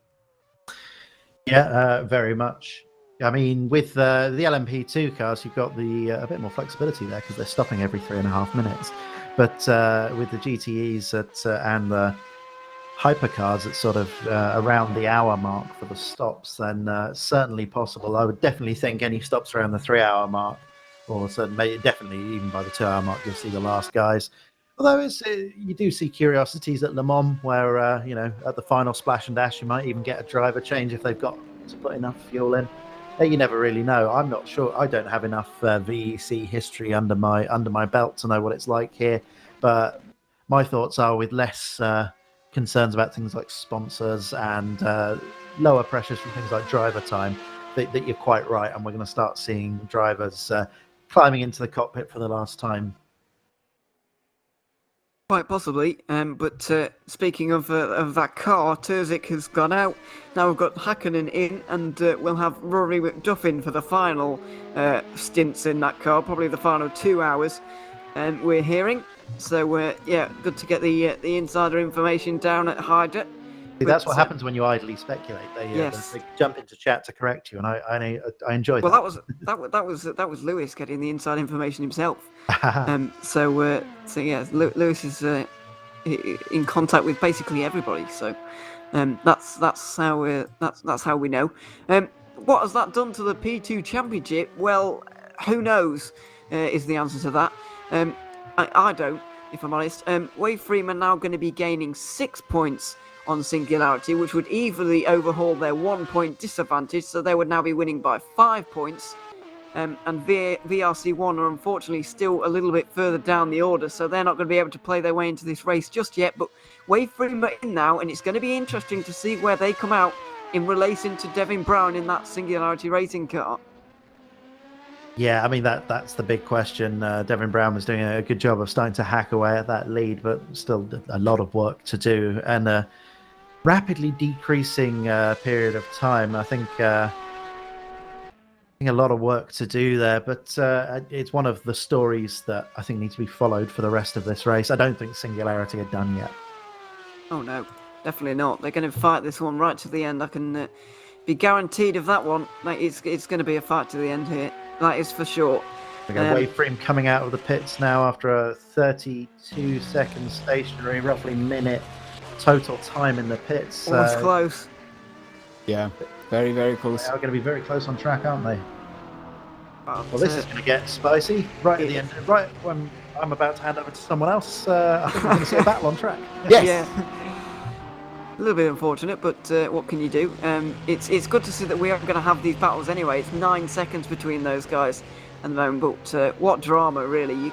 I mean, just heartbreaking for Singularity, but the best thing about it is it's not over yet either, so that's a good thing for us, I guess. And of course, as we now reach 1100 here in Central Europe, it is time for some more commentary changes. But for this time, I think it may well be the first time, it's going to be a full roster change. Yes. From myself, Ewan and Chris. It's going to change over to Alan, Johnny and Lewis. It is indeed. Hello, welcome. It's going to be. We'll strap yourselves in for the final 4 hours, lads. Yeah, enjoy it. How's it been the last few? Talk us through it. It's been exciting. They've gone very quickly. Yes, true. Also, I thought you were supposed to have this nice long gap, Lewis, for you to sleep. I woke up at about 7 a.m. I saw you commenting in the YouTube chat. Yeah, no, I didn't sleep. Didn't sleep. That's fine. Oh, by the way, no, the 97's been round at Dunlop. They're not relevant anymore, though. They aren't relevant anymore. It's true. Dan Cal, who's probably watching this at the moment, he'll appreciate that. Good shout. Yeah. Apparently that car's broken. Well, that's good. You can't just say things like that, Ewan. I'm sorry. I didn't mean any offence. They're not contending for victory anymore. They don't matter. Nice one. Good Why shout. are they still on the circuit? They can't even get on the podium. Yeah. Well, I mean, I'd quit. If you can't win, you might as well just quit, right? Yeah, exactly. Yeah. Might as well. Exactly. I'm not condoning that activity at all. I'm sorry. Oh, we've got another yellow out in sector 1. It's all kicking off. For the 130, sorry, it's for the 431 LMP2 car. That one. Yeah. Eva Racing by Basilia with Lauren Kiersmakers at the wheel of that currently. Anyway, it's 11 o'clock. I suppose I should go away for the time being and let you guys do your job. No worries. Thanks, Neil. See you in a bit. Ewan as well. Great job today from you too. Chris, you're back in 2 hours, so no compliments your way yet. Yeah, no, I'm looking forward to seeing how few of my predictions come true as we see the Basilia car in the gravel at Dunlop, the replay they were just mentioning earlier. Yeah, I'm going to go and get myself some breakfast, watch the rest of the broadcast, and join you guys again in a couple of hours. Have a good one. No worries. See you in a bit, Chris. So, myself, Lewis McGlade, Jonathan Green, Alan Hyde. Hello. Welcome. Hello.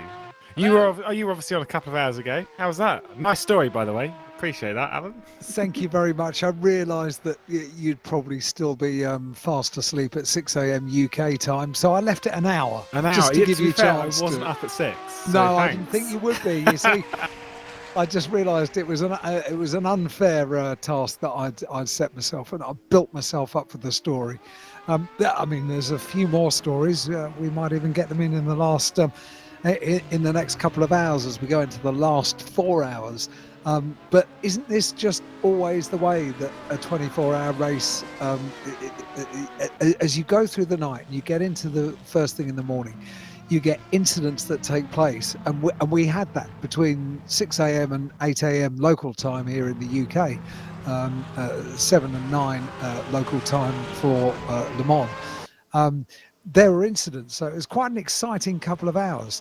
But then when you get into the final 4 hours, that's when all of a sudden you start to see the significance of what might unfold towards the end of the race. So this is a golden time in a 24-hour race now.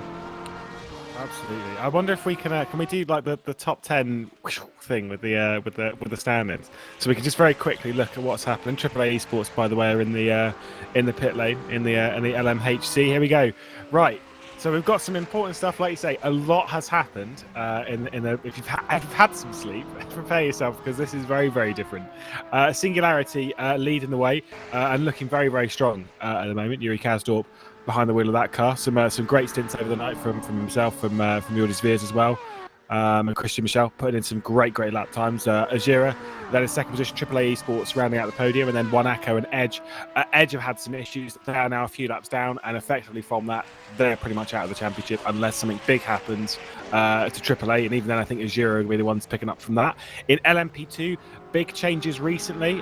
Sorry if you're watching, Dennis, but had a bit of an off into Indianapolis. Damage to the right rear of the car. Devin's taken over that car. currently in third position behind Wave 3 Esports number 26, which means the championship now heads the way of Wave 3 Esports. Just keeping it on the road. Daniele Canestracci behind that. Turka Hakkinen's just taken over the Hydra Racing car at the top of the field as well. That'll be handed over to Roy McDuff for the final couple of hours. Obviously, he started the race, has done a lot of the night stints. I don't actually know how he's fallen asleep at any point through all this. He said he caught a couple of hours of sleep, but not much past that. Roman Yakubovic in fourth place, and then Team Rookie Monsters ran out of top 5.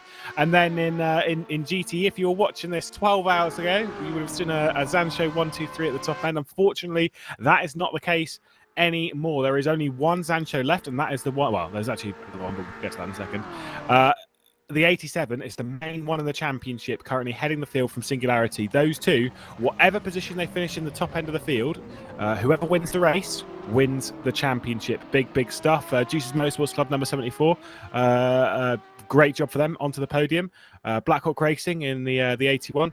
They're in fourth place, and Team Virtual Racing rounding out the top 5. There is one other Zancho car. That's the one we spoke about where it was spinning earlier, and that's the 97. And it's a bit down the order, courtesy of a massive screen freeze and then a big crash from Mike Epps. We can call him Mike Oops now, can't you? I'm worried about Jonathan. I can see that he's with us.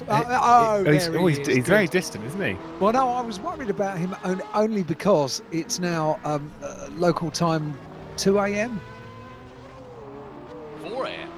4 a.m. now. Right. Okay. So you're doing the full all-nighter. Goodness me. Well done, Johnny. I'm proud of you, man. Yeah, me too. Very nice. I'm right here. What could I miss? Exactly. Are you tired? No. We don't sleep in Texas. No? Never. Well, I might after this. Well, the thing about Jonathan is whatever time, day or night, he's always got 100% enthusiasm for motorsport. So we look forward to the next 2 hours. The Energizer Bunny. You really are. Yeah, you absolutely are. Always. Did you feed your fish with some pizza? Is it here? Yeah, that was it. That was just just didn't weird. go down too well. That kind of clogged things up a bit. I'll tell you, if you're talking about pizza, the driver that's currently on screen, Devin Brunner, he'll be very, very happy with you because he's a big pizza boy. Is he? He is. He loves pizza. Pretty much every day of the week he's eating pizza. Shout out to the man. Good to know. Yeah, well, nothing wrong with that. If you're young and you have a metabolism to sort of run it off during the day, as you get older, pizza every day would have catastrophic effects. I actually don't know how old Devin is. I think he's 20, Yeah, he's 21, something like that. Yeah, he's Still very young. Yeah, exactly. Oh, Yeah, that's good fine. pizza eating Yeah, time. yeah. Prime pizza. Prime pizza time. That. So we've lost Mr. Lynn. So Dennis, by the way, if we look at this, so what we've got on screen at the moment is actually up for second position and the championship. So Daniele Canestracci, who's in second place on the road, currently leading this, would win the championship in the current positions. When they swap, it'll probably head more towards Singularity, but obviously they're all on different tyre strategies and stuff, so we'll keep focusing on the battle that we've got. Dennis was the one who crashed in that car. He has finished for the day, I think. I don't think he's getting in for the final couple of hours because he has to run off and go do his mandatory 10 laps in the test race for the ACO Le Mans. As is Alan Terzic, he's obviously had to run off and do that as well for Hydra as well. There's a few other drivers. So this is the joy of having that test race right in the middle of a 24-hour race. Is at some point there are some people that haven't done their mandatory 10 laps who have to go, well, the car's yours. I've got to go. Bye, lads. See ya. Yeah. Wow, that's tough. It's a busy world in sim racing, isn't it? Oh, it's relentless.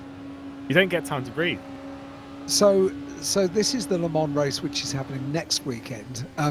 Just so that I can get clear, and this might be a really stupid question, but is it on the same platform that we're on now?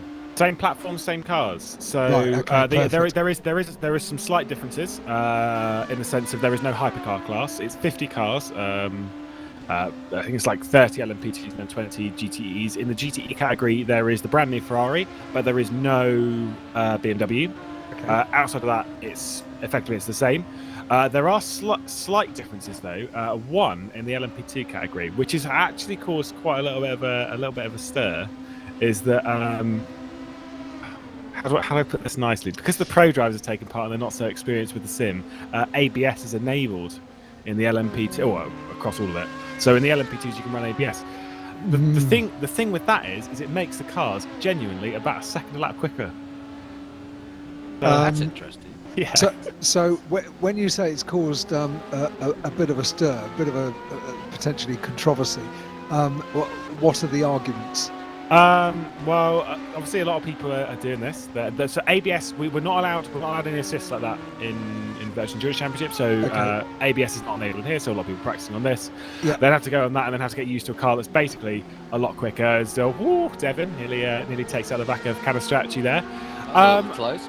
There was talk of like some people like, does adding the ABS, does that give you a weight penalty? Because that is possible to do with certain things, that you can effectively, when you apply an assist, you can have a weight penalty from that, or going to the outside of test routes near contact. Whoa, this is tight. Oh my goodness.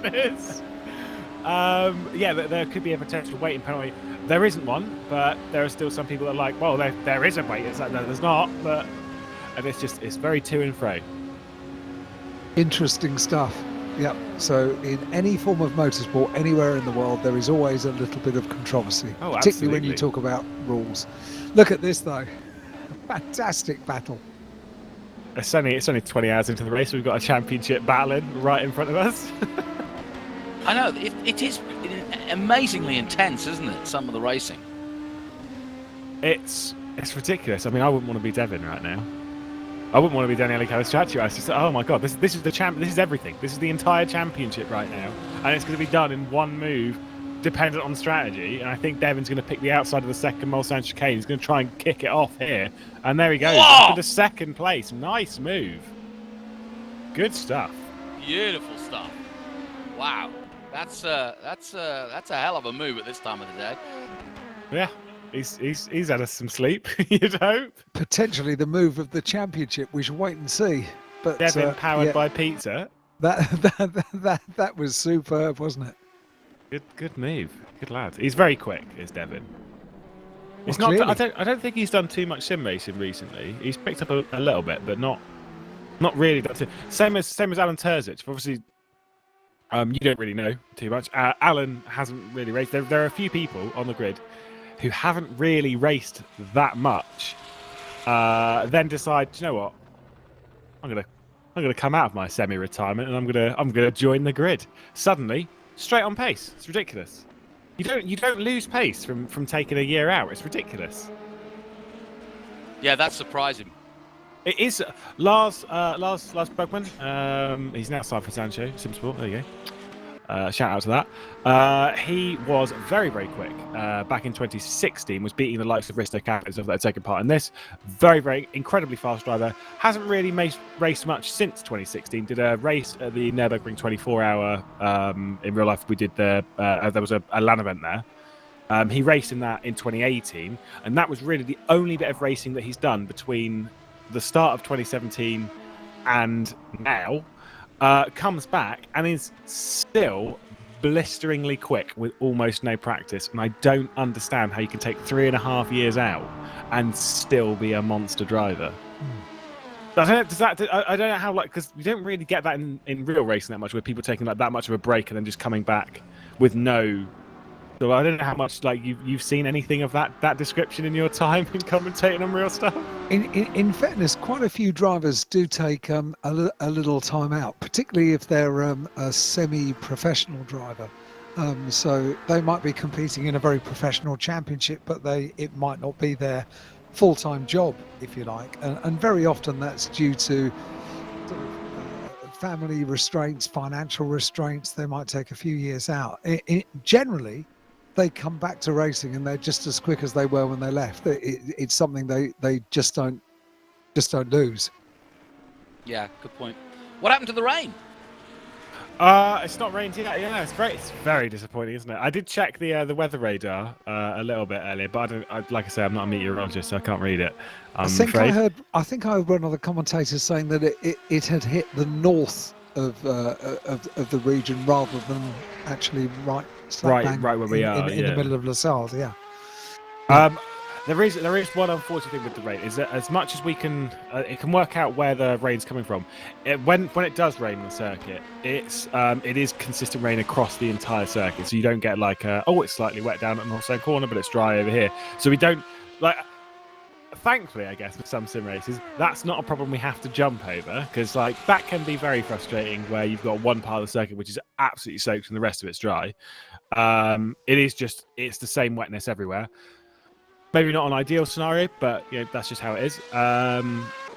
So if it was to touch any part of the circuit, then it would rain on the entire circuit. But I think thankfully it's a little bit further north than we'd have expected, and it looks like we might have a dry run until the checker flag.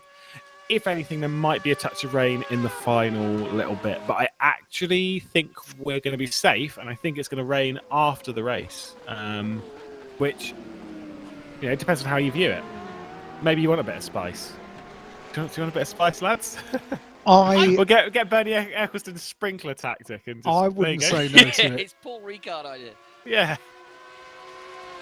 I don't know. I mean, the thing is, I think we've got a pretty spicy race happening now with some championship stuff. Maybe you want to, have a bit more, but I don't think my head could take it after 20 hours of this. It needs it. It's been pretty action packed. It's been mega. It's been a great Le Mans so far. Of course, we've still got loads of time, lads. Loads of time. We're into the final 4 hours, which is always just such a glorious time. It is an overcast day, isn't it? You can see compared to when we started the race, and it was long shadows and plenty of sunshine. We've now got quite an overcast day, so I reckon we'll keep the book open as far as whether we get a change of conditions significantly. But as long as we have onboard shots like this, I don't really care. Absolutely wonderful driving around the circuit on board, isn't it? Yeah, there goes Pizza Boy. Nice, good lad. We're on board with Devon at the moment as the top two pit. By the way, Arne Schoenfleet and Yuri Kasdorp into the pit lane as we fire over the Ford chicane. Brilliant stuff. Great angle as well. This lighting really bad for photography. By the way, just throwing that one out there because I had a little dabble with some photography this morning when I woke up, and I thought, there's no way I'm going back to sleep. So I joined the server, took a few photographs, and then left, edited those. All nice and in the early morning sun. This though, not ideal. It's just such a very flat light. Yeah, it's not great, is it? No. It's just miserable, isn't it? Oh, it's fine. We can't dwell on that. Certainly not, no. Yuri Kasdorp out of the pit lane, by the way, and comfortably ahead of Arne Schoenfleet, who's, I think, doing a full service. I think so. And then he'll leave the pit lane with some fresh tyres and stuff. It's the strategy is all over the place. Wow, that was close. That was a bit closer than we thought. I think I need to change my underwear after that. My goodness me. I know what Devon's like, and that was the one Acco going to the left-hand side. Devon, the one that we're on with, in the Singularity, went to the right-hand side, and then the BMW in the middle, the Butler Power BMW, was just sat in the middle going, please don't. Can we not? Can we not do this whole three-wide action on the on he the may not Mulsanne? have been aware of it. That is true. They pop out of nowhere. I mean, I've not done too much experience in GTEs. So I raced in LMP1 in this championship a few years ago. I've never raced a GTE in this, and I get the feeling it would be terrifying. I was saying that earlier. I'd hate to do GTE because you're just constantly looking in your mirrors. Yeah. And the speed differential is such that you can really be caught out. Absolutely. Well, like in LMP1, you're the one, or in this case in LMHC, you're the one in control. The GTE is basically just sort of there, and you're the one that has to make the move. And like I said earlier, if I'm the GTE, you're sat there going, please don't dive on me into this corner. And you have no decision on that. You have no place to call whether that hypercar is going to dive bomb you or not. And so you just sort of have to roll with it. Yeah, I think I prefer to be the predator than the hunted. Absolutely. Well, I think battle-wise, we've not really got too much that's super duper close at the moment. Everyone's taken a bit of a breather, and we'll see some strategical changes over the next 3.5 hours. So, boss, realise you got any more stories on anything good? I've got a good couple to throw out there. Have you? Did I tell you how I met Jackie Hicks? Yes, sadly, Johnny, you did. Okay, And that sorry. story Oh, is was that another forever. race? That story is Come never on, going to go away. give us some stories. Give us some story from the the tales of sim racing past. So, Yes, Lewis, please. your story is going to be from sim racing. I don't have much for motorsport, I'm afraid. I've No, not done okay. any motorsport commentary. No, that's fine. But there's a couple of comments on the YouTube channel wondering who we are, Johnny and me. So in a couple of moments, after Lewis gives a sim racing story. Oh no! You take over. You take over first. My story can definitely wait. Don't you worry. You carry on, lads. Well, no, your sim racing story first. I want to hear the sim racing story first, and then Johnny and I can sort of introduce ourselves, because we have got new viewers all the time, and people are wondering where we come from. And Johnny and I both come from the real world of motorsport. So we'll give our introductions in a moment after we have Lewis's sim after story. this story. Yeah, no worries. So I mean, I'll tell one. I'll tell one because it's a very quick one. It was from Le Mans in season 7, where we were driving. It was myself. I've told this one a few times this season, so if you've already heard this one, sorry. But it's an amazing story. LMP1 driving a Toyota. It was myself, and then there was Stephen Bailey, Jimmy Broadbent, and Oscar Hardwick, who the story is about. And he was driving down the Mulsanne. He was doing a triple stint. So, an hour stints in this car were like an hour and 10 minutes long. So he was supposed to be in the car for 3.5 hours, which is a long time, especially in that car, which was really quick and hard to concentrate in because it was doing about 390 k's in the Mulsanne. So it was a very quick car. And he was coming up towards the pit stop for his the end of his second stint, and he was like, "Guys, I really need to go to the toilet." But there was the pit stop is only 1 minute. It was only a 60-second pit stop, so he had to think of an interesting way, shall we say, of visiting the lavatory, in some way. So he had a bottle. Yeah. On the preparation though, he was, let's just say, getting himself ready on the Mulsanne. Had both of his hands off the wheel. Goodness me. Hit a bump. Went straight into the barrier. Oh dear, oh dear. Yep. That's There's a lesson there for all of us. Yeah.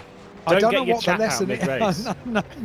Yeah, I'm trying to think of something witty at 4 a.m. to say, but I mean, it would it would work absolutely perfectly, Johnny, if you were to say the story about Jackie Hicks again. But I don't think we're ready for that, to be perfectly honest. Goodness me. Good story. Yeah, it's a great one. It's genuine. It's one of my favourite stories from sim racing. Right, now you carry on and introduce yourself. Yeah, we all do. Johnny and I, Jonathan Green, Alan Hyde. Jonathan Green, a British commentator living over in the States. Alan Hyde, British commentator living over in Great Britain. And we are both of the same age. They're wondering how old we are, Johnny. Somebody suggested between the ages of 50 and 60. Certainly, I'll hold my hands up and say, yes, absolutely spot on, somewhere in between 50 and 60. That's correct. But Johnny and I know each other because we work together at Macau every year. So that's the introduction. There you go. that's good. And I think this year would be my 25th year. Which of is doing amazing. Macau. Yeah, which is incredible. That is incredible. When I What? first did Macau for Formula 3, Pedro Lamy and David Coulthard were racing My God. in Formula 3. You must have some brilliant stories. Macau, yeah. Oh, if I could, if the walls could talk. The famous walls of Macau. Yeah, indeed. But it's been a joy. And I've been working with Johnny since 2012 at Macau, and it's a joy. We share a very small, really quite warm commentary box for 4 days, and 4 days whizzes by quicker than you could possibly imagine. It's just a joy and a privilege, and as indeed it is to be invited into your world for a weekend to talk about your 24-hour race. Sim race for Le Mans. And Johnny and I, over our careers, have spent many years working at Le Mans for various different people. I myself have worked for quite a few years on Radio Le Mans, and then latterly for manufacturers, so BMW and Porsche over the last few years. Haven't been for the last couple. If Le Mans clashes with a round of the British Touring Car Championship, then I'm not able to go to Le Mans, and for the last couple of years it's been a clash. But BTCC has been my main commentary job since 1996, 97, sometimes like that. Goodness. Yeah. Well, So- if anyone's been to a British touring car round, I suppose, where do I recognise this guy's voice from? Yeah, well, it is quite an interesting thing that people know you from your voice. And when I was young and growing up, whenever I went to Brands Hatch, synonymous with Brands Hatch was the voice of Brian Jones, who was a commentator at Brands Hatch for many, many years. Very friendly, very welcoming voice. And you do kind of get known and associated. Your voice gets kind of known and associated. This is what I've been leading up to. 1989 was my first Le Mans. I wonder if either of you, and I had a job, but I wonder if either of you could guess what my job was in 1989 at Le Mans. Marshall. Why not? I wasn't a marshal. No. There we go. Not that then. Johnny? Air traffic control at the airport. I didn't do air traffic control. No. And this is really peculiar and interesting because it was sort of in a roundabout way my entry to motorsport broadcasting. I wrote the music for the video of Le Mans in 1989. Oh wow! And I went out to Le Mans to kind of get the guy that was producing the video, is a guy called David Winstanley, who sadly is no longer with us, said, if you're going to write the music for Le Mans, you need to go to Le Mans to get the feel and to get the feel of the, certainly in particular, the night part of the race. And he was absolutely right. You can't describe this. It's impossible to describe the atmosphere and the feeling of Le Mans. It's so emotive, and you can only do it if you go there. And I've been going ever since, whenever I can. Looks like we need a virtual endurance championship party to head to Le Mans. Well, I think we should. I think you need to go. Yeah, I think you need to go. I've not been yet, and I will one day. I've been to the Nürburgring 24, but that was for work. So, I was doing stuff for Race Room, so I couldn't really enjoy the race very much. It was like, oh yeah, there's the start of the race. Right, back to it, lads. Off we go. No, but that's a good one to have gone to. I mean, as you can attest, that's a pretty unique atmosphere in itself. There's no other race in the world quite like that. This is the thing with all of these, like the headline races. Like you've got like Le Mans, you've got Nürburgring. Outside of the endurance scene, you've got things like the Indianapolis 500 and things like that.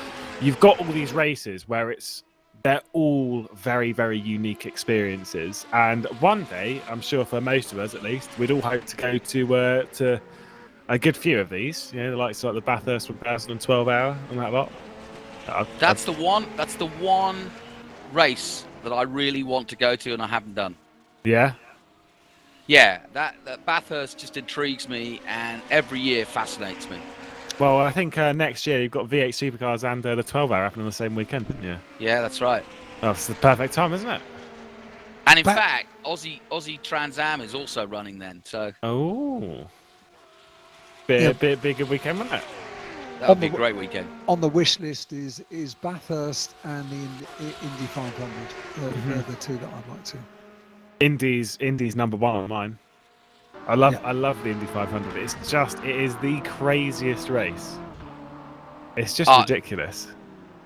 It's funny. I've done every form of being a fan, working, doing pit reporting. I've done everything there, and it just ceases to amaze me to look out over 300,000 people at one moment and then see them coming out of turn 4 straight at you. It's something that I'll never forget. It is. I mean, like I said, every time I watch it, I'm just like, look at how many people there are. There are like 300,000 people. I've been to MotoGP twice. I went to Silverstone, where it was like 58,000, something like that. And then I went to Assen, not last year, the year before, and there was 105,000 people there. And that is very, very, very, very busy. So 300,000 people in a much smaller space, I'll add. Yep. Yeah, it's true. Yeah. And on a really hot summer's day as well. Nice. Perfect. Well, just to get. I mean, there's two huge bucket list races that require some extra doing. One is Jerez MotoGP, where you have to be literally in the circuit by about 5 a.m. if you've got any chance of beating the Spanish to get there. And the same is true of the Indy 500. You literally, unless you get a police cavalcade, of which I've done once, with a local group, you also have to be in the press room or in the media center by about 6 a.m. to have a chance of being there for the start of the race. My goodness, very dedicated. It's scary because you suddenly realise, I'm supposed to be there, and it's getting close to the 8 o'clock hour. Meanwhile, Monaco's going on, so you're trying to keep up with that. Yeah. And it's all happening, but there's something pretty darn special about watching that many people in one place. Yeah. Must be noisy as well. Yep. People are noisy anyway, aren't they? Americans are. Is that true? That's we've what had I've it. heard. We've had a couple of Americans on over the broadcast. They seem fairly tame. Yeah, they didn't like the banter about the language much. No, they didn't. But then, like, Elliot Bishop, who is my co-commentator for Skip Barber's, which is later this evening. That's happy days. I know it's going to be a long day, isn't it? So, like, to be fair though, you had like I did tune in, as I know Alan did. I did tune into the Trans Am broadcast, being like, oh, there he is, carrying on. Well, my co-commentator let me down. He didn't show up. Yeah, I heard you dropped him in it by saying that he's been arrested. Obviously, not quite the case. No, but it was a good yarn. Yeah, absolutely. Unfortunately, this is the thing with the Skip Barbers. I'm unfortunately not able to do next week's, so it's sort of tough, really. They've got to replace me, and so they've got Ed. So Ed Trevelyan Johnson is my replacement. He's definitely becoming a commentator, ladies and gents. He fights that. He absolutely. He's like, I'm not a commentator. I've had this conversation with him because he does the voice for the promo. Yeah. Great promo. He's got a great voice and a great promo. Yeah. He made that with his own bare hands. Yeah, it was good. He's a good video editor, that boy, and he's got a great voice for it. And absolutely not a commentator. No way. that was pretty good. He's I've had to deal with Ed for a long time. I'll take you back to the first time that I raced in this championship properly in season 8. Full-time drive for Doug Henson Racing, the number 8 car. I get in the car. We've got a 70-second lead, I think it was, over TRO. I can't remember what the team name was. It was the one that Christian Michel was driving for that year. TXL. They were the series champions. Whatever. We were leading anyway. Doesn't really matter. And Ed was driving for a team called Revolution Racing, which was then became Velez, a team that Yuri Kazdorp was a part of, and that kind of stuff back in the day. And bearing in mind we had this lead, and it was my first proper endurance race, like where it is actually my seat properly, and never having raced in traffic before, I was determined I was going to dive Ed into any corner that I came up behind him in just because he had a ridiculous name. His name was so big that it was Edmund Trevelyan Johnso. They couldn't put the N on. It wouldn't fit in game. Yeah. That's why now it's Ed Trevelyan Johnson, because it fits. Yeah, he should have been really racing a Bentley in 1933, shouldn't he, really? That's a good point. I hope he's listening to this. I'm not sure he is. And now here comes he definitely Ed is. Trevelyan Jones. Through the Mozart corner. He's definitely listening. He wouldn't drop it. He wouldn't. Yannis Simoncic, by the way, in the pit lane, hands over to Alex Siebel as Simoncic bails from the car. Of course, series championship leader in the Formula Sim Racing World Championship. So he's doing pretty well over there. That's like Formula One, but there's no development or anything. It's a spec car, and Yannis Simoncic is quite good. Lewis, how many of these drivers will take part in next weekend's ACO? Quite a lot. I'm not actually sure on like percentages of how many, but there is like a good few. I know there's from Zancho alone, there's about 6 or 7 drivers that are taking part. Because you've got Mike Epps and I think one of the Fortans, I think, that's with Andy Prio and Seb Prio. You've got Cedo, who's with Max Papis and that lot. You've got Matt Richards and Jan, who's with Jensen Button and Al Buncombe. You've also got Tony Meller, who's taken part in some Ferrari teams and stuff like that. So you've got that. They're spread out all over the place. You've got Singularity, who have got 6 drivers of their lot taking part. They've got a large number taking part across that race, and it's great for them. Quite a few of them are in the same car as well. And then across that, we've got I'm pretty sure Yannis is doing it. I know Dennis Jordan and Alex Siebel, who are currently driving the Edge Esports car, they're definitely doing it because they're in the Edge Esports car in that race along with Guido van der Garde. So there is quite a few spread out across this race that are jumping into that. So just imagine having to do 2 24-hour races back to back. It's 8. Oh my God, Thomas Behar, thank you. There's 8 drivers from Singularity. I think it's only like a 12-driver outfit, isn't it? Something like that in total. It's not the biggest team in the world, and they've got 8 of them taking part in the. That's what happens when you get, for one, very very fast drivers, and for 2, someone like Dennis Lynn to head your team, who can be like, look, guys, come on. Get this boy in. Come on. You know? A good word like that goes a long way. Certainly does, yeah. Yep. This is what I do with Ed. I'm like, oh, I kind of want that commentary gig, and so I get Ed to go and ask for it. or Jimmy, just get someone else to ask for you. Just be like, hey, can you go up to them and get me that role? Sometimes well, I have to say, I have to thank Ed. He managed to get Juan Manuel Correa into our Trans Am series. We then coaxed him into racing Spa today, so that's the first time he's been back to Spa since his incident. Did see that, yeah. And I'm now going to get him as a guest on our Austrian Formula One coverage. Nice.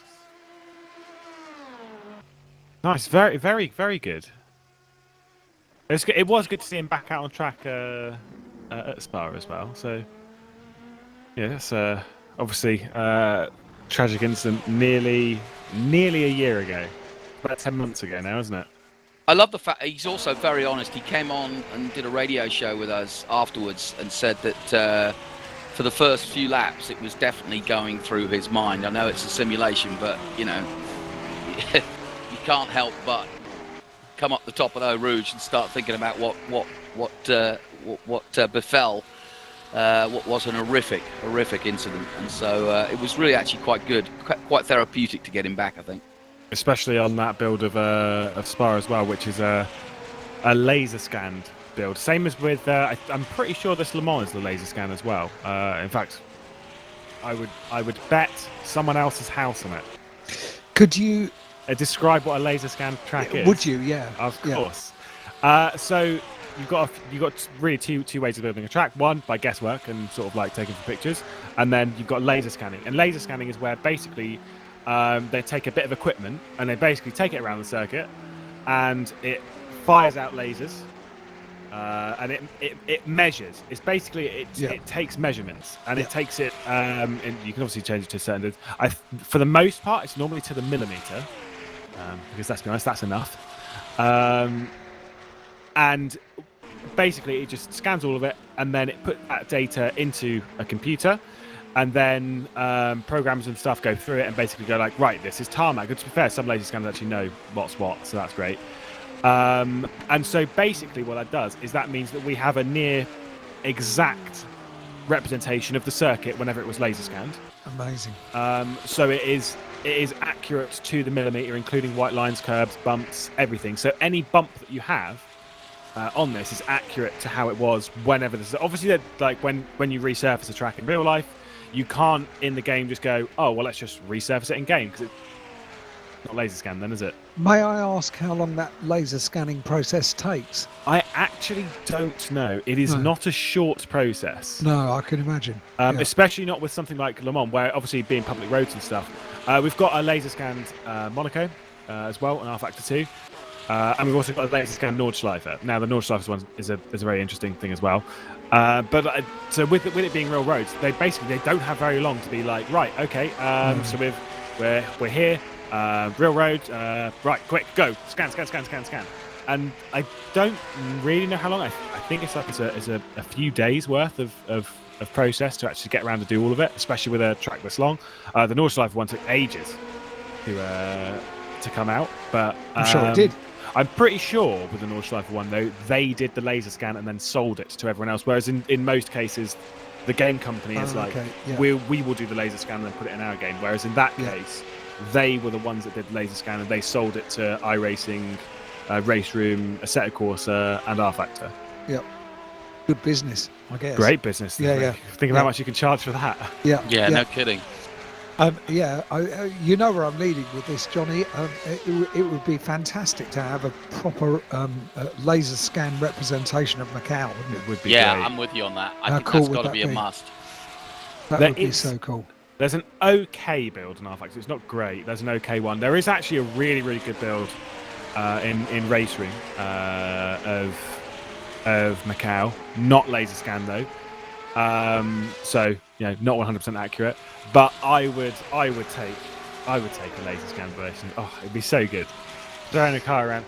What? I'd be tempted to get into the realms of sim racing if that would be the enticement for me.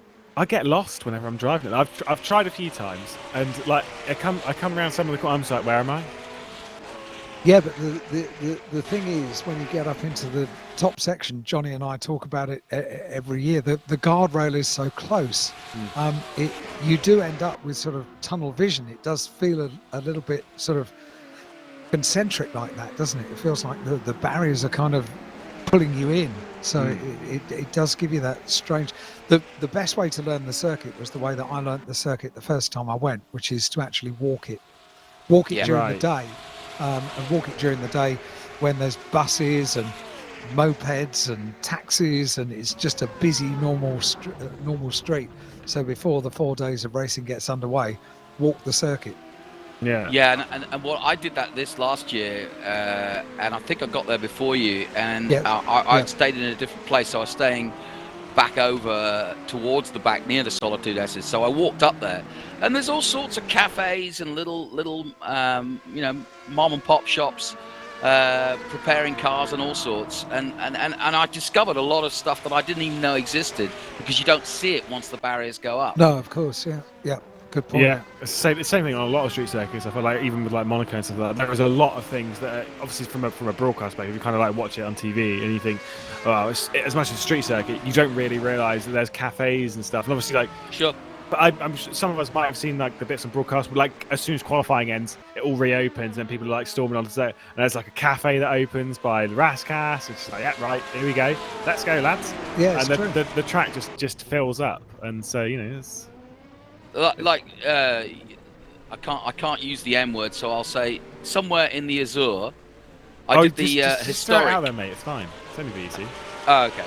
But no, I did the historic a couple of years ago, and again walked walked around the circuit before it all began, and I hadn't realised that just before you go in the tunnel, there's a huge Starbucks right above the tunnel, and you can sit there and watch the whole day go by, watch the ships come in, watch them build the circuit. And I thought to myself, well, that would be awesome to sit here during the race. Yeah, it would be. I mean, I'd love to. Cost about $3,000, I'm sure. Yeah. Well, it's Monaco, isn't it? And that's just for a latte. There's two things. I mean, I'd love to go and watch the Formula One. Obviously, that's one of the things. I'd love to go and watch Formula One from Monaco, and obviously the classic, if that's on. Love to go and see it. I'd also like to go and see the rally in Monte Carlo. Yeah, I bet that's a sight, isn't it? Up in the mountains. Yes. Bit cold. I'd highly recommend the historic because it isn't, it isn't the sort of nuts that F1 is, and so you can actually see Monaco and be part of it and not have to jostle for position. And you see some of the most beautiful prepared cars, and they race hard, very hard.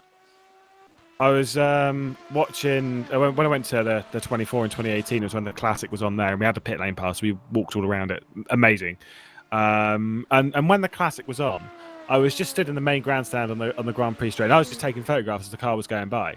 And I was like, right, there's that photograph, nice. There's another photograph, and I took a photograph. And as I was taking it, and it was coming through, and I was like, oh, someone's brave. It's a Ford GT40, and I was like, oh, you're brave. I would not want to take that around there. Obviously, a lot of these cars, the classic cars, are very, very expensive anyway. I'm just like, that car is getting binned off at one point. I think it was France Garden 2, maybe, where it was coming up to. Hit a bump wrong, went straight into the barrier. I think that was. Want to say that, do you? That was collectively followed by everyone just going, oh no, because it hurts. Yeah, it really hurts. Yeah, exactly. For racing fans, we all know that is a priceless car that has just been dumped into the barrier. No one wants to see that. Yeah, that hurts. Ooh, not a pretty sight. Ouch. Obviously, you get that at Goodwood as well. They're mad there, aren't they? Doesn't matter. It's a classic Goodwood car. is quite a challenge. I mean, the paddocks themselves are priceless. You walk through the paddock first thing in the morning. That would always be my recommendation at Goodwood Revival and Goodwood Festival of Speed, to get there early, get there when the gates open, and walk through the paddocks first thing in the morning, when it's sort of a little bit dewy. Obviously, hopefully, fingers crossed, the weather is okay. But that's the chance to see the cars coming out from under the covers. Priceless, absolutely priceless. And there's a good chance you'll bump into somebody who you think, oh my word, that's so-and-so. And you end up in a conversation with them. Yep.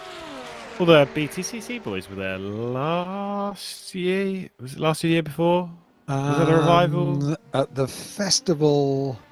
I just remember seeing them all in all dressed up and stuff. And I'm a big Colin Turkington fan, you see.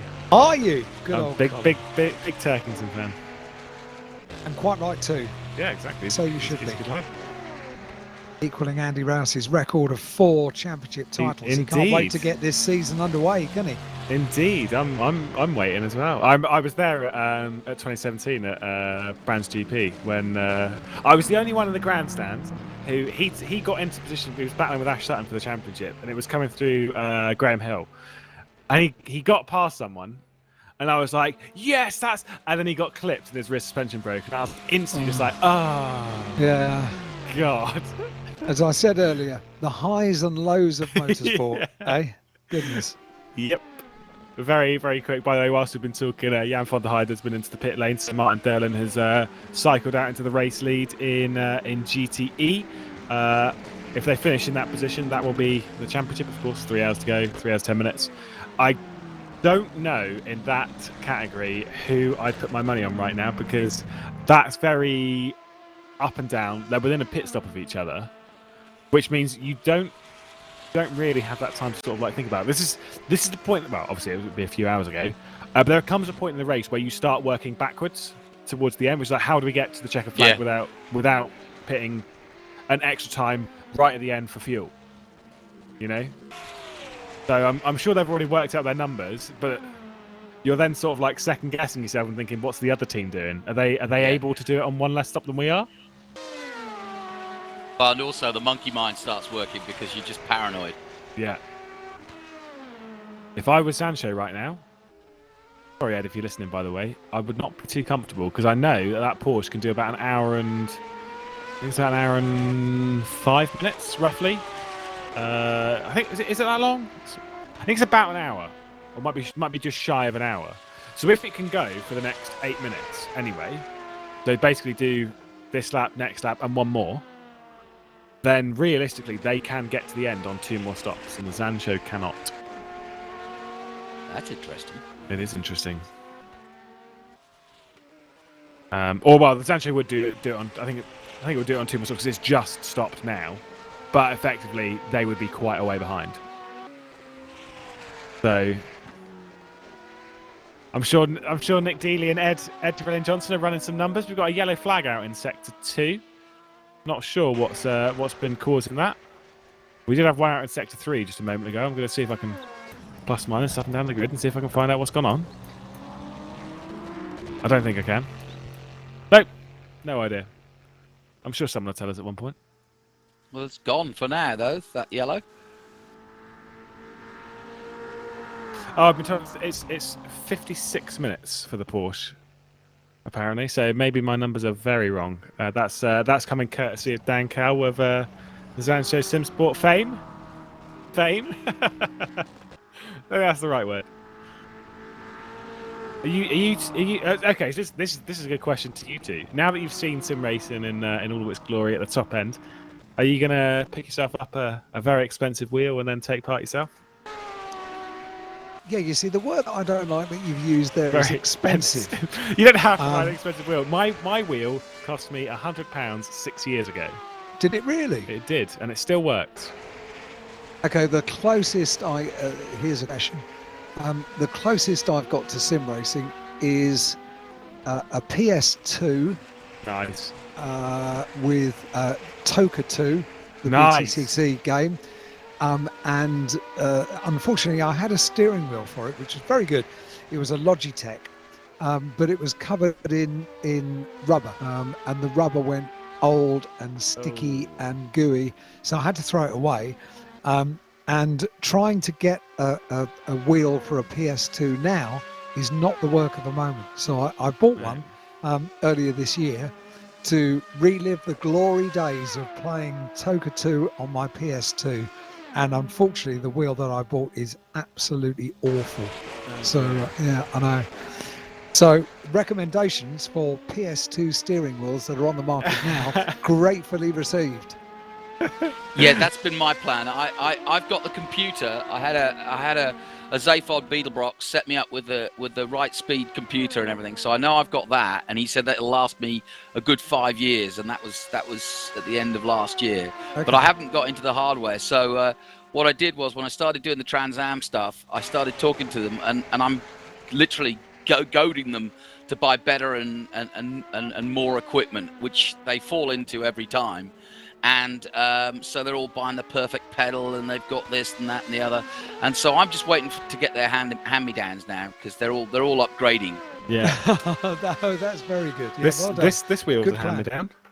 This wheel that I've got from that Oscar Hardwick, the one that was caught crashing. This is his old wheel from before that, thankfully. But it's 6 years, 6.5 years, and it still works. He had it for 2 years as well, so it's 8.5 years old. This wheel, every button still works on it. It's a Logitech G27 for those of you curious at home. Obviously, for those that are upgrading at the moment, there are a few people that have been trying to upgrade to a Simicube 2, which is like a tippy top wheel. It's about £1,000 and a bit. Very expensive.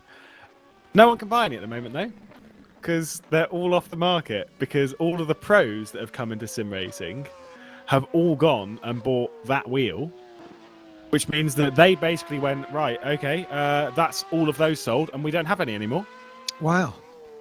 So come on, let's pull back the curtain. Let's be honest. Once this pandemic's over, you boys and girls are gonna be happy we're gone. I can imagine. We've invaded you. Do you know one? Okay, here there is, and we have spoke about this in Sancho a few times in our various conversations. There is one thing that once everything goes back to normal, that I think we will be grateful for. Go on. The Is exposure. well, the exposure, everything that's happened in sim racing has been amazing the last few months. But I will be happy to get back to having a breather and be like, my God, because it has been a relentless 2 and a bit months. It's been frantic, hasn't it? Yeah. It's just it has been non-stop. You've got had this. Obviously, we've been running the Virtual Endurance Championship anyway, but between the 2 rounds of the Virtual Endurance Championship, which have been within this pandemic, there has been so many races. Obviously, Formula E have had their stuff. Obviously, you've got your Trans Am stuff. There's been Skip Barbers. There's been all of this stuff. You've got so many different championships. The race have been doing their thing. You've got Mini Challenge, which obviously now British Touring Car Support Series. They've got their thing. There was a British Touring Car charity event. Like, there has been so much, too much to keep track of. Do you know? My God. I did think, Lewis, that somebody would have done a very good job of setting up a website, which, and you might correct me and tell me that there is one, that would give a proper schedule with timings according to on all the sim racing that's been available. Because you're right, it's been very difficult to keep an eye across it. Racer Magazine here in the States have been doing a pretty good job, actually. They put one out each week. Have they? Yeah. It would be very, very good, and I agree with you. I don't think, as far as I'm aware, there isn't a site, and if there is one, please link it, because I would love it. Because when I'm doing a social media post for Sancho, it's always the first thing I get ready. I schedule the post. I'm like, what time does this race start? Yeah, I know. Yeah, that's what you need, isn't it? Yeah. One website with all the information collated. Everything. Yeah. Then again, there are so it's like what counts as like information, because there are so there is so many different series across one weekend. You could have 10, 15 different series that are running across sim racing, and then even more than that when you account for all of the different simulators and stuff, the likes of Assetto Corsa, the likes of rFactor 2, the likes of iRacing, Race Room. There is so much going on at all times. It's just impossible to keep track of. Yeah, it is. Yep. It's madness. By the way, a personal best lap coming in from Jan van der Heide there on the previous lap. He's done a 3:51.2. That is quite an impressive lap time. That's about 2 seconds quicker than Derlin ahead. So mighty lap time coming in from the German. We got a few pitters as well. We do indeed. Piccolo's just come out of the pit lane. It's busy times occasionally in that pit lane. God, I wouldn't. I'm assuming that happens in the real pit lane, but obviously we see it on TV. But the real pit lane, considering there's a few more cars than 40, and obviously you've got all your crews to think about and everything like that. When it comes to pit stop time, it's just like, oh my God, it's not a big pit lane. It is a bit tricky, and there's all the refueling rigs that are everywhere. You've got to be really careful. You've got to really keep your wits about you, particularly this time on a Sunday morning. Yeah. You're sleeping. Inevitably you're sleeping, and your reactions aren't quite as quick. It's a place to really think about keeping your wits about you. To be honest, the French marshals in the pit lane at Le Mans are very, very good. And you don't argue with them They are on top either. of you like policemen. Because they know how dangerous it is, and they do it every year. And they're very, very good, actually. Yes, they are. Yeah, spot on. Is what you want, really, because I'd want a marshal to be like, no, you can't go there. Like, thanks, because I am way too tired, and I would definitely just walk straight across the racetrack there, mate. Cheers. Yeah. It's a really important job. I mean, in fairness, obviously, to be in the pit lane now, you need fireproof overalls, etc., all the relevant safety gear. When I was first doing commentary for Radio Le Mans in the early mid 1990s, you didn't. T-shirt, jeans would have been pretty regular stuff down in the pit lane. Madness, isn't it? Then again, like even if you think about not even that long ago, realistically, there wasn't a pit lane speed limiter. Do whatever you want in the pit lane. Yeah. Yeah, that's pretty scary, isn't it? That's a terrifying thought. Yeah. Someone come into the pit lane at 100 and God knows whatever kilometers an hour. No, thank you. I wouldn't go near that. That is asking for trouble. We are into the final 3 hours, gentlemen. We are indeed. How many minutes? That's 180 minutes left to go. Diz, you're through until the end, aren't you? I am indeed. Yeah, I'm here all the way until the checkered flag. Yeah, good news. We've got 361 laps completed for our race leader, which means we're definitely going to pass 400. It's just by how much? You said 4:15, didn't you? Oh, I'm guessing 4:10 to 4:15. Yeah. That's my rough guesstimate.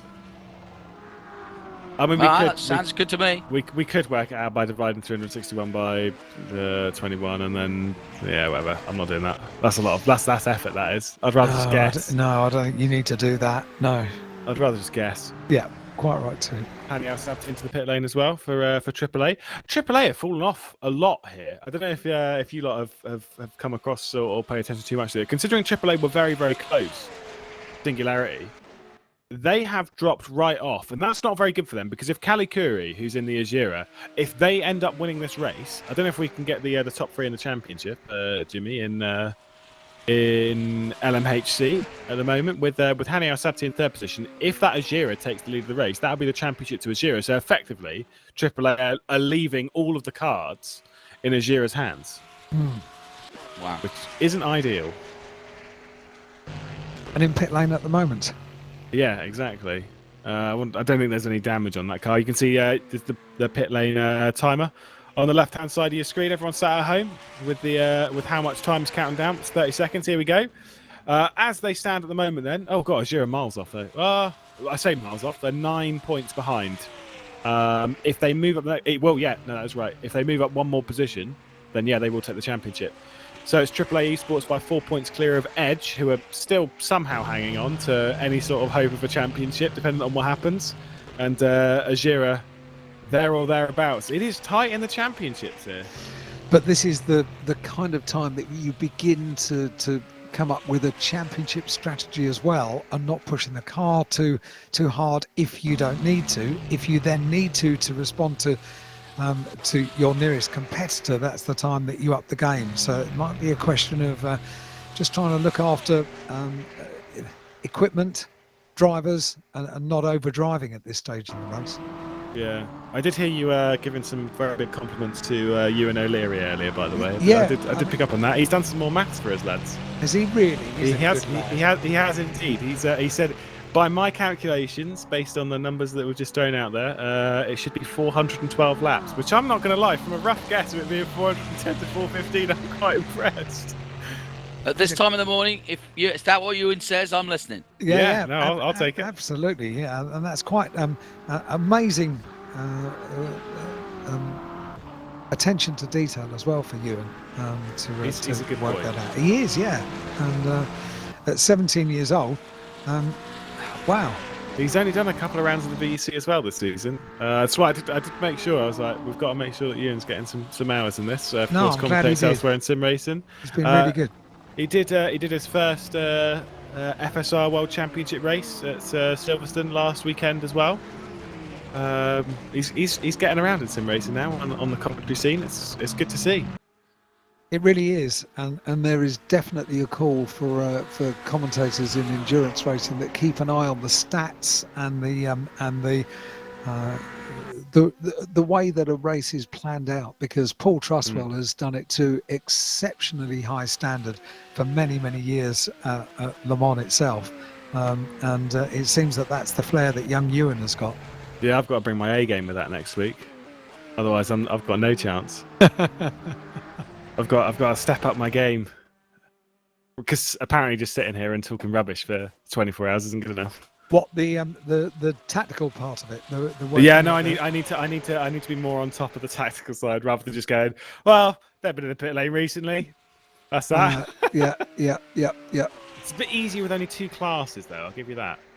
Obviously, here we've got 3 to focus on. It's all topsy-turvy. That said, in this, thankfully, if you're in an this is one thing that we've brought up before. If you're in an LMP2, in the first pit stop is always mad, because you have all of the cars, because the fuel tank is so small, they all come in the pit lane at the same time in the early part of the race. So that's not ideal. Now we only have 12 LMP2s. This for the one next week. There's like 30 of them. Whoa. I like. I would not want to. I'm like, I either want to go a lap longer or a lap less. I do not want to come in that. I will take the penalty of underfueling the car and then like pitting in a lap or two early to make sure that I am not in that gaggle, because that is going to be a horrific crash. And it's also the pro drivers as well. The sim drivers, I reckon, might be sort of like all right with it because they're used to that kind of stuff. But with it having to be the pro drivers that start the race, it's a recipe for disaster, in my opinion. It'll be good fun. I was going to say, yeah, it's a recipe for destruction for sure. Yeah. Jimmy, I think Jimmy's a bit more careful than that. He doesn't like the whole. We've got to clean up all this rubbish. But we've got 3 classes, not 2. We've done some seasons with only 2 classes. Obviously, last season the LMP2 was the top category. The last season where we only had 2 categories was season 6. Back when I was racing in season 7 and season 8, we had 4 classes. So yeah, those were the days. It was 10 cars a class back then. I was about to say, when it first started 12 years ago, so how many entries were there back then? Oh good lord, I have no idea. Let's. I've not got my full stats from that far away, so I'm gonna have to do some digging here. Give me a moment. I know Juices Motorsport Club, who Nick has messaged me. Nick Newcomb from Juices Motorsport Club. I've not read it yet, so bear with me. But that team's been racing in this championship for a very long time. Because every time I go finding like stats back from like season 5 and season 6, or even earlier than that, Adam Baldwin and that lot up here, and it's just like, oh yeah, no, they were racing all that time ago, racing in this championship now, champions last year as well, Eric Schmieder and Adam Baldwin. So there is history in the championship, and some people have been doing it for genuinely around 10 years. By the way, Wow. the first race had 2 classes. The first ever race, 6 Hours of Sebring, had 2 classes, and there was 19 entrants. And now we have a stacked 43 car grid that runs over multiple divisions. For you guys that don't know, whilst this race has been going on, there's been an identical race in Division 2 and Division 3 happening alongside this. So there's been another 24-hour race and another 24-hour race happening at exactly the same time, and they're effectively like the feeder series into this. Obviously, being Division 2, this is Division 1, Division 2, Division 3. Obviously, it gets lower and lower. Division 2's race ended a few hours ago, courtesy of a red flag and a server issue. So unfortunately for them, that race was cut a bit short. Division 3 is still going.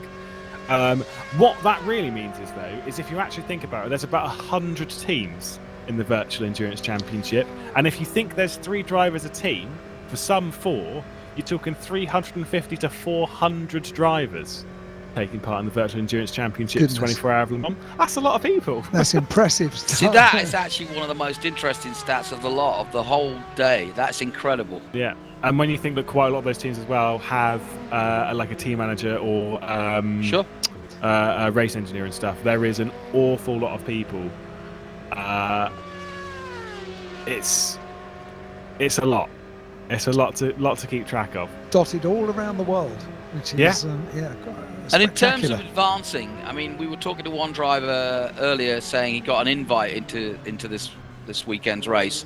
So, I mean, do you advance from Division 3 and hopefully come through?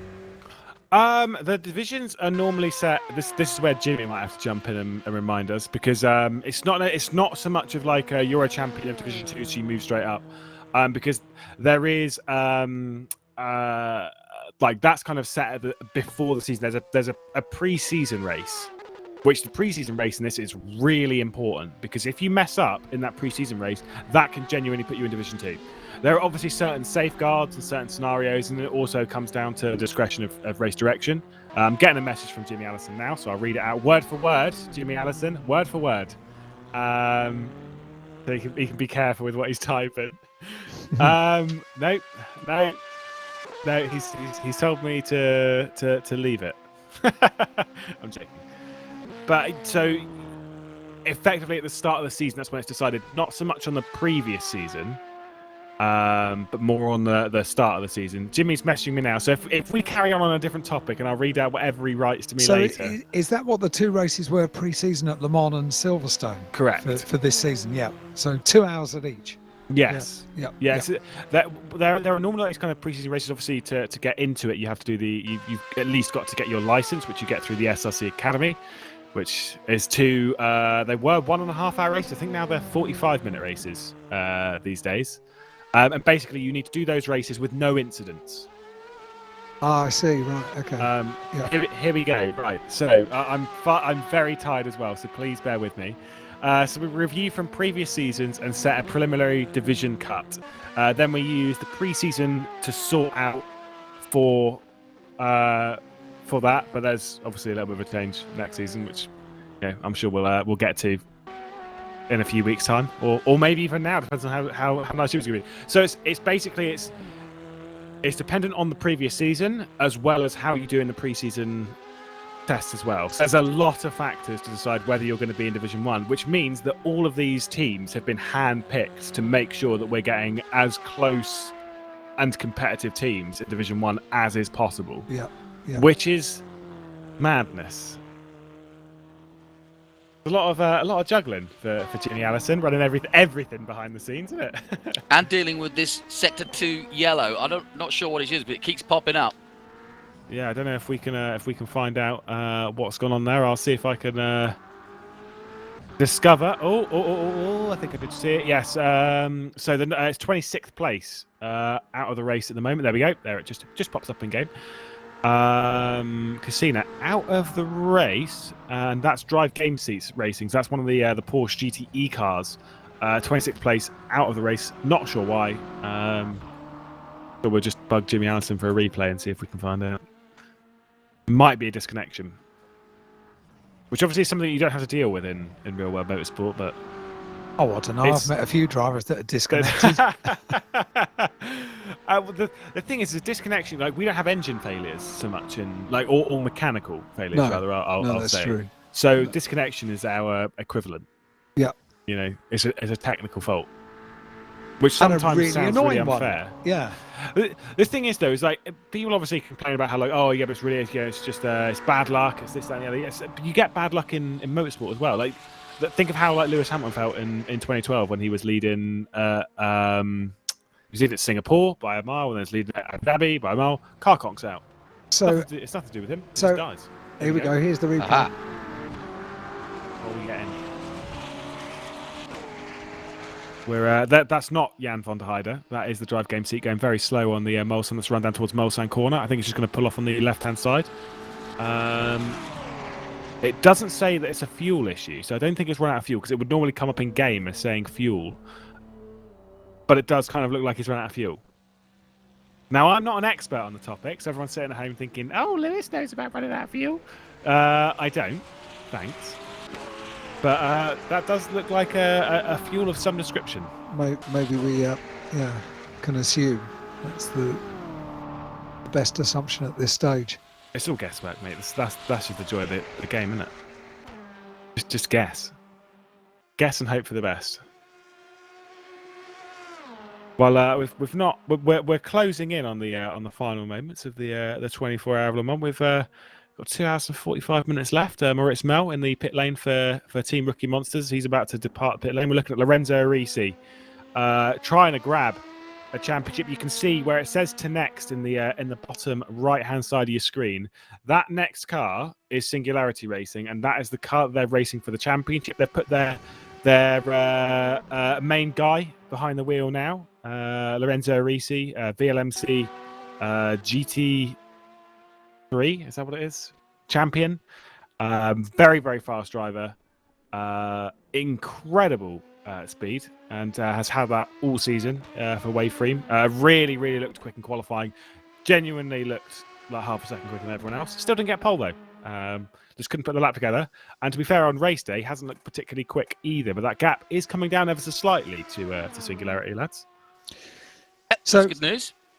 Obviously, everything depends on the individual's internet connection, and obviously with the requirement to have essentially for a race like this an uninterrupted internet connection for 24 hours. Are there things that you can do, like have a diversity system whereby you've got two routers and one takes over from the other if there's a problem? Is that something you can do? I'm sure there are certain aspects you can take in that sense. I don't think many people do take that level of precaution. Basically, making sure that you've got a decent internet service provider. I'm currently with Virgin Media, sat here in Salisbury, but we've had discussions before in this house, like because my housemate as well, ex-sim racer, Ian Mills, used to race in the Virtual Endurance Championship back in season 6. Good lad. He, like I'd said before, like if the internet connection isn't stable in the house, we will just change internet service provider.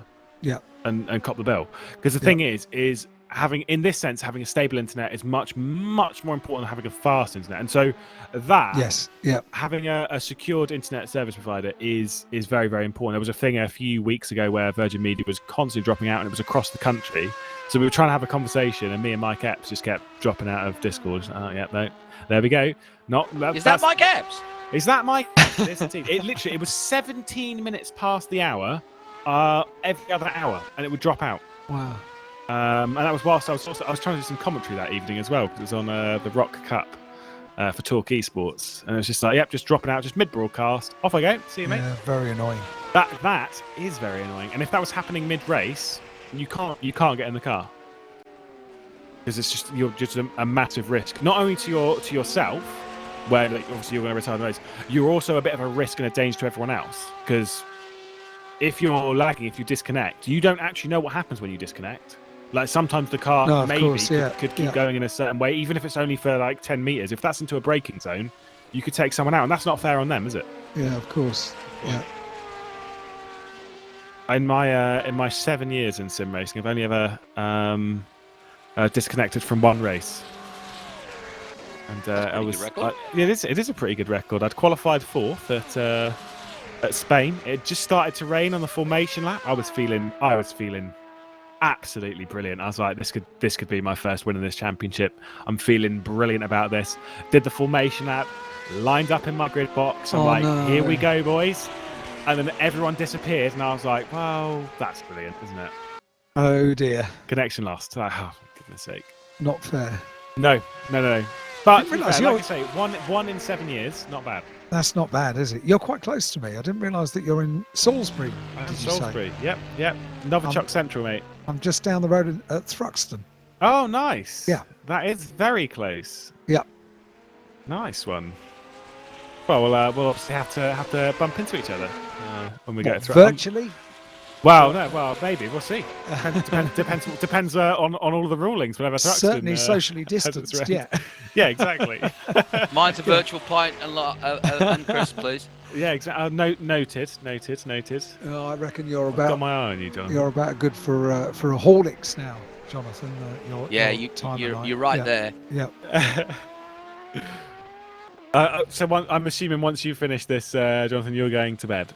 I'm going to collapse. Yeah. As soon as I've had 2 hours of sleep whilst all this has been going on. So once this is wrapped up, I am also going for a nap before waking up and then doing some more work. Yeah. Well, I realised before I did my run around the world that I started here at 8 a.m. yesterday. Oof. That's what time the race started here in Texas. And it's now what's coming up to 3:17 in the morning. 5:17. 5:17. Sorry. I know you made that mistake earlier on, so I'll dump that one on you. Yeah. So you've nearly been at your desk for nearly 24 hours. Grim, isn't it? But it's impressive. It's been a joy. That is very impressive, Johnny. It's been lovely to all meet up virtually, if you like, from all corners of the globe, and a fascinating insight for us from the world. Yeah, no kidding, no question it about really has. It's a great question. How much have you learned over the last day of doing this? Is there a lot you've taken out? Yeah. A huge amount, and the biggest thing that I've learned, Johnny will maybe have picked up something else, which I hadn't twigged, if you like, is that that the hardware that you're using to race, the pedals, the steering wheel, the computer, the internet connection, are as important in the sim racing world as the tires, the brakes, all of the things that we look at with hardware in real world motorsport. Your hardware at home is as vitally important. Was that a drive-through? I think it might have been. He didn't stop. I think that was a drive-through for Yuri Kazdorp. It was indeed, yes, a drive-through penalty for the Dutchman. He's very tall, by the way. He absolutely hates it when it's brought up, but he is very tall. He's about 6'5". Goodness. Whoa. Yeah.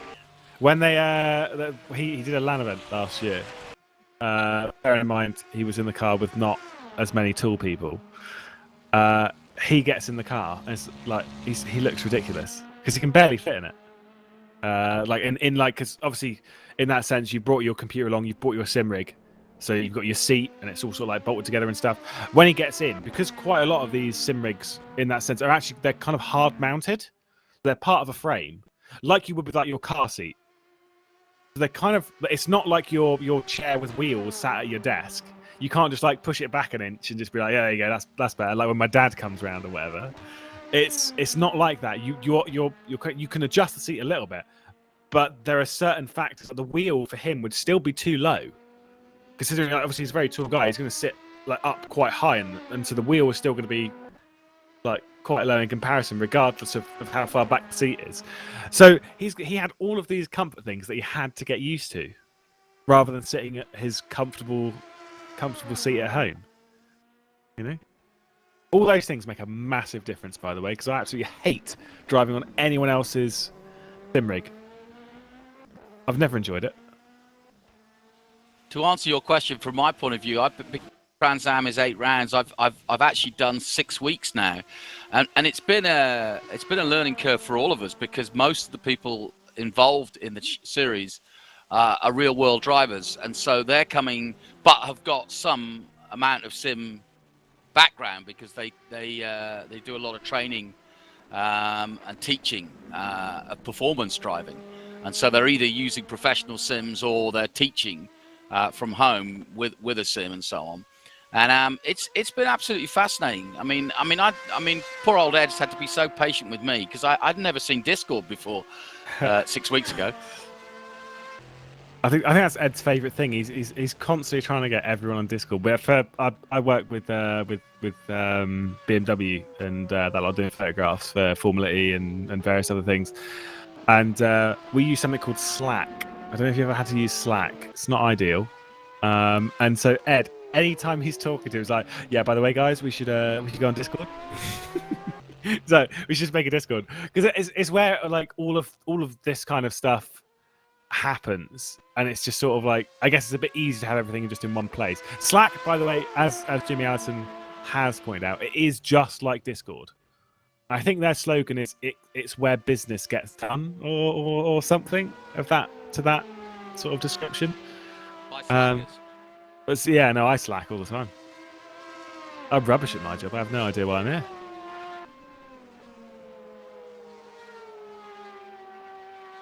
Slackers.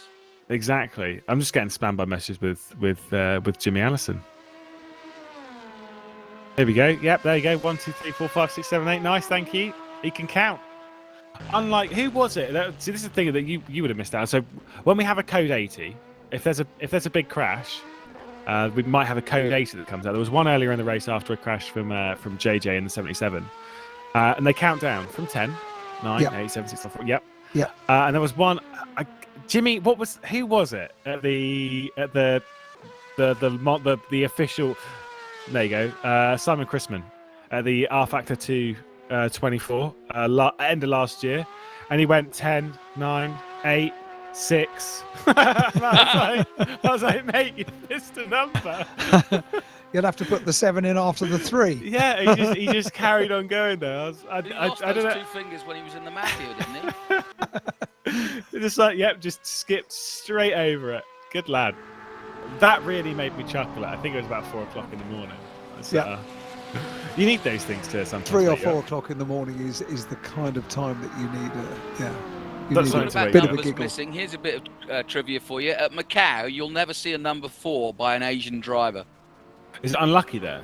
It's an unlucky number. They don't even Is it? sometimes have 4th floors on the in the hotels. Well, this is the thing. I don't know how much you lot pay attention to any other sport. I'm a cycling boy. I like my cycling. Oh, yes. And the number 13 in cycling is always upside down on one side. Because obviously they've got numbers on the jersey. They've got 2 numbers on one on the left, one on the right. And on the right, I think it's on the right hand side. The number is rotated and is upside down if it's the 13, which is very superstitious. Let's be honest. But in Italy. They never used to do it because in Italy the 13 is a lucky number, not an unlucky number, and so they always used to run it normally, but they've just gone with tradition, and so they also rotate it now, despite it being a lucky number. Interesting. So there you go. Fun fact. I've always thought there's a documentary in motor racing numbers. Oh, absolutely. How, why, who chooses what, how you keep it from karting, or whether it is your dad's number, or so on and so forth. Do you guys have a racing number? I was going to say, Johnny, if if you could pick a number, what would it be? Yeah. 13. Would it? Oh, would it? I used to play rugby, and I used to play either centre or fly half, and I used to pick 13 because nobody else would take it. That's fair. And you, Alan, what number would you pick? Laugh in the face of You make your own yeah, luck, Alan. Exactly. What number would I be? 3 numbers come to mind, really. 27 comes to mind, 7 comes to mind, and I'd probably pick 3. Nice. I know. Well, there was a 27 on this grid. It was Team Rookie Monsters. I think it's the 37 that they're running today, but they used to have a second car. Yeah, it's the 37 that's out there on track today. Oh no, the 27 is RGPL. There you go. So you're a combination of Gilles Villeneuve and Casey Stoner, then. So Gilles Villeneuve, Sterling Moss, and my own personal Guesswork. lucky number, essentially. 3 would be my lucky number. So yeah. Mine's. Yeah. I've got 2. For the just in case I can't get my main one. 78 is my main one. Okay. Which is kind of irrelevant now, but I don't want to change it to 79. I'm a big Sebastian Loeb fan, and it was how many rally wins he had when he retired. But then he came back and won more. Good number. Now Good it's 79. It's now completely irrelevant. So it's just like, yeah, great. The other one is 37 because that was the number that I had on when I took my first race win in the GPVWC International Touring Cup, and so that stuck, and that's now my backup number just in case. We've got good suggestions coming through on YouTube comments as well. Red 5, of course. Yeah. Yeah. Yeah. What a number synonymous with one driver. Very Indeed. very And so, impressive. of course. Yeah. I know like a few driver numbers. I know Roy McDuff's the number 15 whenever he can pick his number. I know Dan Kell is the 89 because he stole it from his dad. His dad, who used to do, or still does, they're going to do the Northern Saloon Car Championship, I think, next year together. Dan Kell and his dad, Stephen Kell. And Stephen always used to run with the 89. Dan then took over that car and so did a bit of the Northern Saloon Car Championship and karting and stuff. He stole the 89, and so now when his dad comes back to motorsport, he can't take the 89, he has to take the 90, which is just a bit greedy, really, when you think about it. So Dan's stolen his dad's number. I know Matt's the number 4. Oscar Hardwick's the number 42 because of Hitchhiker's Guide to the Galaxy. Dennis Lind has just come up with the best idea, actually. Valet 46. Oh, And why not? why not? Exactly. Why not? Now, I have seen the Maestro race at Le Mans. 2 wheels. Oh, I see. I've not been to Le Mans Bugatti. I saw him. Like I went to the like I said the Dutch CT in 2018, where it was genuinely the most ridiculous race I've ever seen in my life. I don't know if anyone's caught the MotoGP race from 2018 from Assen, but it was ridiculous. It was like a 10-way fight for the win. Jorge Lorenzo and Marc Marquez, who ended up winning the race, and you got Valentino Rossi, Cal Crutchlow up there. I think Alex Rins was part of it as well. It was absolute madness. And I am a bit of a Rossi fan. I mean, who isn't? Who isn't a bit of a Rossi fan? Come on. Everyone. I've who actually likes got a pair of motorsport his is a signed Rossi boots fan. up here. I've got a flag. There you It's go. not signed, but it is a flag. Yeah, no, big Rossi fan. In fairness, going to Silverstone, I work every year at Silverstone for the MotoGP, and every year it's fantastic. I come out of the studio when the race is on just for a little bit, because if Rossi is having a good weekend and starts the race from up the order, every lap the grandstands are on their feet. It is wonderful, and the only time I remember that before Valet was Nigel Mansell, and in the British Grand Prix year after year, every single lap the crowd were on their feet for Nigel Mansell just driving past. Didn't matter where he was, in fact. And 2017. it's so wonderful for the atmosphere. It makes it so unique. Did you do 2017 in MotoGP there at Silverstone? When was the one which was rained off? That was 18. That was the one I didn't do. So yeah, 2017. Yeah. So 17. I was there in 17 because it was the only two MotoGP races that I've been to. I've had the same front row: Cal Crutchlow, Valentino Rossi, and Marc Marquez. Which was the front row that day. And Valentino Rossi led from the start, and I was in the Valentino Rossi grandstand in Cops Corner. And it was what an atmosphere. Wonderful. What an atmosphere. Hot day as well, 29 degrees, and all of the places started running out of water. That was good. I do 6 out of 10. I was the Radio Silverstone presenter that year, so the chap in between everything that was chatting and playing music and that kind of stuff. But at the end of last year, I got to do quite a long interview with Valet at the Golf 12 Hours in December. Very happy. Abu Dhabi. For people that haven't met him, that was a very good impression. For people that haven't met him, he's everything that you hope he's going to be. Yes. As a fan, he's just engaging and warm and infectious. He was driving a Ferrari with his brother and his business partner, and they finished up on the podium as well in the 12 hours. But just what an addition to any motor race he is. Absolutely fantastic. A bit beardy at the moment, isn't he? I was definitely see a picture of him recently. He looked quite beardy on some of the MotoGP videos that came out recently. I think people all over the world are a bit beardy and a bit out of control, aren't they, with the old hair department? First thing that went out of the window, just like, yep, and I'm not going to shave. That's it. Are you fully bearded up? Oh, good lord, no. I've tried to keep it. I've tried to keep it at least moderately in check. Okay, Johnny. No, I decided that if I started bearding up, then I would just start. I'd be in sweatpants all day. I'd be doing nothing all day, and I'd be eating crisps. Oh dear. Sorry, lads. We've rather opened this one up, haven't we? Got 2 hours and 25 minutes of the race remaining. That's plenty to talk about. You haven't answered if you were beardy, Alan. No, I bearded for the first week or so, and then it started to itch. So I started to craft it into unfashionable face furniture, and got just thoroughly cheesed off with it, and it's all gone, and it's gone ever since. I cannot do it. Yeah. I just get too itchy.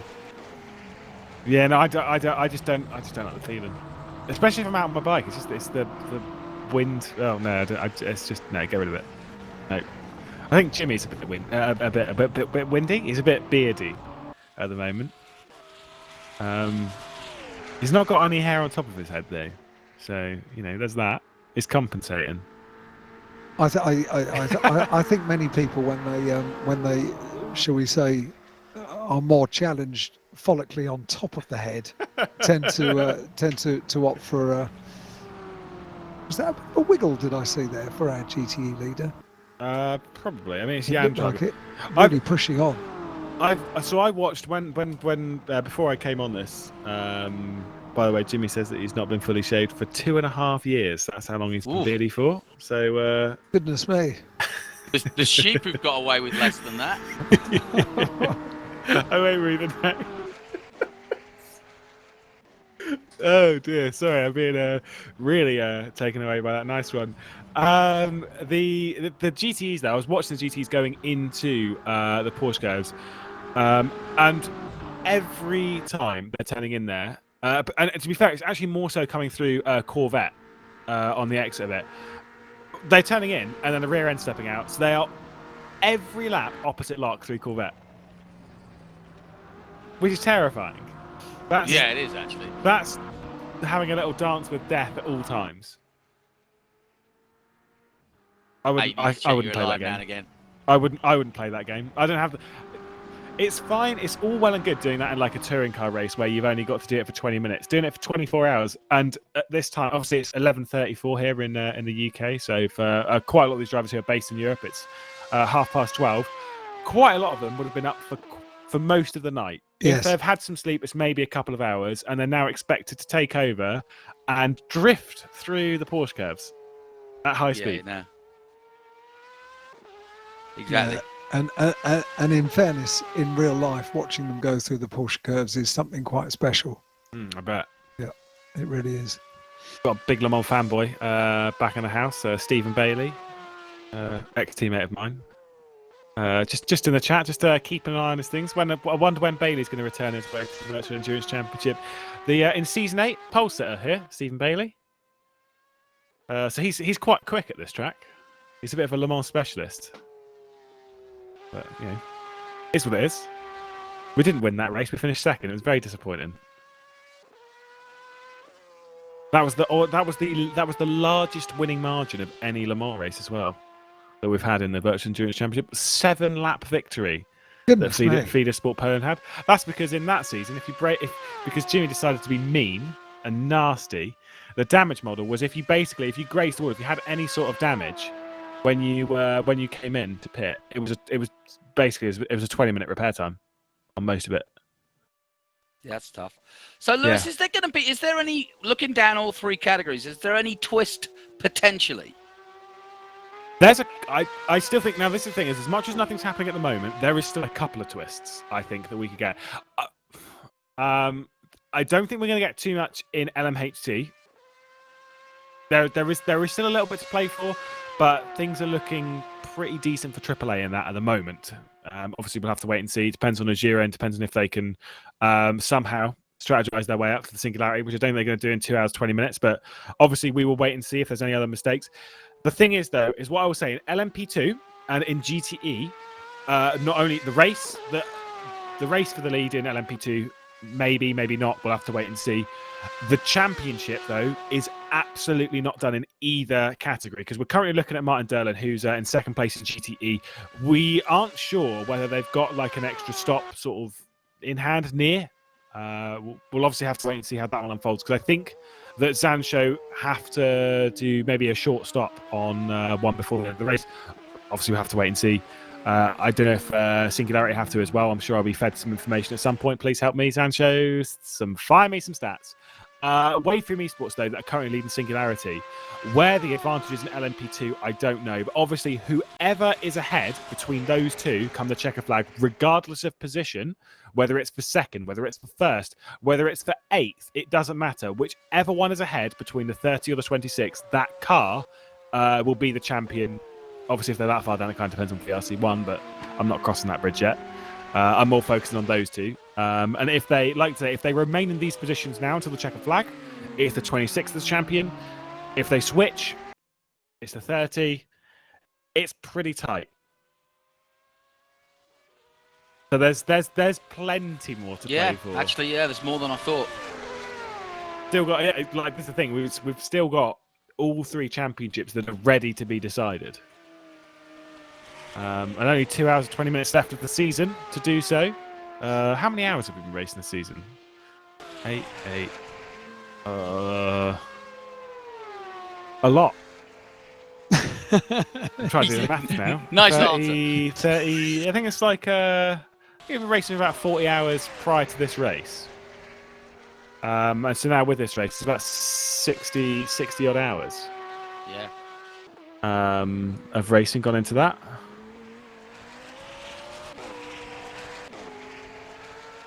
Oh, there we go. Mattis Mercado, thank you. That's Blackhawk Racing. Driver says Singularity has been in the same schedule as them, which means that they will need to take a splash with 3 or 4 laps to go, dependent on pace. It's much less than the BMW splash, though, so the BMW will have to take a bit of a bigger splash than that. Speaking of which, BMW's in the pit lane at the moment, taking a third to last pit stop in the 24-hour of Le Mans. And that's going to cycle the Singularity that we're currently looking at into the lead. And that's what we mean. Whilst this is happening, the championship maybe swings a little bit more towards Singularity now. Ooh. Oh, actually, no. Sancho's come out ahead. They've only done a fuel stop, so they've come out ahead of this. But not by much. It's all tight. All tight, lads. Yeah, no kidding. So this is going to run to the checkered flag championship-wise. Would you have a virtual podium at the end, or do you just interview drivers? Once this is done, because Jimmy and me both want to go to bed almost immediately. We will wrap the broadcast up very quickly because unfortunately we don't have another team to like throw over to and be like, hey, can you go and interview these lads? Also, everyone else is very, very tired. Everyone has a lot to do. So we tend to just wrap it up, and then if there are any sort of like videos and stuff post-race, we can upload that to social media. Yeah. And then we deal with that. It would be nice to one day have a virtual podium, but at the moment, not really possible. No. We could get some like webcams and stuff, but it's a lot of juggling, and I think Jimmy's a little bit too tired for that. He's been juggling 3 servers of race direction. It is quite incredible. I don't know how he and does now it. this. Yeah, it's incredible. That's the joys of having 6 monitors. That's too many monitors. I don't even know what you'd put on all of them. I'm sure Jimmy can enlighten us. Obviously, you've got broadcast on one because that's where we're getting the feed from. Oh, nice! It's got a drawing for us. We've got a virtual podium. This is not going out. This is not going out, I don't think. We've got a nice paint, nice podium there. That's very good. That didn't go out on broadcast, right, Jimmy? If that did, that's quality. It was a little draw. He didn't give anything away. No, it didn't go out. It was a great podium though. Lots of stick figures. It was, yeah. It was like playing hangman but with a podium. Yeah, and it was very amusing. That's what happens to tired Jimmy. Right, you've got 15 minutes left. Well, a bit long, 20 minutes left. You've got to tell me one more story from your time in motorsport before you run off. There's got to be a good one. All right, I've got a good one. All right, carry on. Does it count if it's 2 wheels? But it is Le Mans. Oh, two wheels absolutely counts. Right. Well, for 15 years I did World Superbikes, right? And my co-commentator was a guy from Australia who was a World Superbike star for a long time, Steve Martin. But as soon as he retired, he got into commentary, and we put ourselves together as a two-wheel team. And he had semi-retired because they kept drawing him out of retirement to do world endurance, 2-wheel world endurance. So I would go to Spa, and I would go, and I was like his sidekick. I was his BITCH pit in the pits, right? So that's all good. And so we merrily go to Le Mans, where he calls me up and he says, "Hey man, will you help me out at Le Mans? If I need anything." And I said, sure. So off we merrily went to Le Mans. Am I boring you yet? No.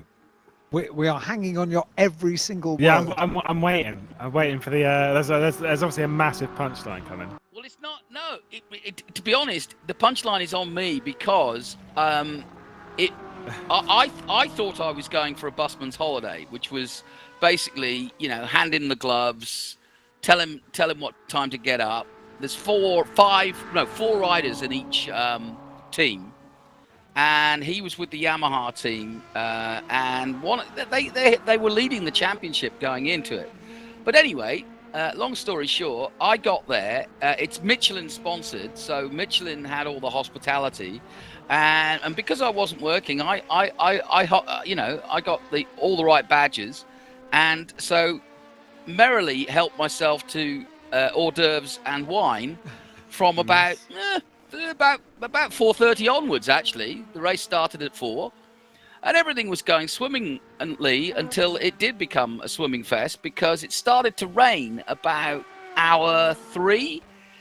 And suddenly, Steve, my mate, the man I'm not supposed to look after, comes in soaked to the skin, wet leathers. I mean, I had to drag them off him, underwear.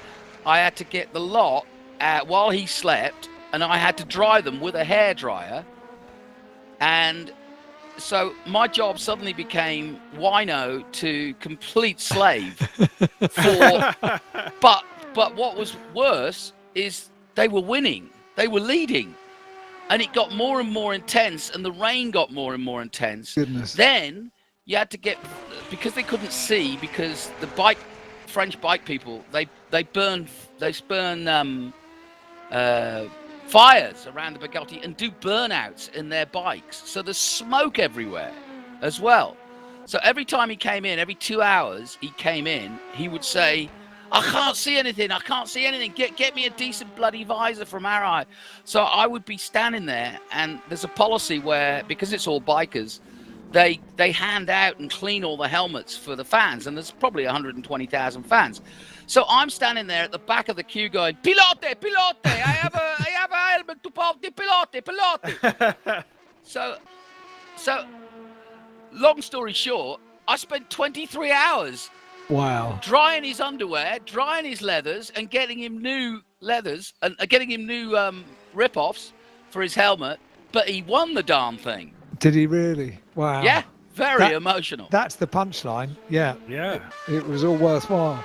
Oh, it was incredible. You're part of that victory. Yeah. And that'll go down in history now. The epitaph of it was, I said to him afterwards, why did I have to keep drying? Why didn't you bring a few pairs of underwear? I said, why did I have to keep drying the same underwear? He said, oh, I had loads of underwear. I just like watching you dry it. I'll keep that noted in future if ever need some clothes drying and we're at the same racetrack together. I'll keep I guess he won that one. Just post them off to Texas. Yeah, exactly. Absolutely fine. Yeah. Ignore these damp rags. They're just up to Jonathan Green so he can dry them for me. And of course they had the Australian flag on them, so I think that was part of the joke on me. Good story. story. There you go. That's very good. Yeah. Have you got another one, Alan? We like this. You got any good ones? Well, the only story is really one of my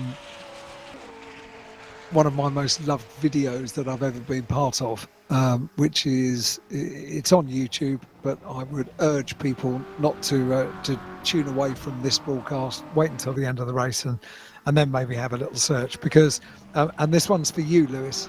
I do quite a lot of work with Colin Turkington and BMW in the UK, away from the BTCC. So this is, for those that don't know, 4-time British touring car champion.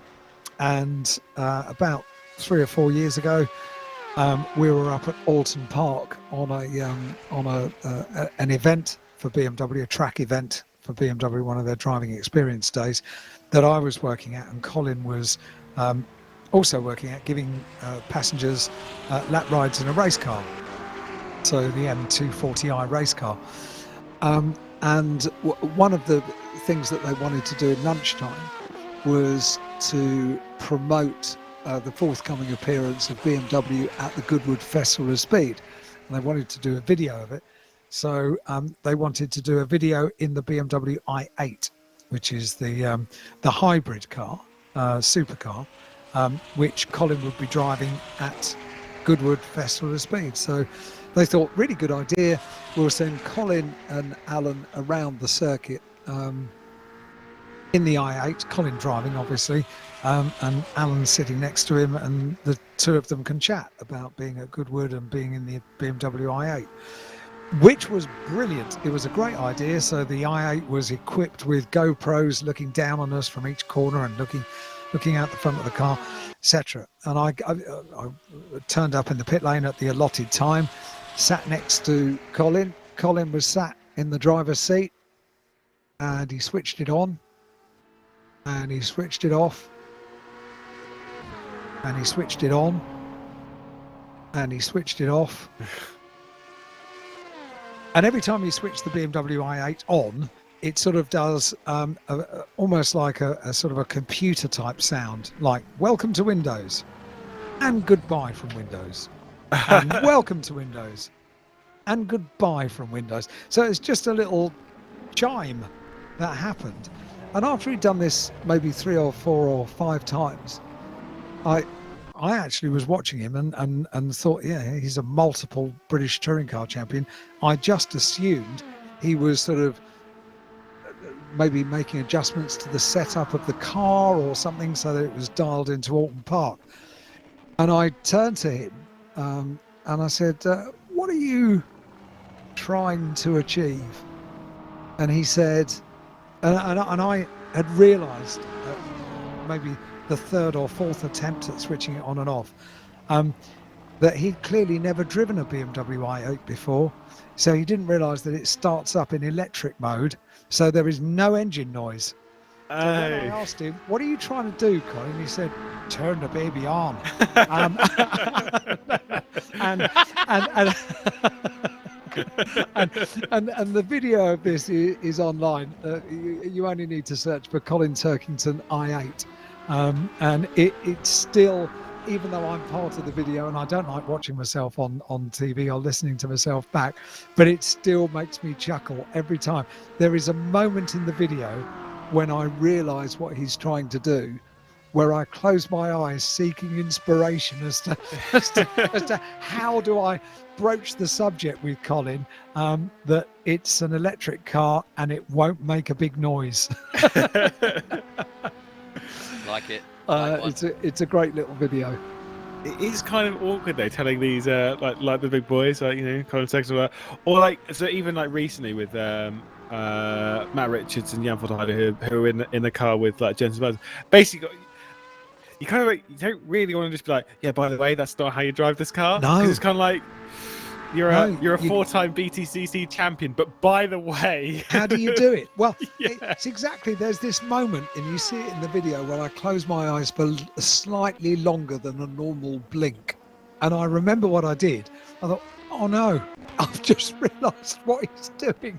How do I tell him? It's on, it's off.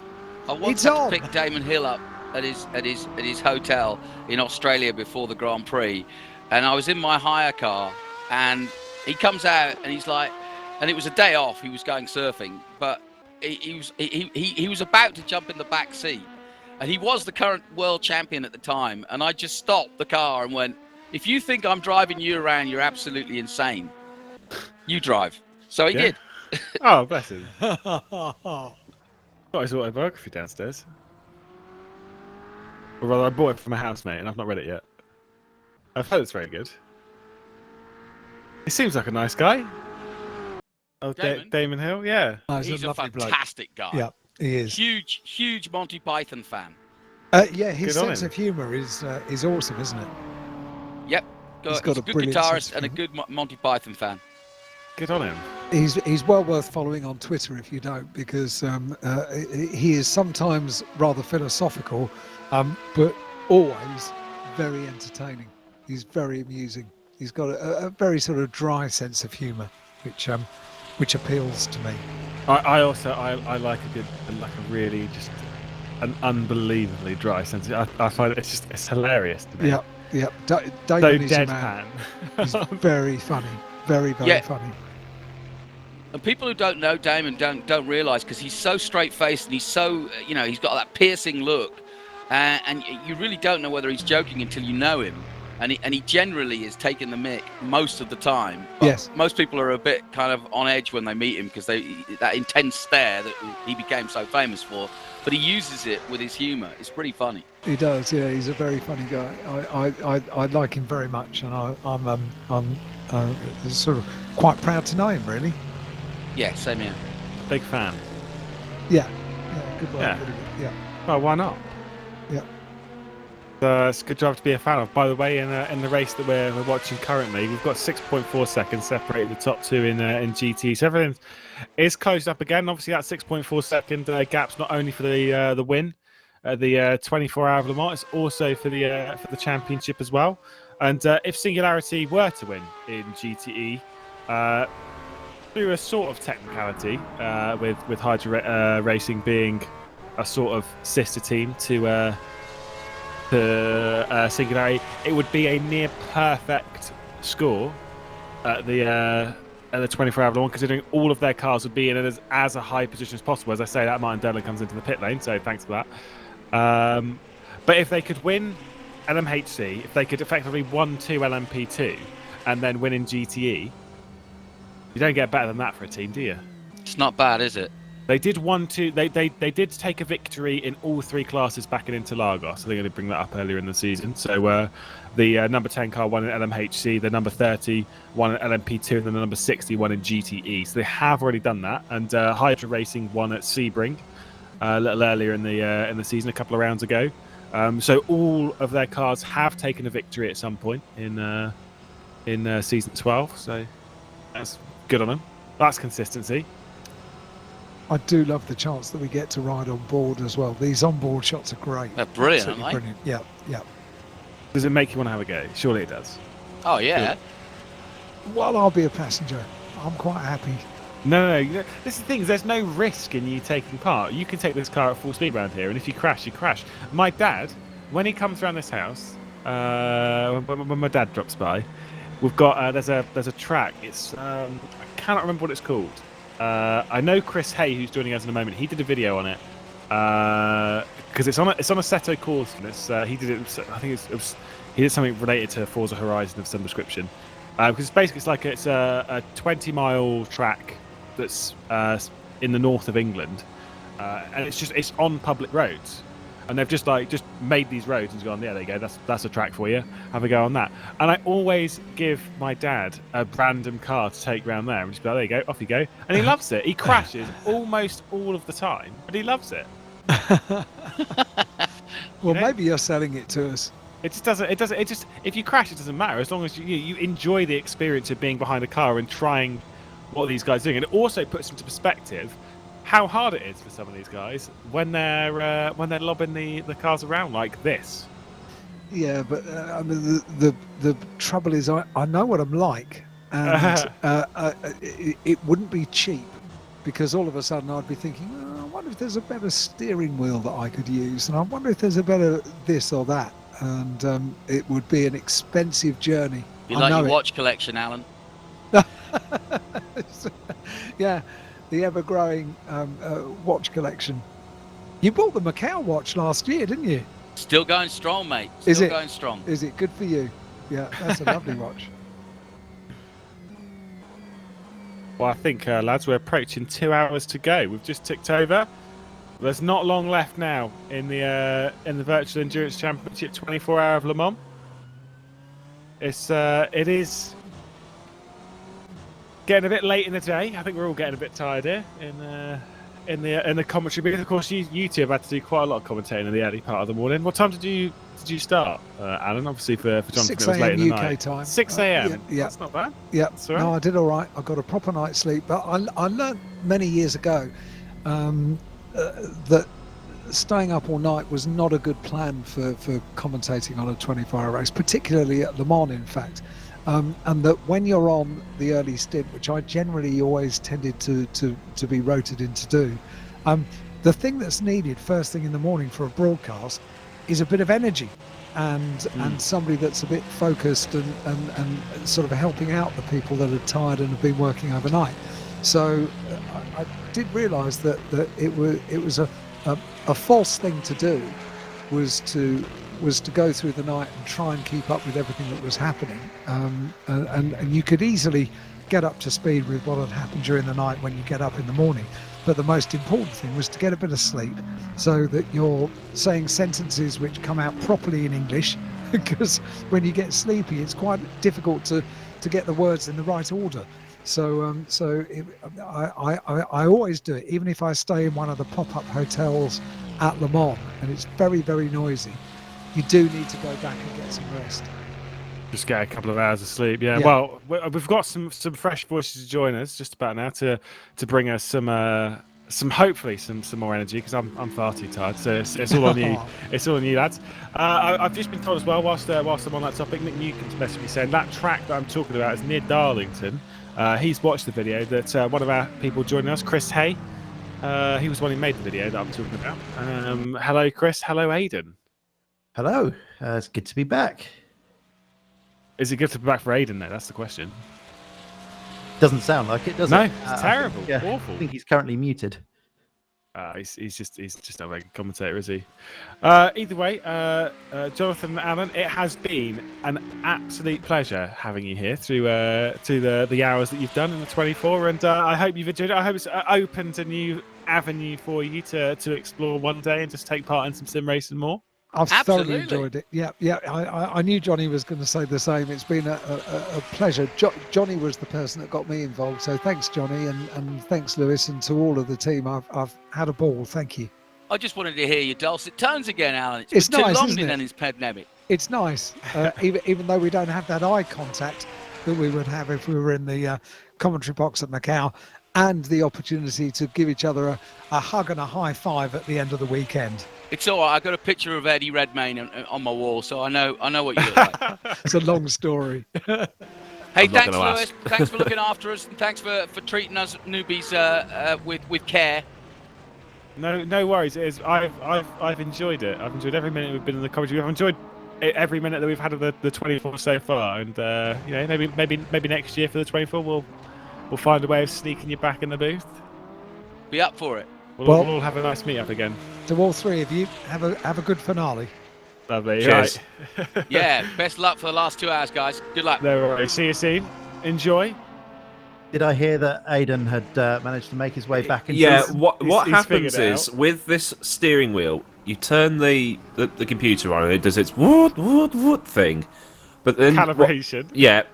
I just wanted to make the noise. But then it just sets itself as a generic Thrustmaster force feedback wheel, and you have to unplug it and replug it to recalibrate it, and then you get access to all your buttons. So now I've got access to my push to talk, and now I can actually speak. Whether that's good or bad. Does that mean you're commentating on your sim rig, Aidan? Well, I'm commentating from my desk, on which my wheel is bolted to. Same. Yeah, so not all of us have got fancy rigs. Not all of us have been paid by various sponsors to have. I've had to gaffer tape the wheels on my chair to stop it from going into orbit when I hit on my load cell pedal. I don't have wheels on my chair. I learned from Oscar Hardwick, when you get a chair with wheels, you take the wheels off and you get some bottle caps from like just plastic bottles from 2 litre bottles like Pepsi or whatever, and you flip them upside down and then you put them under, and then basically that's your base. See, that's practical consumer advice. The kind you rarely get on the real Le Mans broadcast. It has to be said. That's it. Yeah. That's what it's all about. I've been keeping tabs on the race for the last couple of hours while I've been away looking after the baby, and there's a couple of questions I've got noted down because for one reason or other I missed out on them. I'm not sure if they were mentioned in the broadcast. First of all, we saw Yuri Kasdorp in the Singularity car taking a drive-through from the lead. Was that for track limits? Track cuts. It was indeed. They about that time of the day, isn't it?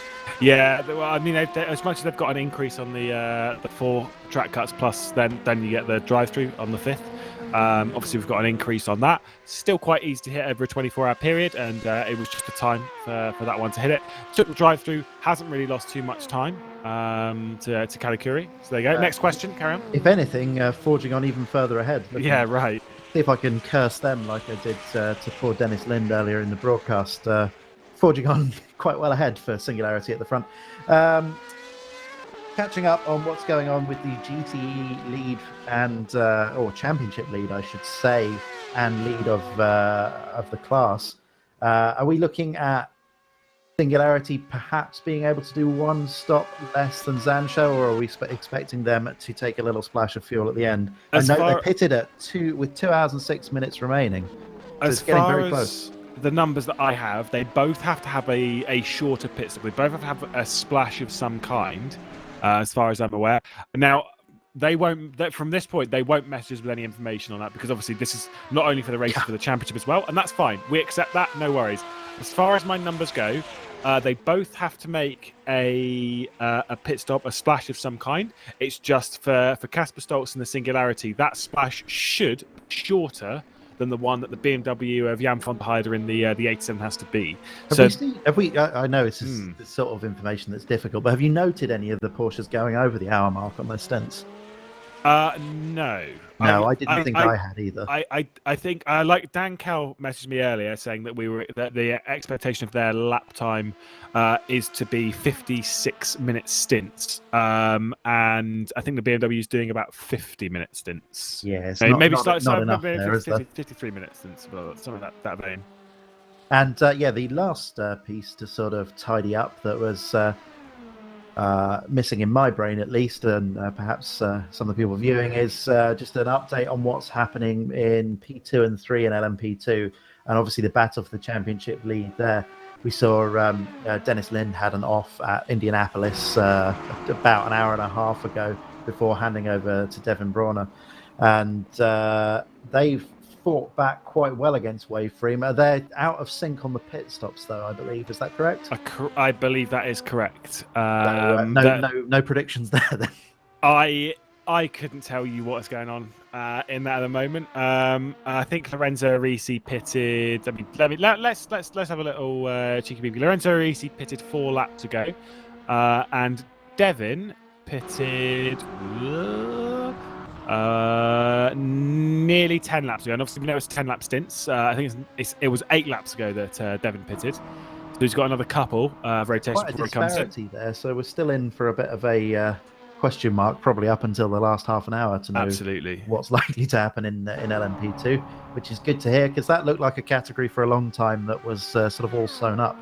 And Rory McDuff, who had that crash in the night going into the Porsche curves,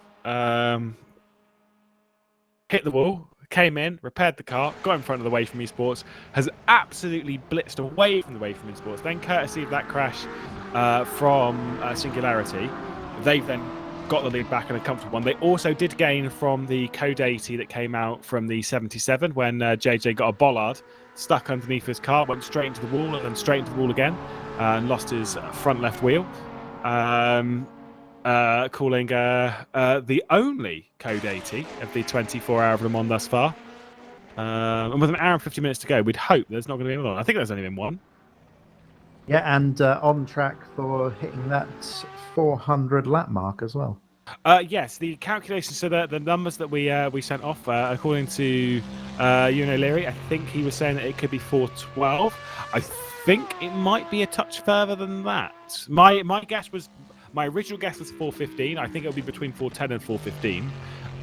But it might be a touch longer than because we've just ticked off 381 and we've got an hour and 50 minutes to go. Remind our viewers what the VEC record was. 427. We are not touching that today. We're not going to touch that. Not touching that beat today. the real life record again, and last Correct. Year's total was equal that, didn't it? 397. Yeah. Correct. Which obviously we're only 16 laps away from, so we should be ticking that one off quite soon. Right, only one more item on my little checklist of things to sort out, and that is to talk about the weather, which has been teasing itself for the whole time. But and it did look quite dim about an hour ago while watching the broadcast, quite overcast, but now looking pretty sunny. It was grey and overcast. It should be. I think, as far as our numbers are, as much as there is a threat of rain towards the end, I don't actually think it will happen. I think that rain will come after the race. I think we're going to have a nice, dry 24-hour Le Mans to finish us off with what has been a great and beautiful day. I don't know if Ada Millwood can get Mrs. M on to give us some weather reports. I'll check in with Becky Wood over at Midlands today and see what she says. Yeah, I did used to live with a meteorologist. By the way, if we look at the leader, I don't know if we can, Jimmy, quick camera. No, I'm joking. Now those two are 1 and 2. However, that's significant. It is significant, but it is 1 and 2. And Arna Scobly, who is the car on screen at the moment, look on the right-hand side of your screen, +1 lap to your leader. So as much as they are 1 and 2, they're a lap apart. that shows how strong that singularity has been recently. What a redemption story it would be for them if they came through this season, having the inconsistent run they've had through terrible luck, if they were to come out on top of the biggest race of the year. Not Well, when I Sorry, left lads. the commentary box 2 hours ago, the gap was hovering at about a minute. So quite a lot's happened in the last 2 hours. They've really built on that. So this race finishes at 2 p.m. real world time, right? Correct. British time, yeah. Yeah. No, correct. Yeah, right time. Real world time. Oh, we're all. Yeah, this is it. We're all British, so it's tough. Tough to you, Jimmy. The rain is going to start at, well, it says 27% chance of rain at 2 o'clock, real world time. God, if it starts raining on the last lap of the race, Whew. that'd be spice, wouldn't it? I'd buy that for $1. Oh, there goes Arna to one lap himself.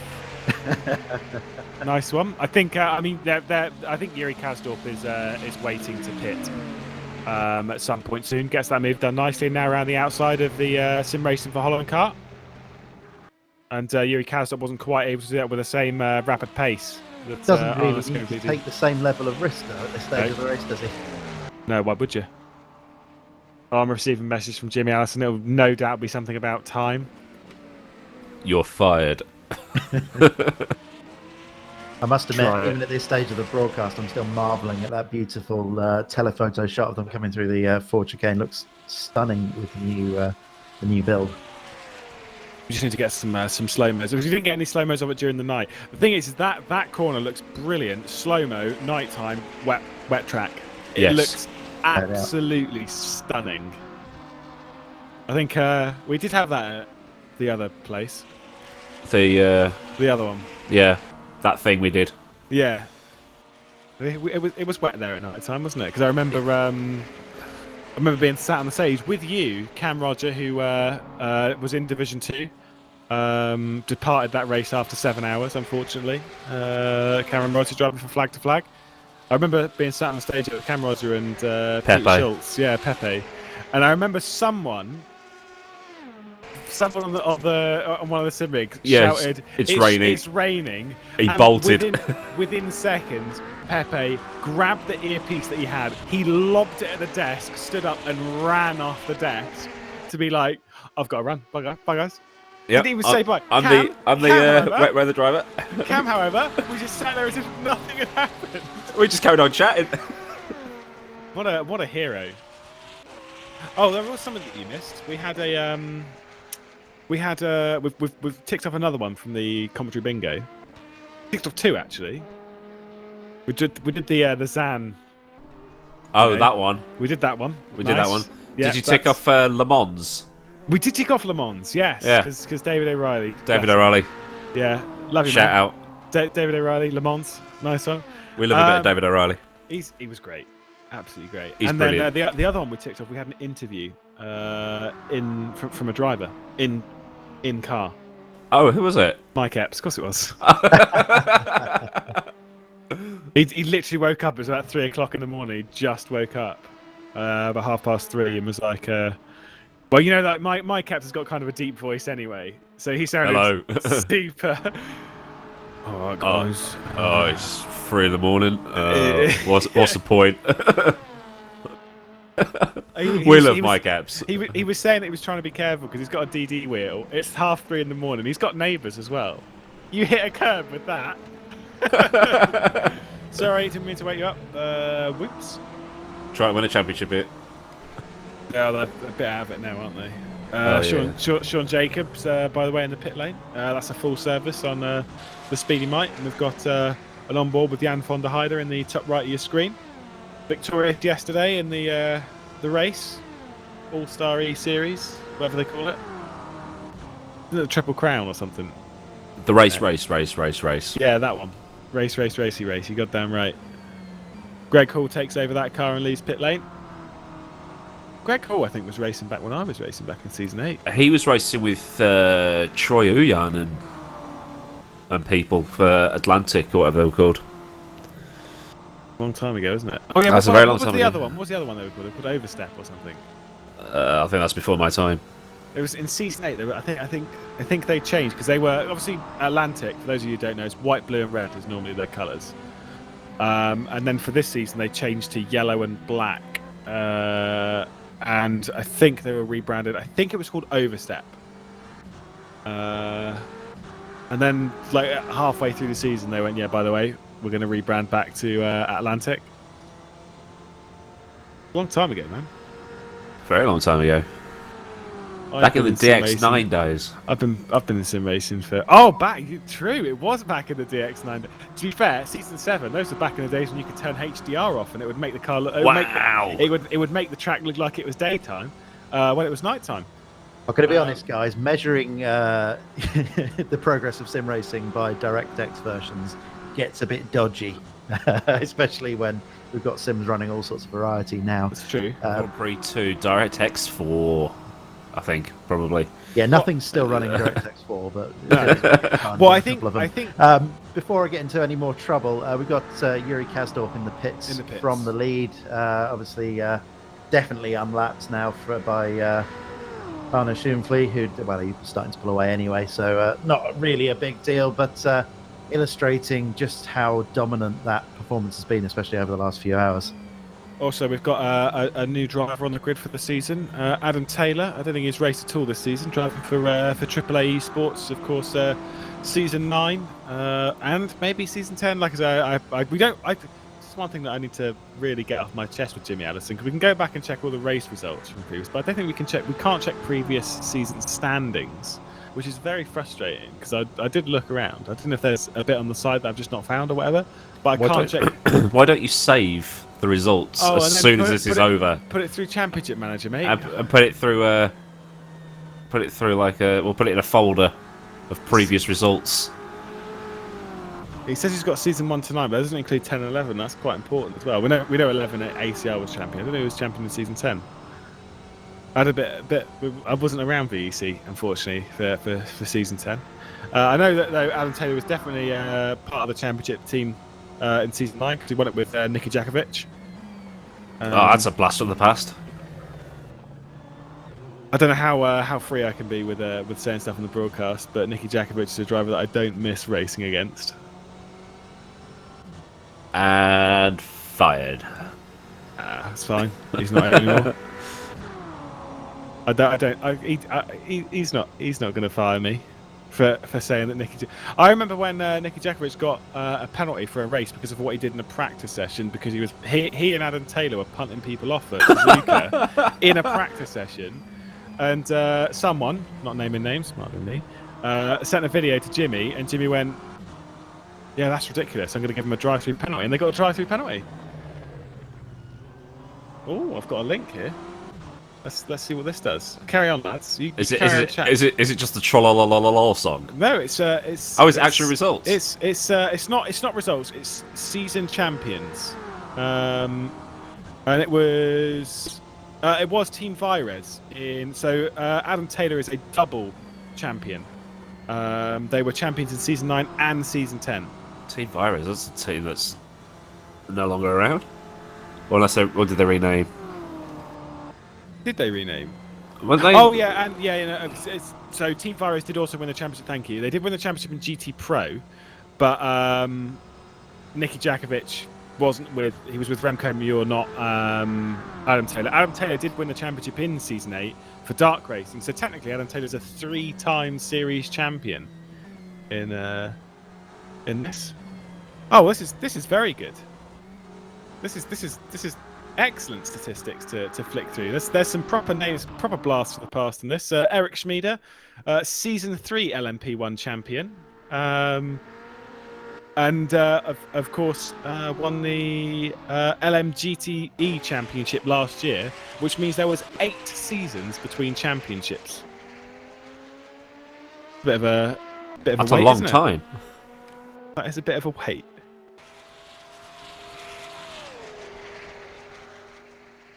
I don't win championships ever, so it's fine. Didn't you win a touring car championship once? Yeah, I've won a touring car championship and I've won a VEC Supercars championship, and I was going to win an F1 1996 championship, but then someone, me, invited Lars Brugman to come and take along, and now he's taken part and has won 3 races on the bounce is going to win the championship. Cheeky. Well, that sounds like a you problem. That does. It is a me problem, but it's still. It's As not Lewis, very good, is it? is that cause to tick off? Lewis gets angry. No. Is that the last No. one? That is. It might well be. Yeah. No. 5-minute nap, which is the code for someone oversleeping. No one's overslept. Everyone's been here on time. I almost overslept. Here's one that we've not done. Someone has 2 people have dropped a swear on this broadcast. Not Was one of them naming Alan names. Hyde? Nope. Was it Johnny? Nope. Oh. Was it Neil? No. Who was it? Was it you? There's a strong possibility it might have been me. No, it wasn't. It wasn't you. There were 2 people that dropped a swear. can try hard. I was one of them, Oh. and Elliot Bishop was the other one. Okay. I'm not going to tell you when on the broadcast, though. You've got to go through the entire 24-hour broadcast again to go and find it. Off you go. lads. But does Alan count for saying that Jackie X had his what's it in his hand? Well, his what's it in his hand while fanboying over Jackie X. Does that count? Maybe. So I wasn't expecting you to have your in your hand.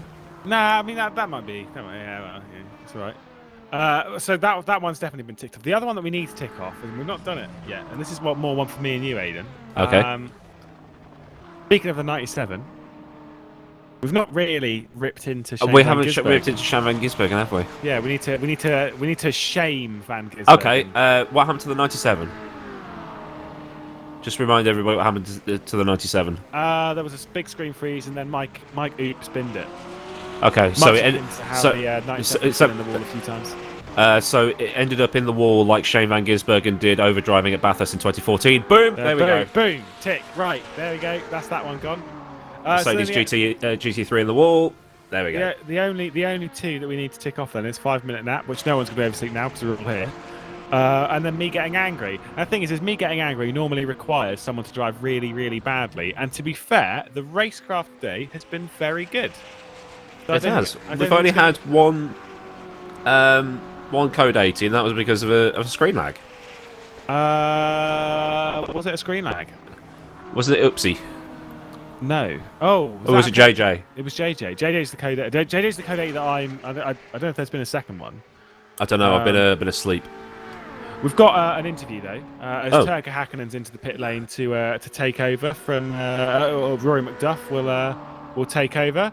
We'll drag in the Brazilian, the Finn, Yuri Kazdrop. Hello Yuri. Hello, how's How it are going? you? I'm alright, a bit tired. Just drove 4 hours, but considering that, I'm more than fine. In a shock twist, your pace is pretty electric out there. How's the car feeling? How's Christian? Car's really good. We made sure that everyone was comfortable in the car, and we can put anyone in the car that does the same lap times, and I think that's the main advantage we have over the competition so far. I was speaking to Jordi earlier, obviously another driver inside your car, and I said to him, I was like, if you do win the race, I'll make a very pretty picture for you. I'll tell you, not that this is like supposed to be a sort of jinx or anything. I have already made the photograph, but I won't send it unless you win. So you've got to make sure that Christian's keeping on top of this. Why are you doing this, Lewis? I love playing with fire. So you know, just letting you know that there's no pressure there, Yuri. Are you taking part in the race next week? I am, yes. So you've been quite a busy boy recently, then. Yes, actually we were 3 drivers for this race, and Jordi's right now doing the test race for next week. And yesterday in the afternoon I had to drive Monaco. Oh yeah, I remember. It's been quite busy for all of us. I've seen that bit of artwork that you've got of you, because I remember obviously all the meme discords of taking it to pieces. How's that? It always happens. Whenever I post anything, they're just gonna go with it. Well, obviously the build up to this, you can't drive the Hypercar, that being Toyota, so you're driving an LMP2 now. How have you split practice on the build up to this? Have you where's your focus been on the build up towards obviously VEC Le Mans, then with that one? How do you divide that up? It's been mostly in the Toyota because there's 6 drivers there, 7 actually that were new to rFactor, and they all need to get up and running and I've spent a lot of time doing that. And we've already done a couple 24-hour races here, even with the Hypercar, so we had everything fairly ready already for this race for VEC. Didn't need that much time. So would you say it's almost been like a fairly stress-free build-up, and you've kind of just accepted that the race will be what the race will be?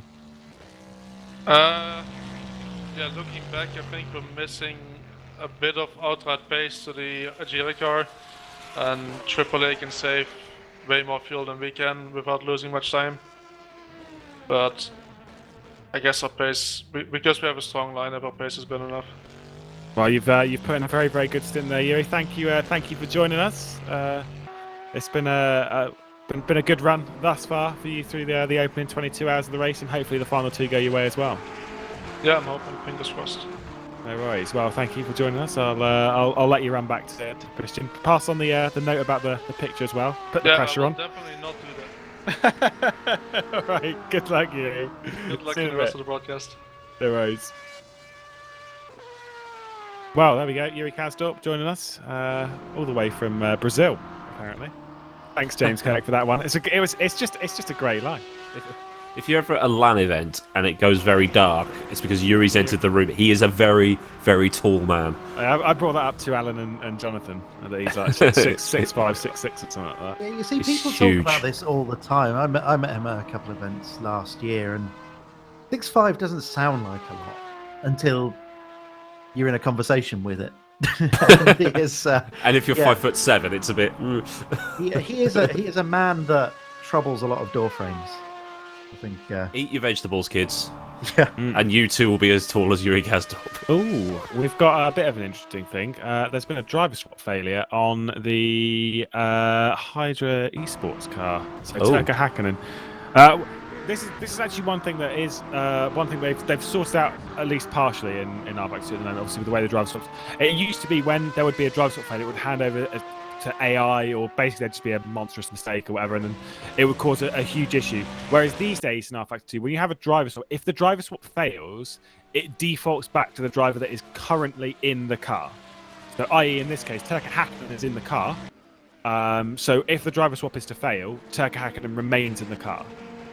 And that's what happened now. So he is still driving around. I'm not sure if they'll get Rory McDuffin before the end of the race. I did just ask him that question. He's answering it now.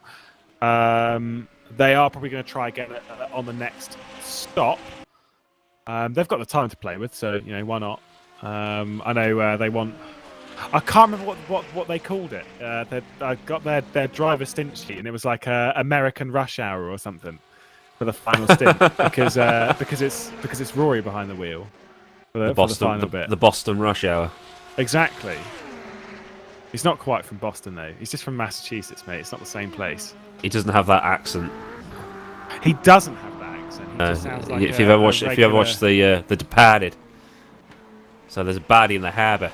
He just sounds like a regular bog standard American. He's got the generic American accent. Oh, here we go. It sounded a lot like Ed's Australian accent from nearly 24 hours ago, though, I have to be honest. It did. Alan Kay. Hi, mate. Hi. By the way, it's called the Yankee Stint of Honor. That's the final stint plan. The Yankee Stint of Honor is what Roy McDuffin now, how have they spelled honor? Yeah, have they spelled it properly or not? I knew you were going to ask this, and no, they haven't. Of course they haven't. It's America, man. Honor. There's no U. Very disappointing. The U is for United States. Come on. There's not many things I agree with Americans on, and the lack of U's in their words is definitely not one of them. Or using Z's or Z's. Analyze and Z sounds better. Z. Yeah. Although that say when you say I'm going to go and catch some Z's, that sounds kind of rubbish. I'm going to go and catch some Z's. Okay, go to sleep. Makes a lot more sense. I'm just going to go to sleep. Let's just say that. That is true, after this broadcast. I'm going for a 5-minute nap. I'm wrapping this up because I know Jimmy wants to rush off ASAP and run to his bed. I'm sure he won't actually. I'm sure he's going to stay up all day. I'm definitely going to sleep though for a little bit. Those Scandinavians, they can stay up for a long time. What happens when you've got all those happy? It's always like the happiest countries in the world. If Denmark is rated as one of I guess it was rated as the happiest country in the world, which is amazing when you listen to Jimmy. He just sounds constantly disappointed. There you go. Until you play him that commentator going, and you got to come into the right. Ah, You play him that. I've never heard Jimmy laugh so hard. he did laugh quite hard at that. Rory described that noise as gorp. If you say gorp, that's the noise. It sounded like Scooby Doo. For those of you that don't know, I was doing a broadcast with someone, and he made a noise. A noise. We're not sure if it was a burp, if it was inhaling wrong, or what. But he was mid-sentence. He was saying that they were on the backstretch and something, and he went mid-sentence. And power to him, just carried on as if nothing had happened. And so I recorded it naturally and had that clip on my computer because it's just so funny. I will drop that in the Virtual Endurance Championship on Discord at 4:00, so 2 hours after the race, so that we've got time. You can have the time to like chat rubbish and forget about it was ever mentioned. And then exactly. And then I'll dump it in there. Maybe we'll see. There's potential. And for those of you that want to take part in the Virtual Endurance Championship, you've got to go and do the SRCA first. There'll be a new season at some point where you've got to do 2 races and actually get your license on the first attempt, unlike Aiden. What? You didn't get the license on your first attempt, did you? There was a slight issue of me being upside down on the front stretch at Interlagos. Mm-hmm. I think it was Nick Dealey I hit. I think it was as well. Yeah. Does Nick have his license now? I don't know. Chris, do you have your SRCA license? I don't know. Why not? Yeah, you need to step it up. Well, because what we need to do is we need to get Chris through the license thing, get Ed to snap him up for Zancho, and then flying. Some more Zancho bias. Yeah, I'm not sure I could stand up to all the memes, if I'm honest with you. You get used to it. I don't do nearly as much driving as I used to, unfortunately. I'm sort of throwing myself into the YouTube side of things, which makes things difficult, particularly jumping from sim to sim. The amount of prep work you need to do to drive at this kind of level makes it extremely difficult. I think it's this whole COVID thing has actually suited RF2 guys quite a lot, because a number of the main series have ended up using rFactor 2, and you've definitely seen a lot of drivers either sort of specializing on either the iRacing series or the rFactor 2 series, just because of the load.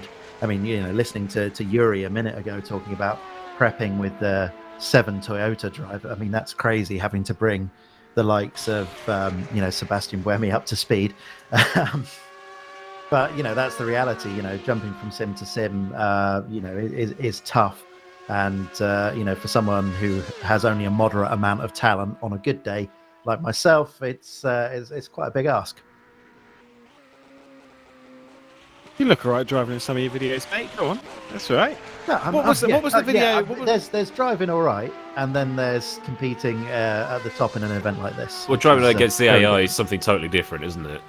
It is, but it's also that last second of time between being quite a quick guy in some leagues to being able to compete with esport professionals is quite a big gap. By the way, the final penultimate pit stop sequence for GTE has commenced. So at least I believe it's the penultimate one. Casper Stoltz is leading the way then from minutes, Jan von der Heide.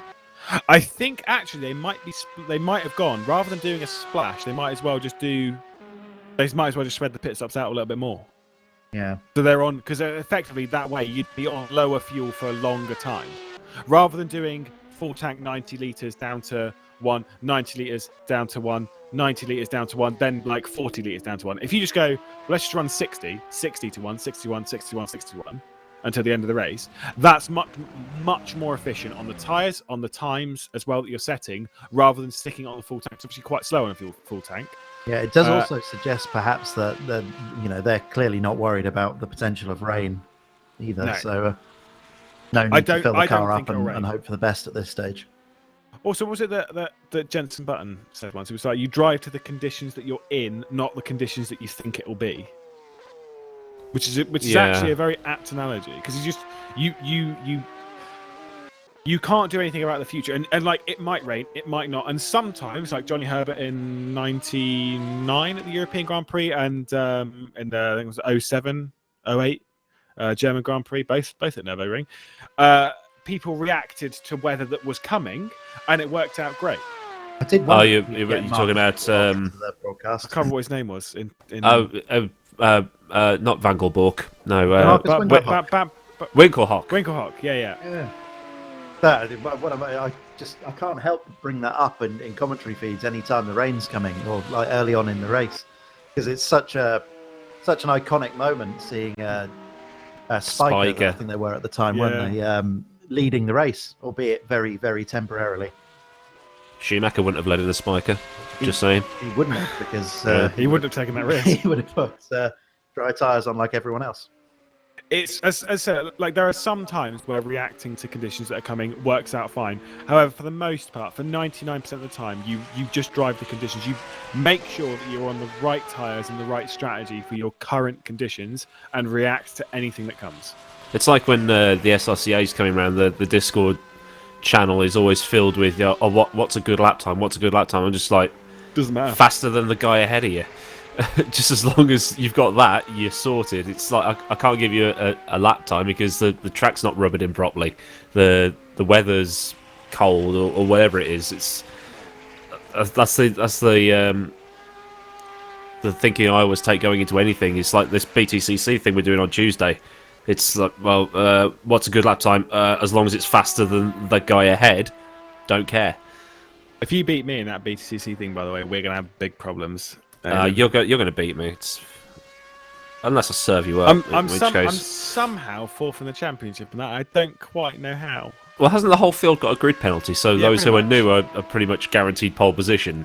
I think it's quite that bad. There are a few that don't have a penalty, but for the most part, yeah. I mean, all the Sancho boys, me, Matt, and Dan, we've all got 5 place grid penalties, I think.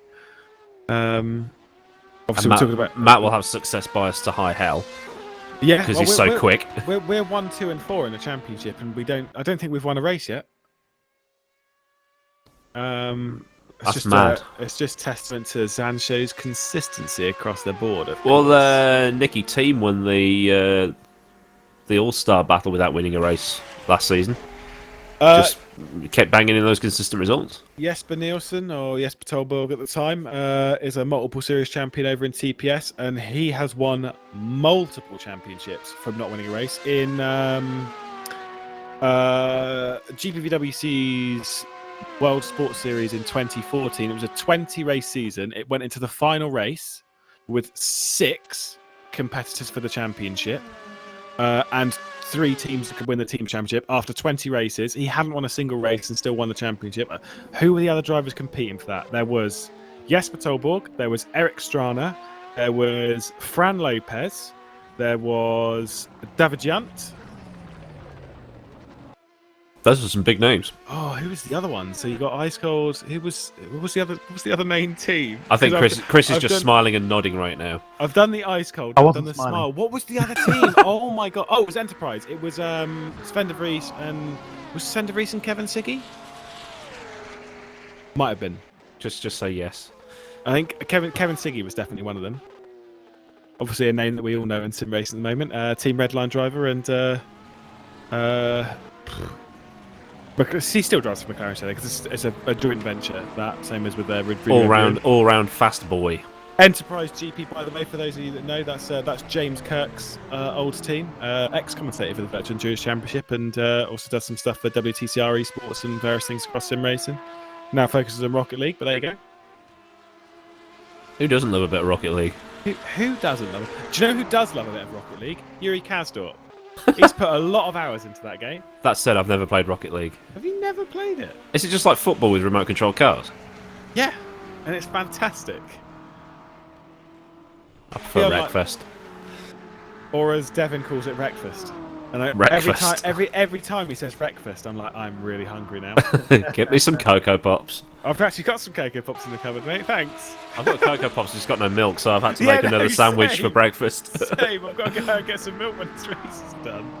I'll go at the corner shop. I'm not going to Asda and queuing up. Are you not a fan of the old? If I'm getting more than just if I'm getting more than just 6 pints of milk, I'll queue up. As I'm getting just 6 pints of milk, no, I'll go to the corner shop. Yeah, the 40-minute queue definitely changes shopping habits. Yeah, right. Or just go with a blind person and get let in straight away. Is that what happens? Yeah. I want to take a blind stick, and then just go on my own, and then get into the car. For those just to creep everybody out. Just for those that don't know, just clarify what you mean by her. My significant other. Visually impaired, I think is the way you put it, isn't it? Yeah, you have to, otherwise, people get offended by it. Yeah. Once again, more practical consumer advice to everyone. Yeah, exactly. Yeah. Doing well for this particular. It makes me wonder how many people are faking disabilities to get let straight in, though. I know John Batcho, who used to race and stuff, doesn't race anymore, but he's very much visually impaired and losing his vision and such. But I remember speaking to him a few years ago, and he was saying that like sometimes he doesn't need the cane when he's walking around in town, but he's like, goodness me, it does make life a lot easier because everyone darts out your way. It's brilliant. Yeah, you were always the first one on the bus, and everyone was like, "Oh, do you need any help? Do you need any help?" He's like, "I'm good with those." Yeah. And if you get a dog as well, you are royalty. Absolutely. Well, yeah, because the dog's the royalty. Dog's money, mate. Yeah. They're so cute. They are. I miss having a dog. My mum's got 4 dogs. Labradors and golden retrievers, just nothing else. I'd love a golden retriever. My mum has 3 cocker spaniels and then something else. I don't know what it is. It's like a thing. It's a German shepherds are also acceptable. Are they? Yeah. At the risk Chris? of mentioning the VEC 24 Hours of Le Mans just temporarily, how far are we away from a set of LMP2 stops?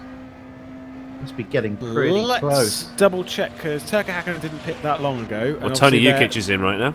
They're doing 10 lap stops. Turka Hakkinen's 5 laps into this stint. And what do we have as well? So Jukic just stopped. Devin, let's have a look at Devin. Devin stopped on lap 366. We're currently on 374, so he's a couple of laps away from his pit stop. And let's have a look at the other one fighting for the podium and obviously for the championship, Lorenzo Arisi. His previous lap in the pit lane was 370, so he's only 4 laps in or on his 5th lap. So halfway through his stint. So a fair way to the pit stops for the likes of Lorenzo Arisi and Turka Hakkinen. Of course, there's an expected driver swap from Turka Hakkinen to Rory McDuff. Yeah, we're not quite at a stage where there's going to be any sort of disparity of strategy between those two either, sadly. So I think we're going to see something happen. It's going to be on track. I think there might be some strategy things still to play, but it's just when those things happen, they normally happen very, very quickly. I remember, obviously, when you're running off strategy like this, I said this about the Singularity, because when in the early point of the race, when they were running 14 laps and then the Zancho was running 13 laps, and they always kind of like crossed over each other on the pit sequence as it would go along, and it looks like it's really, really close, but there will be one time, and it will be very sudden, where it looks like it's really, really close, and then very suddenly it looks like it's a minute and a half, 2 minutes. And what that happens is when the pit stop cycles, when it equalises, and then one car, whilst they look quite close on track, one car will have a pit stop sequence over the next car. So when they come in next time, obviously what looks to be a really close gap is very suddenly not. And it's the same kind of thing, like the strategy can really catch you out because it doesn't look like it's a close gap. And then very suddenly it is. Yeah, I think it's just interesting because all 3 of those cars, well, all of the LMP2 cars have got 2 stops left at this stage. I think no one can go down to 1. No one's got enough time left in the stint to go down to 1. You said Turka Hakkinen was 5 laps in or so, so if he's not going to be able to make it. He might The pit early. Waveframe car was 3 laps in, I think you said at the time, so maybe getting close, but not enough, I don't think. Well, we kind of expect the pit stops to be every sort of like 35, 37 minutes in the LMP2. And the thing is, from that, if you're the likes of, it would be 35 actually, or slightly under, being 10 laps and 3-minute 20-odd lap times. If you're Turkey Hakkinen, you kind of need to hand over to a teammate at some point soon. Maybe he will do it in sort of like 5-10 minutes time. And I know it's an early stint, but he was supposed to be out of the car now, and there's not really too much of a disadvantage if Rory's just going to do a double stint anyway. You know? Yeah, very true. I'm trying to do some mental arithmetic on the singularity versus Waveframe thing, just because I think that's the most interesting battle currently at the moment. I think that it's a bit too early to predict what's likely to happen with Zansho and Singularity in GTE. Maybe. I mean, I'm sure they're running scenarios. I think like that will come down to the final stint and the final splash, or just the final stop. No, I'm sure they know. I'm not privy to enough information or enough mental arithmetic skills on a Sunday morning, certainly. I'm sure this is the thing, though, and I've been on both ends of this. Being in a team, though, where you're kind of like, you're sat there and you're watching a broadcast, and you get frustrated that the commentators, they're like, oh, but they don't know what they're talking about, whilst also not giving the information. It's just like, yeah, I can't help you, lad. Well, speaking of which, we've got Singularity Racing in the pits now. From LMP2, I should be clear. Yeah, there we go. Devin in the pit lane, ready to pack a pizza into his belly. Is there anyone taking over that car? No. No, Devin's going to eat pizza while driving. Yeah. Well, I mean, he's on the Mulsanne straight. You've got enough to get some of that Papa John's into you. That's true. He's a bit of he's a pizza boy, isn't he? If you're in rFactor 2, you have to be a pizza boy. It's the law. Pizza and coffee. That's all the rFactor 2 Discord is. Pizza, coffee, and occasionally we'll talk about wrestling. I'm not a fan of wrestling. And why not? We finally found the controversial thing. Found the controversial thing. Do you like Lewis? wrestling? Lewis doesn't like wrestling. No, it totally passed me by. Wrestling, and like whether it was huge in the '90s, and all my friends were into it. It never really appealed. It didn't have cars. None of the wrestlers had wheels and an engine. So The Undertaker did. He came out on a motorbike every week. Eddie Guerrero came out on a lowrider. Yeah, but owning a motorbike isn't as exciting as racing. Most things. So. I get around the whole racing thing because at least I watch cycling, like I said earlier in the broadcast. But they've got wheels, so I feel like it's all right.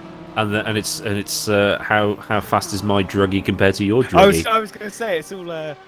If you want to watch an interesting documentary on drugging in cycling, go and watch Icarus on Netflix because that goes into effectively someone intentionally tries to dope to see what the difference is. It's actually very, very interesting. And then it happened in 2013, 2014, and the guy that he was speaking to, actually no, it's just not. It's not going to spoil it. It is. Incredible. Please spoil it because I'm not going to bother watching it. I might as well just listen to your review. All right, fine. Close your ears if you're curious into any sort of topic like that. But he was the guy who orchestrated the 2014. Russian doping scandal at the... Oh, really? And so this documentary, halfway through, it's like, so it's a cycling thing, we're doping on cycling. Oh, by the way, there's this. And then it's like... the Russians. it literally... And the Russians go after him. Wow. So sorry to change the subject, but after that pit stop, we have Lorenzo directly behind Good save. Devin Bronner on the track, half a second apart. So, I thought maybe we should just take we should probably look at that for the time being. It's all dependent on track. I don't know if you noticed how long their pit stops were in the previous one, because obviously one of them's taken tyres and one of them hasn't, and how that'll play into the effect over the next hour and 10 minutes is different. It looks like the advantage is swinging towards Lorenzo. Oh, Dan Keller's off. The outside. Dan Keller's off. He's ready to hand over to Mac Richards, who's in the session. There goes Lorenzo Risi up into the lead of LMP2 around the outside before Indianapolis, and into the slipstream goes Devin. I don't think there's any fresh tyres on Devon's car, so the pizza's weighing him down a bit. He'll take tyres on the next stop, but I do feel that might be advantage towards Waveframe Esports. It does look that way at the moment, doesn't it? Hang on, it doesn't. Yeah, the thing is we know that Waveframe. Oh, actually, no, I say that. Oh, the Waveframe Esports does have to come into the pit lane 2 more times, whereas the Singularity can do it in 1. But the Waveframe, at least as far as I'm aware, the Waveframe though might not have to take tyres and should be able to go to the end. Meanwhile, so there might be like a little woo on. I'm glad you just went through that, Lewis, because when I was trying to run that through in my head, we were discussing these permutations about 5 minutes ago. I was trying to speak coherently while having those thoughts in my head. So I'm glad you've sort of come to where I'm at, which is I don't have a clue about what's going to happen. I have absolutely no idea what's going on in this race. But it's been a great run. We've got an hour to go, nearly. And then I can go and catch some sleep. Final 68 minutes. It's a bit early to wish for it to be over, though. We've still got... penalty for Malinek. Oh. That'll be track excursions. Oh, yeah, it comes up on the tower now. It does indeed. That is so cool. You do have to be really paying attention to the tower, though. It doesn't stay up for long, does it? It doesn't. It really doesn't. Do you know what would be handy? And this is not me being picky towards you, Studio 397 or whatever. Would be good though if it came up like as a little marker or a notch next to like their name when they've not served a penalty and they've got one. Or like a stopwatch.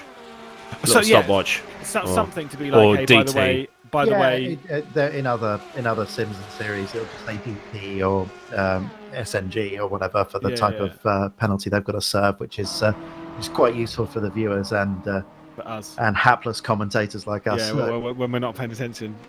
It was a decent move though for Lorenzo Ricci up into the what will become the leader of the championship. We'll go through the championship permutations a little bit later on. I can tell you, if things finish as they stand in each of the categories, in LMHC, if things as they stand, new best lap time from Jerne Simoncic at 3:19.2. Where was that hours ago? My goodness. Shocker, Jonas the fastest guy on track. Yep. He wasn't the fastest Silverstone though, was he? Yeah, what happened to him there? He was bad, wasn't he?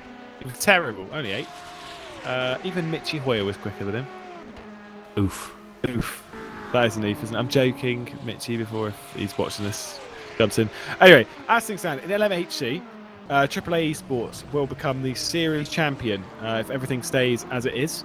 Azura won't be able to overhaul the gap that AAA had coming into this, so a decent margin that they've got. I think it'll be 5 points they'll win the championship by.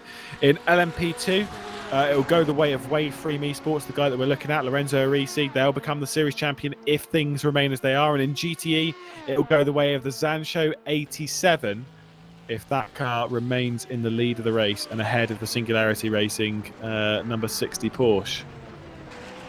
Oh, it's all... Go on. Be the closest...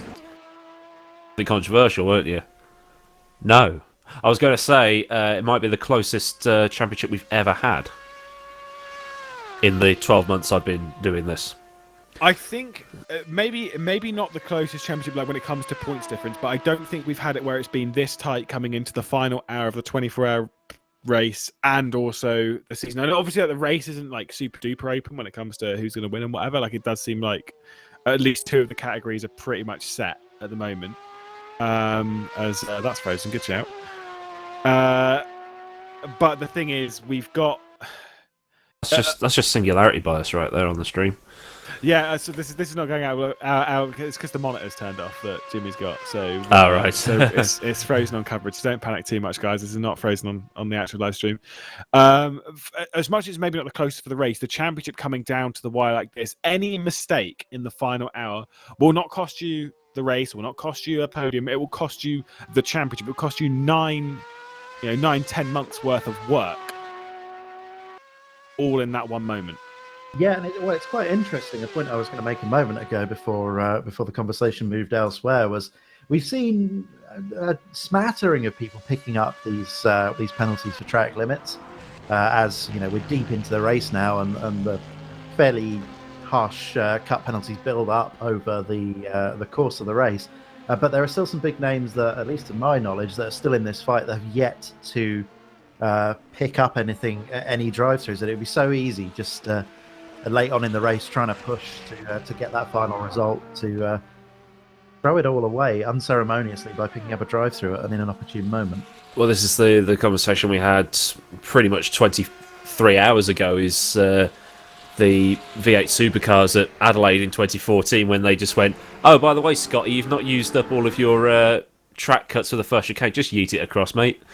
And you can probably get away with it within the last couple of laps if you know you've got... They've probably worked out how many cuts they've got, because Jimmy said, yes, I've upped the amount, but I'm not going to tell you how much by. So if they've worked out how many cuts they've got, they can probably go, right, last lap, just full send into every corner.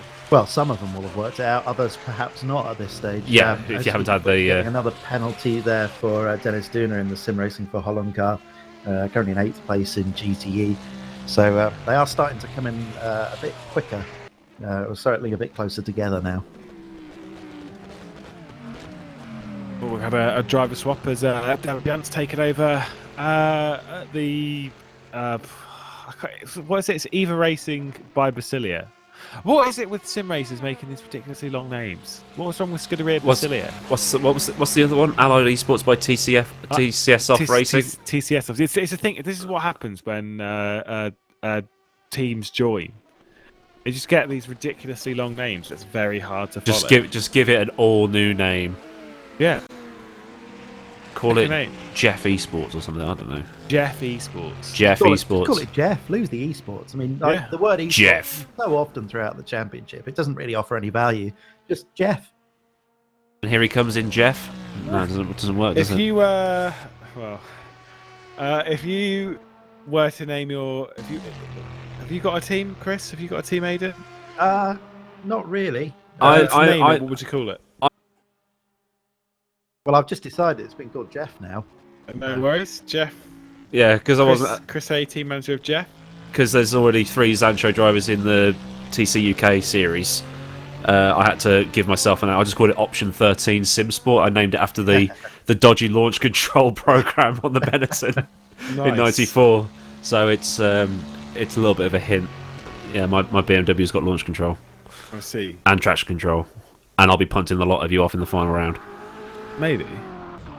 You could pump Matt off, that'd be great. AAA Esports, by the way, into the pit lane to service their car for what will be the final time, I believe. I don't think they'll need to do it anymore. Adam Taylor behind the wheel of that car. There he is. With an hour and 1 minute to go, that should be all right to do distance-wise to see the checker flag. An hour to go, lads. Very good. Well, AAA did a good job earlier in the race of extending their stints out, so an hour and 1 minute seems pretty reasonable. Me, at least, and yeah, just about to come into the final hour. That's gone by. Well, it feels like about a day, actually. We've had a good suggestion for Chris's esports team in the chat. Haymaker E-Racing. It's not a. I've had people ask me if I'm related to David Hay. Just say yes. I'm never sure how to answer that other than be like, yes, he's my cousin, and just move on. Because you end up in difficult territory if you make too many jokes in that area. But just for those that don't know, I don't look very much like David Hay.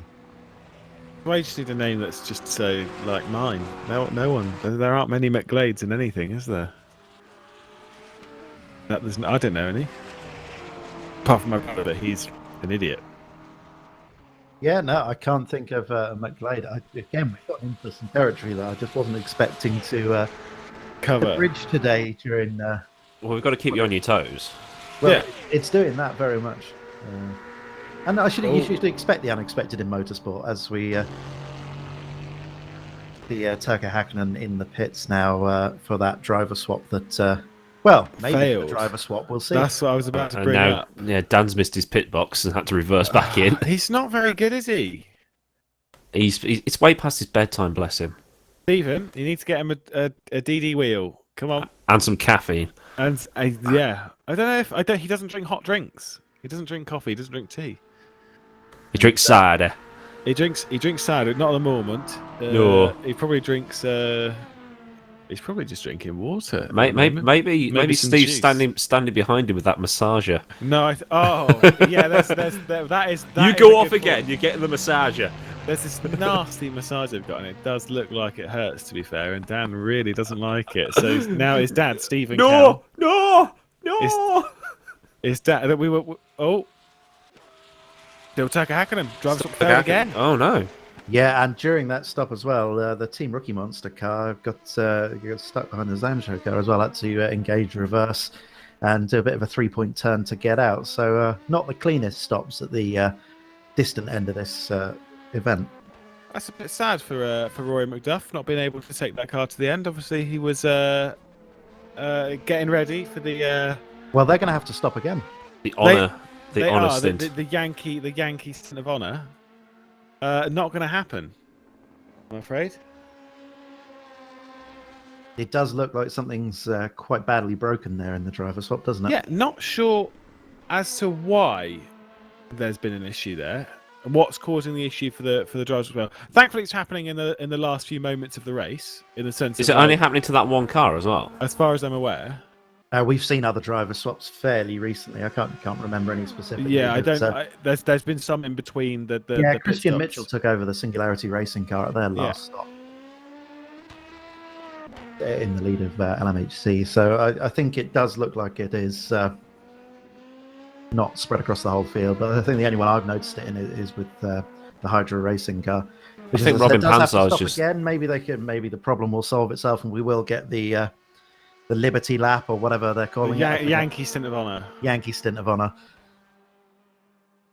Yeah, I mean, like Rory has put a lot of work into that car and into that team this season. I think it would be right for him to take the car to the checkered flag.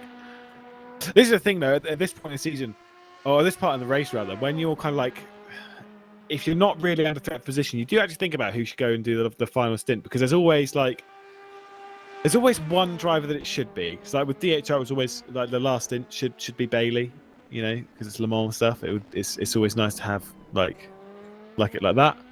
Like there are plenty of examples where like there is always that right one driver that you kind of just need to, like, it means something to have that driver in the team. And for me, it's always the one that's put in the most work through the season, the one that's really pushed that team all the way through the season. So it's a bit of a shame that we don't have Roy McDuff in the car at the moment, but we'll see if that situation resolves itself with Brian Biller's got a penalty.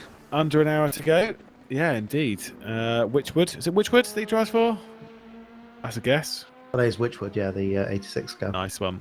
Well, do you know what time it is? It's time for our final hourly race rundown, provided Jimmy Allison's actually here. He did join this channel a moment ago.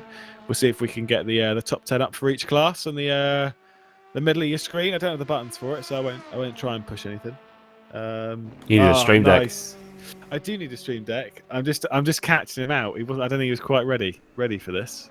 And then we'll run through the top 5 in each class. Actually, no, Aiden can do it. There you go, Aiden. Off you go. Carry on. Okay, right. So this is LMHC, Le Mans Hypercar. The standings are Christian McKell for Singularity Racing. He's completed 396 laps, so we're almost at 397. Arnaud Scunfleet is in second place behind him, followed by Adam Taylor in the AAA Esports Le Mans Hypercar. Boya Milan for One Acco is in fourth. Yene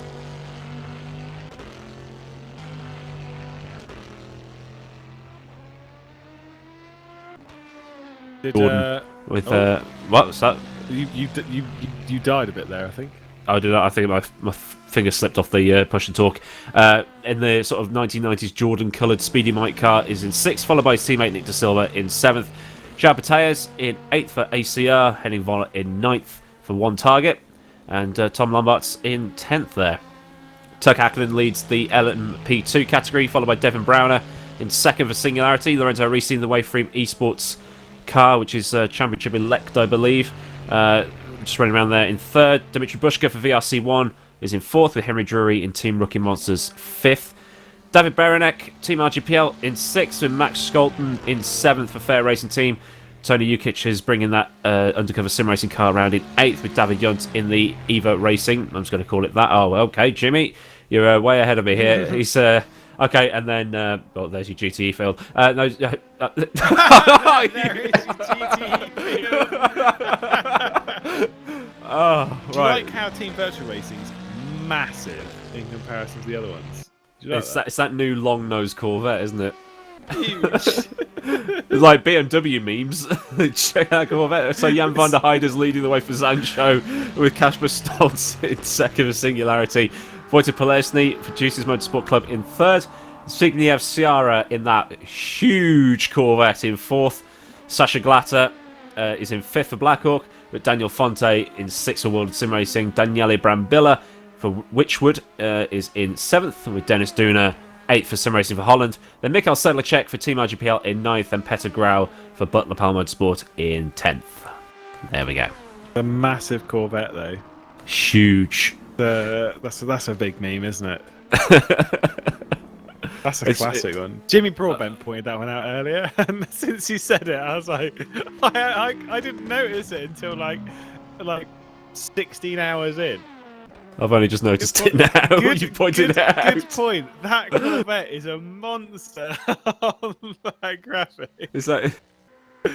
Was the Sim Racing for Holland one as big? No. Oh, so it's not Marcel just going hi. No. Well, all that is Jimmy at work. That because he's a very busy boy. Bless him. He doesn't. I'm surprised all the BMWs weren't the big ones. There was a shot earlier where we might actually get it here with the LMP2 in the background. Here's Jan. We'll click on Jan. I wonder if we get one in the foreground where you can see, like, here we go. It was actually this identical shot. Look at the size of the piece in comparison. Look at the size of it. You can't even blame it on like distortion from a telephoto lens. No, the BMW legitimately hates those memes. Yeah, they really do. Sam Cobb, photographer for BMW USA, he was chatting. He's like, genuinely, they really hate it. But yeah, it's part of it. There was one shot that I've got in. I did a race edit for the 8 Hours of Silverstone in season 8. And there was one shot. Look at that. That's huge. I think it's that the LMP2 is tiny rather than the BMW is massive. Correct, because the thing is, it was in front of a Ferrari 458 back then. Yeah, it'd be the 458. Yes, yeah, I think it was the 458. And even in comparison to that, the 458 is not a big car. It is quite a small car, and even in comparison to that, the LMP2 is ridiculously small. No, it's very true, and it doesn't help in the GTE field of the past couple of years. It's been competing against the 488, which is basically the 458 with a nose job, and the GT40, which is the GT, I should say, which isn't exactly a large car either, and the Porsche as well. But a big executive saloon versus a couple of very small supercars is one of the bizarre quirks you get in GT racing, but it certainly hasn't worked in BMW's favour if they're trying to make the M8 look like a nimble racing machine. There's no such thing as a nimble racing machine. Everything's got its problems. It's either too nimble or not nimble enough. Last year's Williams wasn't a nimble racing machine, was it? It certainly wasn't. I don't think I've got anything to add to that. I think it's too depressing. Oh, are you a bit of a Williams fan? I am. Yeah. That's right. You won't be anymore, will you?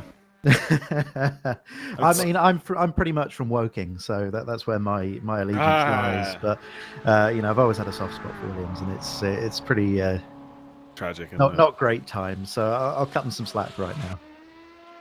I never cut anyone some slack, so whatever. No, especially if the driving standards aren't. Oh, if the driving standards are poor, woo! I am on top of that. Can you get angry at the thought of the driving standards? Yeah, no, I really can. If we can just remind him of the driving standards at Interlagos. No. No? Okay. No, because he's banned. Okay. Sorry, he's not banned. He's just not in Division 1. Actually, that's a very good point, tangentially made there. In the 6 or so hours I've been commenting on this race, I think I've only seen contact between maybe two cars, or two incidents, both of which were very mild taps that a touring car driver wouldn't even have noticed. So the driving standards are absolutely excellent throughout the field today. They've been great. There's been a few dodgy bits. Henry Drury versus Roy McDuff into Mulsanne Corner earlier in the race was that's the only one I can touch remember. dodgy. Actually, that's a very good point.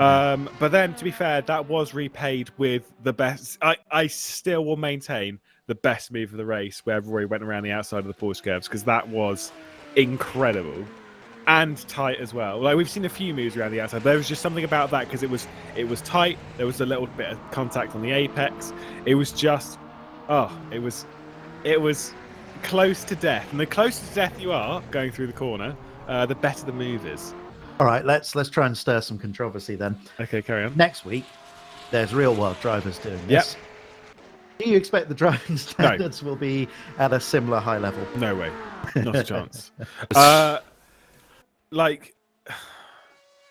Real world drivers, when they come to them, it is a lot better now than it used to be when the real world drivers came along, when the real world pros came along, because it was like, oh yeah, but it's just a game, so yeah, we'll just dive bomb it into whatever corner Scott Speed style and then get banned from iRacing.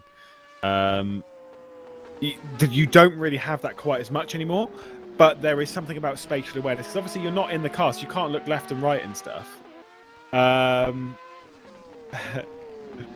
It's you don't have the same level of spatial awareness, and then so if you're quite aggressive with it, it just doesn't really work out. And the thing is a lot of the pro drivers, and I will bring this up, Jimmy, a lot of the pro drivers don't really like it when they join this sim racing game thing, and then they get penalised for dive bombing someone else. Like, you're going to penalise me in a game? And then Jimmy's like, yes, I am going to penalise you for doing that. Rule 6.3, boy. Yeah.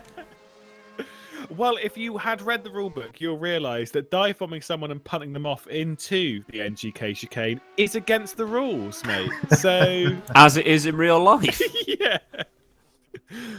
Not naming names, don't worry. It's.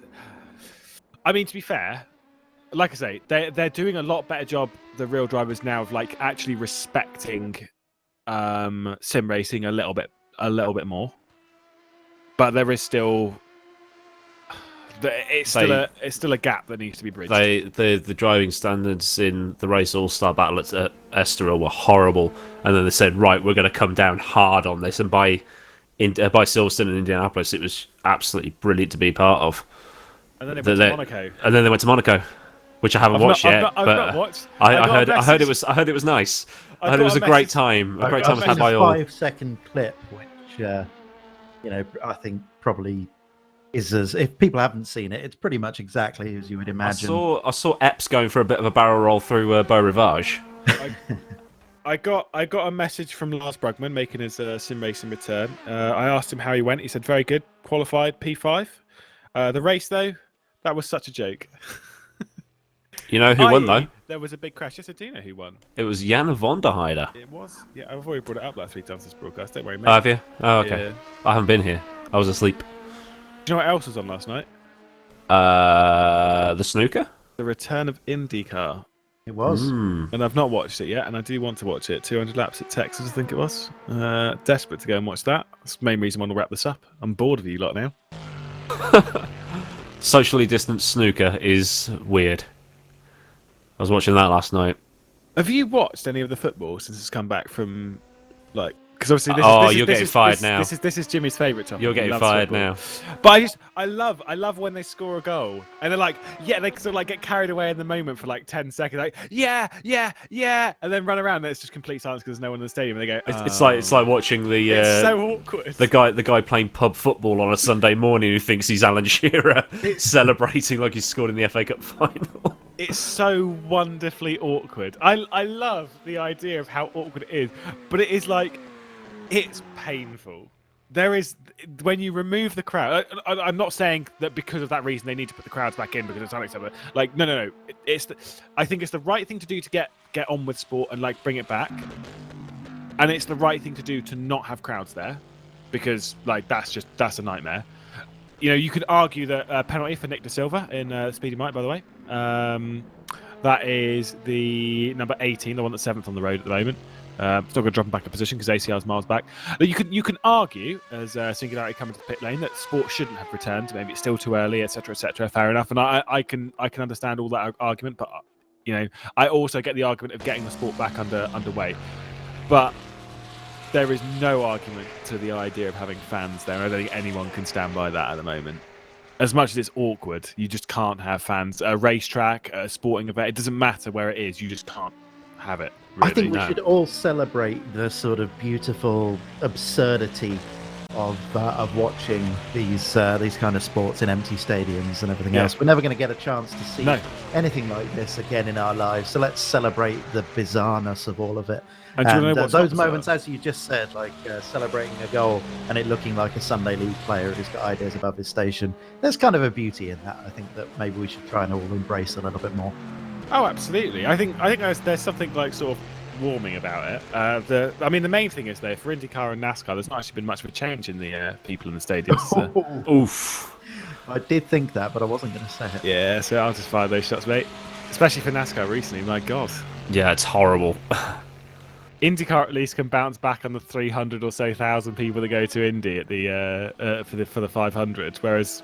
Obviously NASCAR is Daytona, but they're just like, what we'll do is we'll just demolish all of the stands and make it look like it's really busy. We'll put like loads of advertising hoardings over it, so we make sure that everyone's in the same place. I watch and I enjoy NASCAR. I will stand by that. I still do it. I still enjoy it. I'm having a great time. At the same time, it is hilarious. So, it's the competition cautions or whatever they call it, are a bit of a step too far for me.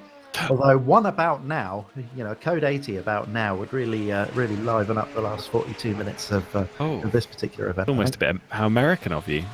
Yeah. The competition. I think you mean like the stage racing and stuff when it comes. Yeah. The competition caution actually does because the actually I'm not going to get into it. It's really uninteresting. So let's not do that. Those of you that want to find out what the competition caution is, go and Google it. At the moment, we're staring at Arnes Gambley, who is second on the road at the moment in the number 9. A couple of minutes back from Singularity, who have really taken a step at the top end of the field in dominant fashion as of late and really taken control. Having just come into the pit lane for what will be their final stop, 42 minutes to go on the clock. Yeah, they're a stop ahead and still a minute and a half ahead on the track. It's extraordinary dominance over the last few hours from Singularity. I think we've got a closing battle, unless that's pit lane. I think that might be pit lane. Never mind. Yeah, it is pit lane. Cool, classic. Good shout. Got my hopes up for that one. And then scroll down the list. No. We've got some of the GTs in though for the pit lane. Vojta Pelesny leaves the pit lane for Juices. Zibi is in the pit lane as well. Daniel Fonte has just left the pit lane in the World of Sim Racing car. Daniel Rampilla's also been through. So a few final pit stops. Obviously, tidying things up, maybe getting ready for the final driver swap as well. Yeah, we're expecting some more of the LMP2s.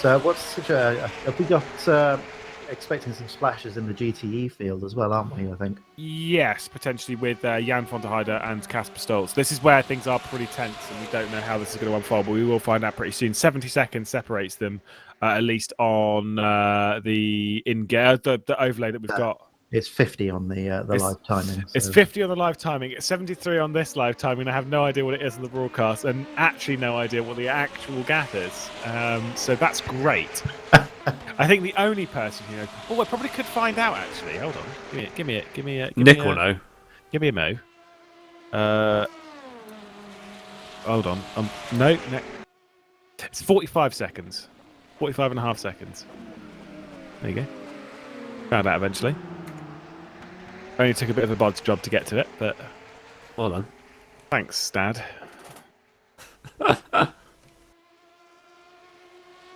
Yeah, not very long on the clock. We'll have to wait and see how that strategy unfolds. Which camp would you rather be in right now, the chasing or the one leading? In GTE, it's hard to want to concede the lead of 45-second lead of a 24-hour race with 40 minutes to go. I think you'd always want to be in front, even with Singularity potentially having a little bit more margin on fuel thanks to the Porsche's slightly better fuel economy. No, I definitely want to be in the Zancho camp. And I have to answer that because I'd get lynched by you guys otherwise. So. You answered correctly. You may live. As we're looking at Arne Scunfleet and who's that behind him? It's, I think that's... Is that the Edge car or is that the ACR car? I don't know anymore. They both look exactly the same to me, but he's quite a way ahead of that car. So that's lap traffic he's just cleared. He might actually be about to unlap himself looking at what's going on here. But yeah, current standings, championship prediction, as been talking. AAA very much sealing this unless something befalls Singularity Racing in LMHC. Trying my commentator's curse at the best there, just to keep lively. Yeah, do it 38 minutes before the end, and that way it's on you if something bad happens. Yeah, I can live with that. I don't know what's going on in those cars right now because I'd be falling asleep. I think you probably want to get drivers from different time zones to do it, wouldn't you? Something like that. Well, in a team, 3 or 4 of your drivers, as in like the entire team, to be from Europe. You really, really don't. Of course, most of the teams on the grid are in that boat.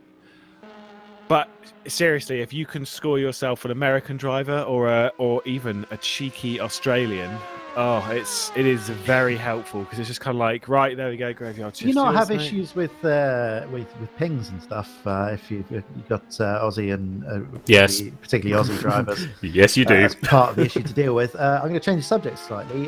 Turker Hackman's been in that car since about last Tuesday. Does anyone have any idea when he actually took over that stint? It feels like a very long run. He took it over so he's been in that car for probably about 4 hours now because it was about 4.5 hours to go that he took over that car. Bless him, he is going to be knackered after this, and rightfully so. He should have handed over that car a solid hour and a bit ago. Unfortunately, for those of you just joining us, driver swap issues on the previous 2 attempts. They'll take it probably to about 35 to 30 minutes. So actually, how long? That's because I know the live timing's wrong on what I've got here. Sorry, hold on. How long's actually left of the race? Okay, no, it is right. It's about 30 seconds now. Fair enough. But 37 minutes to go. I would assume they're not going to pit next time. They'll pit the one after. And then attempt a driver swap again because they've still got to make another stop regardless. So they'll attempt the driver swap. If they cannot do the driver swap, then Turkish just going to the end, and we don't get our Yankee stint of honour. Here we go then. Current championship standings. We'll do GTE as we've got the number 87. This is as things run at the moment. If they finish in the way they are, the Zancho 87 wins the championship in GTE by just 3 points. Coming in for their final stop now. It should just be a splash and then they'll carry on, and I reckon they will hold the lead after this. We'll see. We'll keep our eye on it because it should be a 30-second stationary time. We'll focus on this as we prepare ourselves. Singularity will be catching whilst all this is going on. This is tense stuff for Jan van der Heide. Lines it up, fills it up with fuel. It might even be less than 30 seconds considering they don't need to bring the tank or anything. What have we got? There's 10 gone. 40 seconds is the gap, and it's coming down very, very quick. This could be so tense for the GTE Championship, guys. I don't know. I'm assuming Singularity still need to box for a splash themselves, though. 25 seconds. Are they coming in? They are coming in. Now, boom. yeah. Interesting. They responded.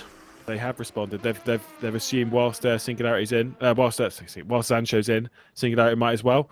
31.6 seconds. The stop. Well, that rather takes some of the speculation out of the strategy there, in the sense that Singularity obviously potentially not being able to go any further. Unlikely that they would have overfilled the tank anyway, or could go any further on that. I can't see any reason you would come in at this stage and not, and cede track position. So looks like Singularity are now holding all the cards. Sorry, Zancho holding all the cards. It's been a long time.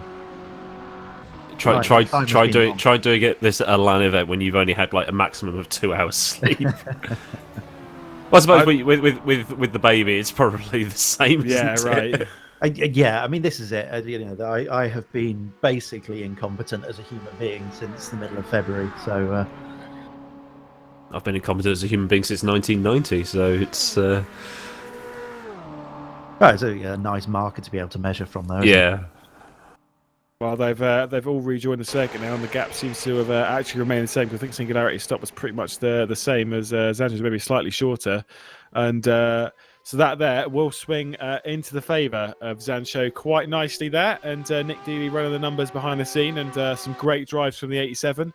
Started from the pole, and this is the thing: is that pole position.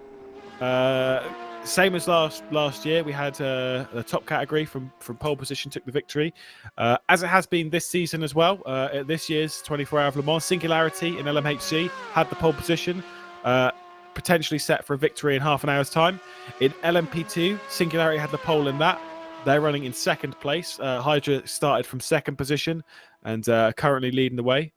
And in GTE, the 87 had the pole position in that and are set for victory themselves. What I'm getting from is that as much as it's a 24-hour race, qualifying seems very important for this one.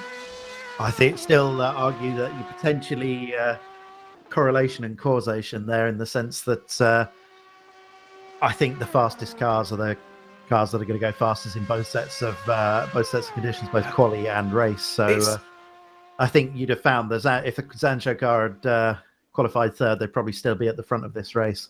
The thing is, though, is what I'd argue with that is they've not. That I would say that of the Singularity that's leading in LMHC and the Zancho that's leading in GTE, not the fastest in either of those two classes. Either way, we're going to grab ourselves a little quick interview from the Survivor man himself. Nick Newcomb joins us all the way from Juices, number 74, currently running in a podium position here at the 24 Hour of Le Mans. How's that, Nick?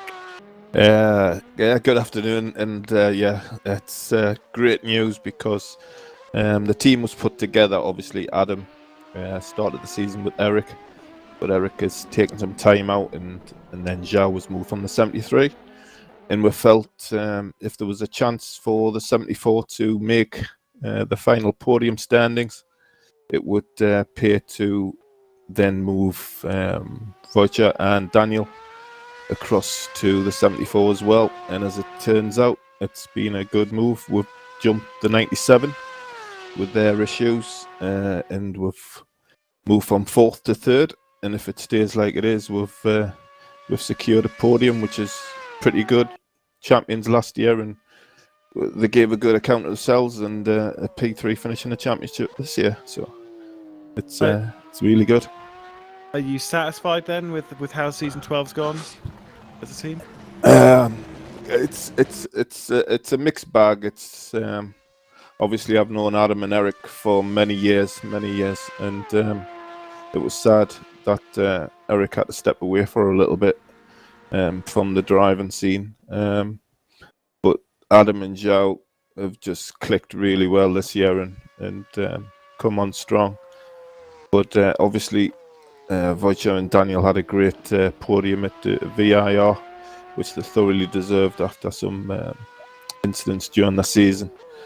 And this is obviously a great ending to the season. P3 in what you could say is the toughest race of the year, which in the end gives them a final championship stand. And if it stays like this, it's great as well. So it's overall it's been a mixed bag, but it's been a great ending, and I'm really pleased for all the guys who have driven. Obviously, I'm a bit disappointed not being able to take part in this race, but it's great seeing the guys support each other and hear the chat and the laughter.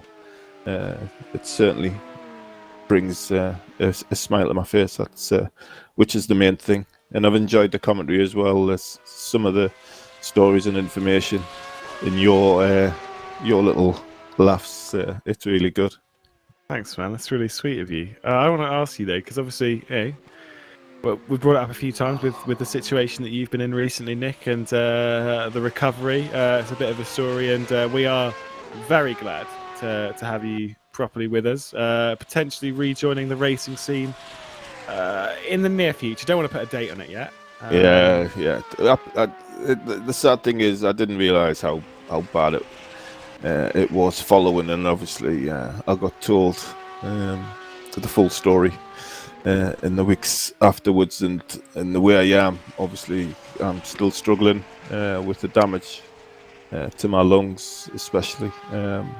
So I'm only driving for fun, doing short driving stints like 20-30 minutes or something before I have to stop. So obviously the racing side of things will have to take a short back seat. I'm hoping to do a couple of stints at the race coming up towards the end of the month, but I'm still heavily involved with projects, which is keeping us in touch with everybody, which is great for me anyway, and obviously looking after the Juices team is a great honour in itself. So, and seeing the car drive around the track is it's really good, and I'll be back fit and strong as soon as possible, but there's going to be absolutely no date on that in the long term where I go if I have to step back from being competitive and just be on the administration side. I'll take that as well, because it's an important aspect of running a team and being part of an organisation. So it's all good, and I enjoy it. I've been involved on this side of it for a lot of years. Obviously, my first season was in season 3,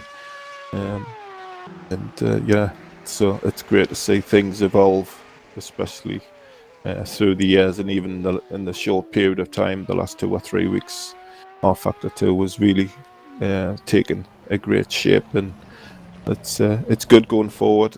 The whole of the sim racing world has really come on since I first got Jeff Crammond GP4.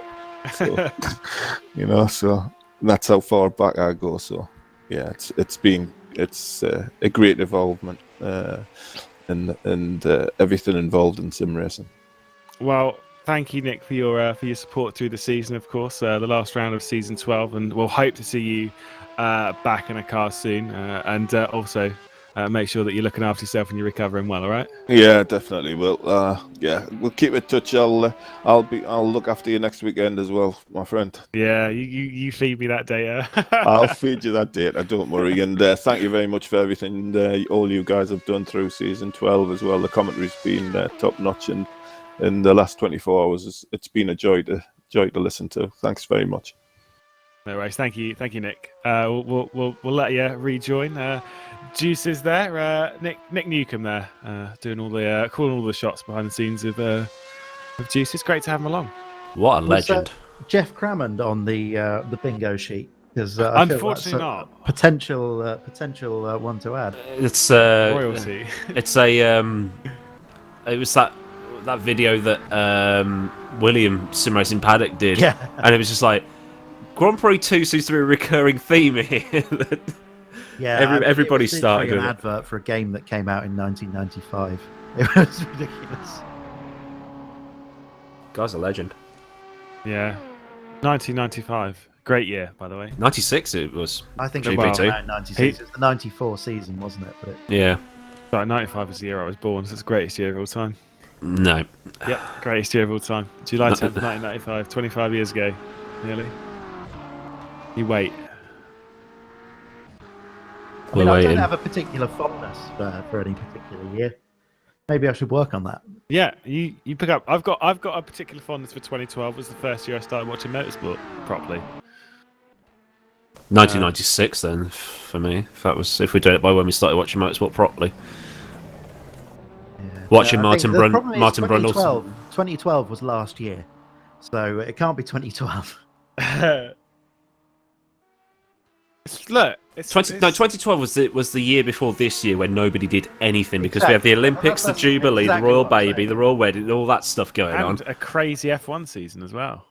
Yeah, it was a mad year, that one. Yeah, and I only got into motorsport because I was bored and I was on BBC iPlayer on my Xbox 360. And I was thinking, What can I do? And on the first page of the headline, it was highlights for the Australian Grand Prix, and I was like, why not? Press play. The year 50 Maldonado minutes, great. won a race. It was such an epic start to the season, and had it been 2011 or 2013, I might have gone, this is really boring, and then just not got into motorsport, and then you wouldn't have to listen to these annoying tones. It's very right. Get a time machine and tell Lewis to watch the thick of it instead of the Grand Prix. Yeah, I mean, I think that's one of the things. 2012 was a very up and down year thanks to the tyres at the beginning of the season. It was a tough one as a McLaren fan. I started, my first full season was 1992. I think my dad was a huge Nigel Mansell fan and forced me to sit down in front of it and watch it. Because we've got Turka Hakkinen coming into the pits now, finally. Third time's a charm. Exactly. See whether we can actually get this driver swap or if he's taking He's not in game. He's not in game. So Turka Hakkinen is taking it to the end. We have no Yankee stint of honour. We've got the Sisu stint of honour. Yeah. That's a shame. That's a real shame. It would have been great to have Rory in for the final stint, but unfortunately, as the case, we did just see the championship standings, by the way, come up for LMP2. Wavefree Esports in their current positions will be the series champion of LMP2. So massive stuff. When did Lorenzo Risi pit? That is the question, isn't it? I think good. I've pressed the wrong button. Fantastic. I think we are due a splash from those guys, aren't we? This lap, we're expecting them to come into the pit lane. Well, the gap's apparently 100 seconds, but they take that with a pinch of salt because of the way the timing is going on at the minute. But splash and dash for the 29. I've got on the live timing between Wavefree and Singularity in LMP2. So while they're not really in contention for the win here, I think the championship permutation is quite interesting. This could be quite big actually, because at the moment, like I say, it will go to Wavefree, but considering they're not going to drop. So Devin has pitted a couple of laps ago and should be good to the end of the race. Lorenzo Risi should be in this time to take fuel and will come out comfortably ahead of the Singularity. So I think the championship may slip through the fingers, despite being completely dominant through the early stages of the race. Unfortunately, that incident from Dennis Lind might have just dropped the championship out of the hands. There comes Lorenzo Risi into the pit lane. So, 10 laps on the dot. There is Devon entering the Porsche curves. Well, it might be tight. It's saying 29 seconds on the 30 seconds on the live timing. I don't think this is quite as foregone as you might have been saying. Well, the broadcast I was basing it off of the plus 100 or so. Sorry. Yeah, the broadcast is saying that Turka Hakkinen's still in the pit lane. So Singularity, you say Singularity have pitted. Singularity have pitted, and they should be good to the end. So they will take the lead. So they will take second position. But right, I was wrong. Fantastic. I was basing it off of completely the wrong number. I thought they were much further back. Here comes Devin to take over second position. Championship swings back towards Singularity now, and there they are. Wow. Yeah, with 21 minutes remaining, a lot of work for, I think Lorenzo Risi staying in the car for Wavefree, is he? He is indeed. He'll take those tyres and that car to the end. And that's going to be the thick end of 20-second gap as well. Let's have to find some significant pace to do anything about that. I think Devon might have changed tyres on the previous... No, he didn't. No, it was just fuel only. Does that mean he's triple stint in these tyres? Ooh. That was my assumption, actually. His last tyres were 376. Or were they? Would it have been before that? Oh, it would have been before that. It was 366. Sorry, 366. And he's on he's 389. He's just started 390. There's championship standings as they run. So 156. These tyres are going a long way. We'll see if Devon can keep these in check, and we'll keep an eye on that gap over the course of the race to go. Singularity then 20 series seconds champions. Currently, so not a bad guess on my part. Earlier, we have just passed, just 5 laps ago, even past the 400 lap mark as well. So that's another one to tick off the list. I think so. The number that I was sent, and we'll see if this is going to be quite close, and I think it might be. The number that I was sent from Ewan was 412, and I guessed 415 earlier in the race. 4:12 looks very plausible at this stage. 4:12 looks very, very plausible. Ticked over. 20 minutes to go then in the 24-hour of Le Mans Season 12 coming to a close. And the dying moments of the championship wide open, at least in LMP2. Everything looks set elsewhere, but Jimmy Allison will guess the correct number of laps. Go on then. What's he put? What, he just said done. He's just said done. I don't understand. I don't understand what he's. I think he's going to guess it and then reveal his guess at the end of the race. Yeah, but how do we know? That's a nice way of. How do we know? He's General Admiral Allison. He knows everything. It's literally what he's just sent me as well at a PM. He's just said General Admiral Allison. Yes. I don't know. I don't think so. I don't agree with that because you need to make the guess public. Otherwise, it's not like you can change it. Oh, I've got it written down on a piece of paper. I'm not going to be able to tell. Oh, the ink there. I can tell. And he's gone. Right. Anyway, back to.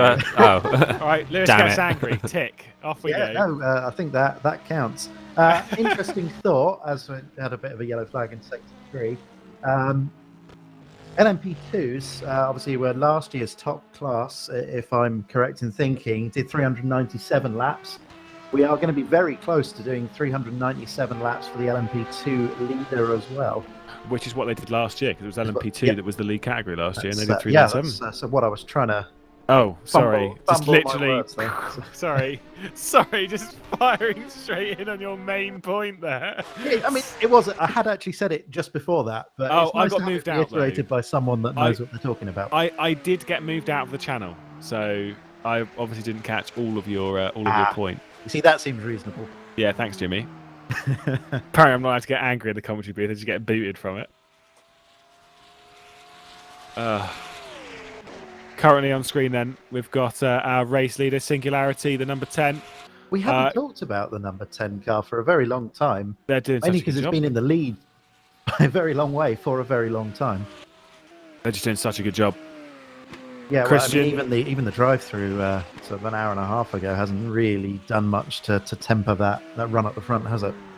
No, it really hasn't. Previous series champion a fair while ago. I do have my my number sheet, but because I keep getting spammed with messages from Jimmy, it's very hard to keep track of. I think it was season 7. They were series champions for TXL. Was Christian. I don't think he's won a championship since or before. Could be wrong, but Norway takes part in the top category, and that's gone to Feed Sport Poland, and then Team Vires for a couple of years, and then it was ACR Zakspeed last season. Is, however, a double champion at this event, along with Yuri Kazdorp. Those two shared the car for Velez. They were series champions in season 9 and season 10. Weren't series champions last year, but the series champions last year was the LMP2 Team Singularity, which had Jordi Sveers behind it, who is in that car as well. So going into it with the two previous race-winning lineup, not bad, is it? No, Yuri made a point during the interview when we had him on about an hour ago that perhaps they weren't the outright quickest. They thought the Ajira Racing car was certainly the quicker of the HCs, and the timing screens or the best laps certainly bear that out. And maybe they weren't as good on fuel saving as AAA, but across the 3 drivers, they've been consistently quick, and the strategy's been nailed on. And even with that drive-through I mentioned a moment ago, there's still 90 seconds in the lead of this race. 3 cars on the lead lap though, which is impressive. 24 hours in. Oh, I think Adam Taylor is actually a lap down, but not by much. So I think it's only. I know it looks like it obviously because on there it does say the plus and then whatever time, but it is only the 2 cars on the lead lap, which does mean we're not going to get the closest Le Mans from the lead category, being 40 seconds a little while ago, but it still could be quite close. Being within a lap, I'll take it. Who's driving for ACR in 2020? No one knows. 2 men. Does ACR even really exist very much anymore? Or it's Well, just it's Burst. Burst So now, Burst. It's not the same team. It is Burst. Burst is not ACR. I knew you were going to say it. I just want to really point it out on this broadcast. Burst. They took a lot of the drivers from ACR, Rene Simic being one of the main ones, but not a continuation of ACR. ACR and Burst are two different teams. So before Rasmus starts kicking off at me and then talking about how he's a spaghetti snapping. It's like Audio Slave was just Rage Against the Machine, but with a new lead singer. Yeah. Or Velvet Revolver was just Guns N' Roses with a new lead singer. Yeah. Oh god. It's just Burst in ACR. Fight me. Here we go. Let's drag him in for the final time this broadcast. The fourth time though in 24 hours. Good lad. Ed Trevelyan Johnson's in with us in the booth. Final thoughts of the of season 12 and of the race, Ed. It's good. Thanks, Kimmy. Leave this in silence until he answers properly. Oh, sorry. Did you not hear me? I said it's good. Answers properly. I want a more detailed and more fluid response. Be a good interviewee. A nice, awkward, pregnant pause after. Yeah. Well, after you its know, it's response. been a good result for Zancho. I mean, we could have done better, but that's the way it goes, you know. Right. Let's talk about the big things then. So you've had two cars where it's really not gone very well. I'll just jab you in the heart with that one. But you do have one currently leading in class, currently set to be a champion. Just not to throw anything out there. I've already made the picture for it. So before you start bugging me about how you need to make a picture for social media, it's already done. How's it in the team? How's it going? Well, it's not happened yet. You can't please people, can you? I know. I This is my appreciate you favourite taking the picture, of the but entire you know, 24 hours of the we could monster. have a disconnection or could have a crash or something. God, you are not a fun interviewee. I think this is brilliant. Are you not enjoying this? No, this is not an enjoyable He'll enjoy it when it's over. Then he'll have half a beer and he'll be partying all night. Would you enjoy it, Lewis? What? Would I enjoy what? Having a car that's in position to win a championship? Yeah, I would actually. I'd be over the moon. Yeah. I'd be happy. I'd be thinking, do you know what? It could go wrong in the next 13 minutes. Fair enough. Yeah. But at the moment, we're in a great position. I want to hear some enthusiasm. I want to hear some happiness. I want to hear some cheer out of you monotone Thing. You almost swore, didn't you? So I was so close. Okay, Lewis. Okay. You know what? There we go. That'll do. Right. We'll hop Ed out. He can go and take a break with the be team. interviewed properly or not at all. Exactly. Oh, there we go. My name's on the Discord stream for some reason. Well, why not? I've been online for 30 years, 170 days, 12 hours, 40 minutes, and 8 seconds. Nickname: Aidan Ward. Description: life form. Nice. Nice one.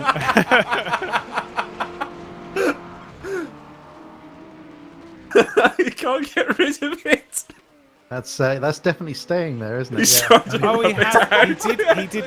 It was TeamSpeak that was getting caught up on the. That's not going through on the live broadcast, thankfully. So it's just getting caught up on the screen that we're watching our broadcast coverage through. I don't know what he's trying to highlight on this. Oh, it's fixed itself now. I've only been online for 1 hour, not 30 years. Oh, I see. He's just been a bit of a meme lord. I mean, that's the thing is, there's lots happening. There's only 11 minutes to go in the season, guys. Come on, Aidan. What's your highlight of the season? And why is it the Sancho 1, 2, 3? Lol. Sorry. I think the slow mo of Ed Trevelyan Johnson going backwards into Sunset Corner. Sebring, yeah, that is a top moment. That's a meme for the ages. I mean, I'm going to sit on the fence as well. I don't have a top moment because at this point in the morning, after being up for most of this, I've had 2 hours sleep. I don't remember the season, like specific moments. I think a highlight of my season though would be getting really angry at Sharda Kish. That was fantastic. That was a was fantastic 45 minutes of broadcasting. Vein-throbbing levels of anger. And I got told off for it, by the way. If anyone sat at home thinking that I could get away from that, I can't. I did try though. I did get told off. We did get some legitimate complaints about that. Yeah, absolutely. So, they did see that on the broadcast apparently with the whole TeamSpeak thing. I think. I got a It message. definitely went live. Lol, lol, lol. Aiden is a life form confirmed. Press X to doubt. Oh, thanks. That's still your channel, mate. Where's all your fans coming from? We need to get the Millwall. What would you call your fans? I like think Jeff's taken. Yeah, we can't have the Jeffs. The Jeffs. Yeah, The the thing. Jeffs. So you've got like the Gunners and stuff for Arsenal, and you've got like all that kind of stuff. What would your fans be? Same question to you, Chris, because you've also got it. Well, Chris's fans are the Haymakers. That is brilliant. Yes, the Haymakers. That would be tick. Yeah, I can't beat that. No, that's brilliant. Tick job. Hello, fellow Haymakers. Imagine. That is pretty cringe, though. I couldn't imagine Chris opening a video with that. Funnily enough, I can't imagine myself doing that. Go Either. on, just pull that line up. Go on, say hello, fellow Haymakers. I am way smarter than that. Oh, damn. What am I, a performing monkey? Yes. I mean, I am. I'm on YouTube. Yeah. I know what I am. Well, that's if you're earning your paycheck from YouTube, then yeah, you are a dancer. Yeah, absolutely. Exactly. Yeah, I have no delusions of grandeur here, but I'm also not gonna say the words you just said because it will come back to haunt me in numerous audio recordings, I'm sure. There will be a house mega mix as soon as it's done. Oh no, see, I'm okay with that. Aarhus. In the middle of that's not even our street. We almost got kicked off a flight before that even. It's just how many times it was being said whilst getting on the flight to leave. They're just like, are these people for real? And then Jimmy's response was, "That's not how you say it." Aarhus. It's that circle above the. That's where the Geordie dialect comes from. I figured out because. Here he goes. Aarhus. In the middle of our street. Aarhus. It's a place in Denmark for those of you that don't know. It's like their Birmingham. It's their second city. Like their Birmingham. Danish Birmingham. Oh wow, that is that's quite funny. Terrible, mate. 1 minute and 18 seconds currently the lead that Singularity hold at the top of the field. There's a race going on, isn't there? There is not for very long, though. There's not 7 very long, minutes. and the season is wrapped up. And I just want to say thank you to everyone who has watched or kept with us through Season 12. It's been a great run that we've had. I think it's been a top quality season that we've had through the run of Season 12, and I'm happy to be here. I've had a great time. You didn't ask me my favourite moment of Season 12. Well, okay, go on then. I really enjoyed. Admittedly, I've not seen as much as you guys, but That's why I didn't ask. I didn't want to throw you under the bus. At the Nürburgring round, where the first time the Hypercar field came through in stonking wet conditions, overtook the GTE field. I say they overtook the GT3 field. Well, they just sort of slid played past. bowling with all of it. It was glorious. From that race as well, with an LMP2 qualifying third, that was pretty quality. And the whole thing was just mad. It was so wet. I mean, it wasn't wet. It was wet. So yeah, it was soaked. It was absolutely drenched. The championship standings coming up in each category for what will happen if they were to finish in current order. So at the moment, in the top category LMHC, it goes to AAA. In LMP2, it goes to Singularity, and in GTE, it goes to Zanshow's 87. Big stuff. Not very long to go then in Season 12. Probably 2 laps.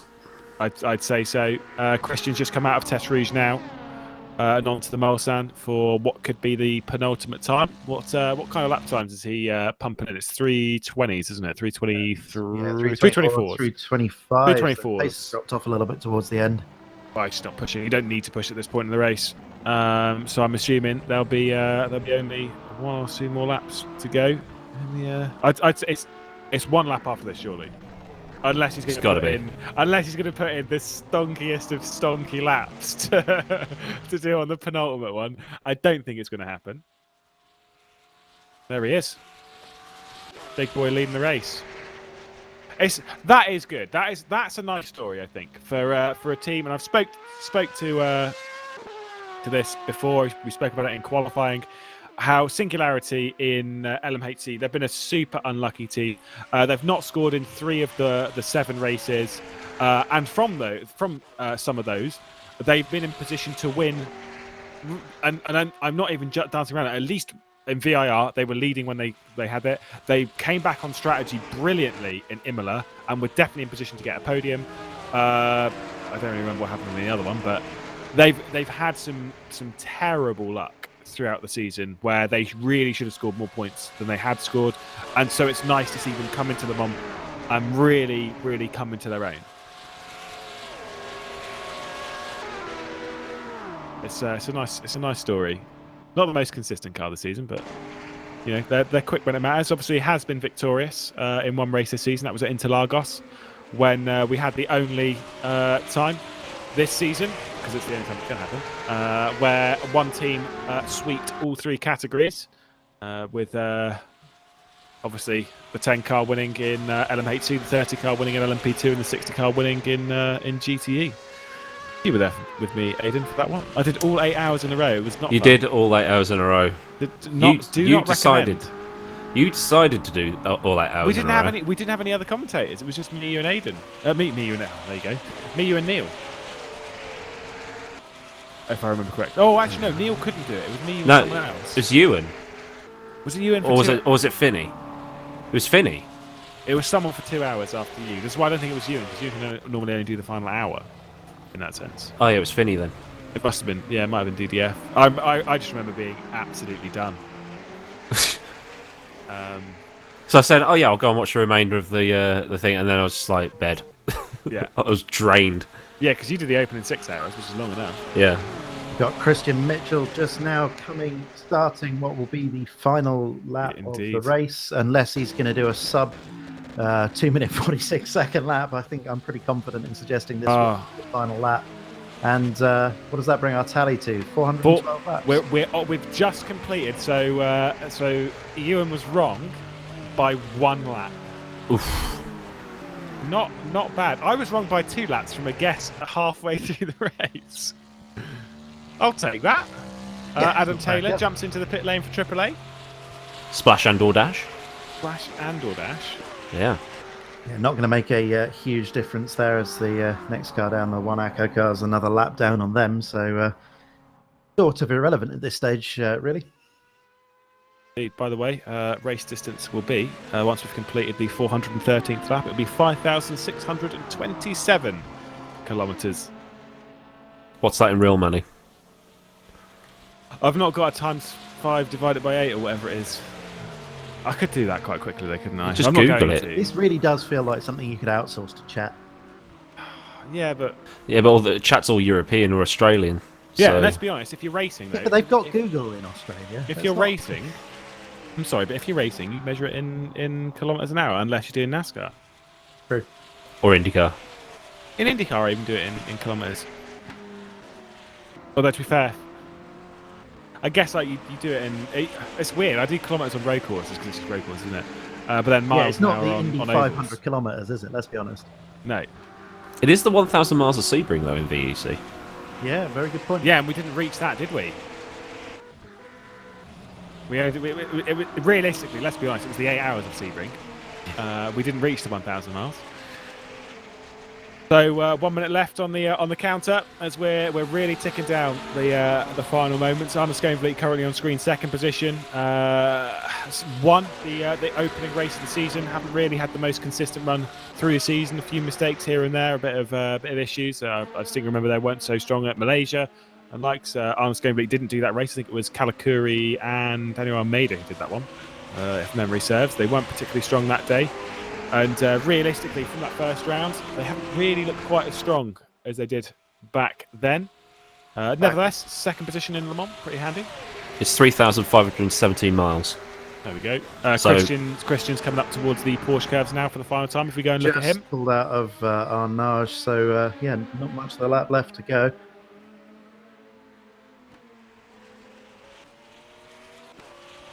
in Imperial or metric, whichever way you want to look at it.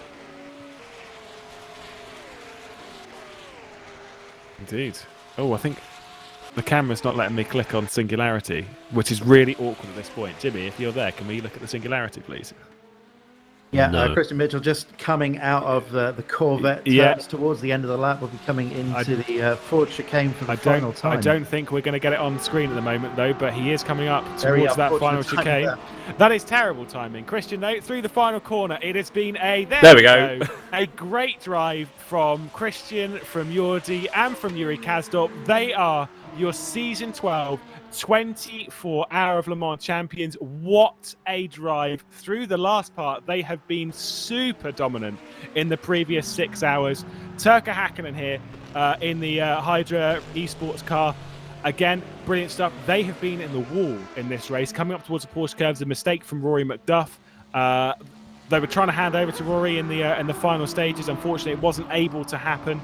And so Turka Hakkinen, the Finn, is the one taking this one towards the line. Whilst all that is going on, I don't know where AAA Esports are. They haven't completed their race yet, but they are just coming round the Ford chicanes now. And this, for AAA Esports, should be the championship as they cross the line. Fantastic drive all season. Adam Taylor, the one behind the wheel of that. And here we've got Turka Hakkinen then through Corvette. Final time, Corvette conveniently ahead of him. Edge Esports as well to fire his way through that, looking for, I think, a runner-up position. Whoa, that's one way of doing it. That's some spicy stuff for the final lap of 24 hours. Was that a speedy Mike car just pulled over before Ford? Not sure. Either way, though, Hydra Racing, winners in LMP2, fantastic work. Shame that Frederick Schroeder's not in that car, because it would have been a 4th consecutive victory for him. Either way, Turka Hakkinen, Rory McDuff, and Alan Terzic all knock up a victory in the 24 Hours of Le Mans, miles down the road then. And let me just double check. Casper Stoltz has not crossed the line, so it's still open. If there is a mistake or anything like that, it is still open because Casper Stoltz and this still on. But knock on wood, as the Americans say, could be looking good for the 87 Sand Show. Singularity and all of that should come across the line as well to confirm themselves champion. They've not come across the line yet either. But it should be the championship heading to Singularity as well, as we saw on that graphic that popped up. What a season, lads. It's been incredible.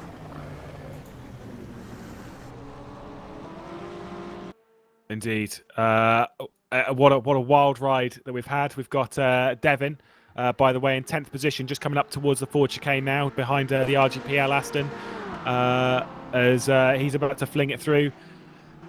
And with that, it is going to be the championship for Team Singularity, even after a late race drama. It is a 1-2 for Singularity and Hydra as well, the sister teams. Brilliant stuff for them.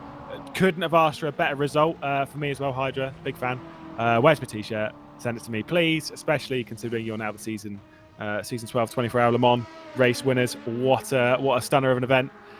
Jan van der Heide, it hasn't gone the way for Zancho. They didn't get the 1-2-3 they wanted. We also got a very dejected and bored interview from Ed earlier prior to the final few minutes. He's of the about race. to perk up though. He should do, because the 87 is about to come through that final chicane. They mean to end as they started. There's the 97 as well, going to cross the line with them. Shame the 77's not there, but Jan van der Heide, winner of Le Mans with the 87. Not only that, but does become the series champion in GTE. Congratulations to them. Congratulations to Singularity's number 30, and congratulations to AAA Esports, our series champions of season 12. Yeah, well done to Zancho at the end there, clinching the championship with a win in both the other classes. The championship came with a podium position at least, but it's always nice to go out with a bang. Any final thoughts on the season there, Aidan? I'm sad it's over. We're back again in the autumn, hopefully. Yeah, hopefully season 13 will kick off. There is your current standings from. There we go. Nice donuts from AAA Esports. Adam Taylor behind the wheel of that one. The number 1 heading to that camp, and well deserved as well. It's a shame for Edge Esports not able to mount a challenge, but it does mean the top 3 in the championship all end the season separated by 9 points. How close can you get? Yeah, well, we went into the event with any of the three being able to take the championship with a win. I seem to recall you mentioning that stat, what feels like about 6 years ago at the beginning of the show. So still close at the end. Indeed. Well, I think that's it then. Well, our champions have been set. Our Le Mans is done. And one of the most intense seasons we've ever had in the Virtual Endurance Championship is now over, I'm afraid. It's been an incredible 9-month run, going to some of the biggest and best tracks on rFactor 2, ending here today at Le Mans. Thank you so much for everyone joining us throughout the season, for all the commentary lineups that we've had throughout the year, obviously with Jimmy Allison running things behind the scenes, and it's been a great run, all the help that we've got throughout the season. So we hope that you join us next season when VEC returns. Until then, though, I think it is goodbye.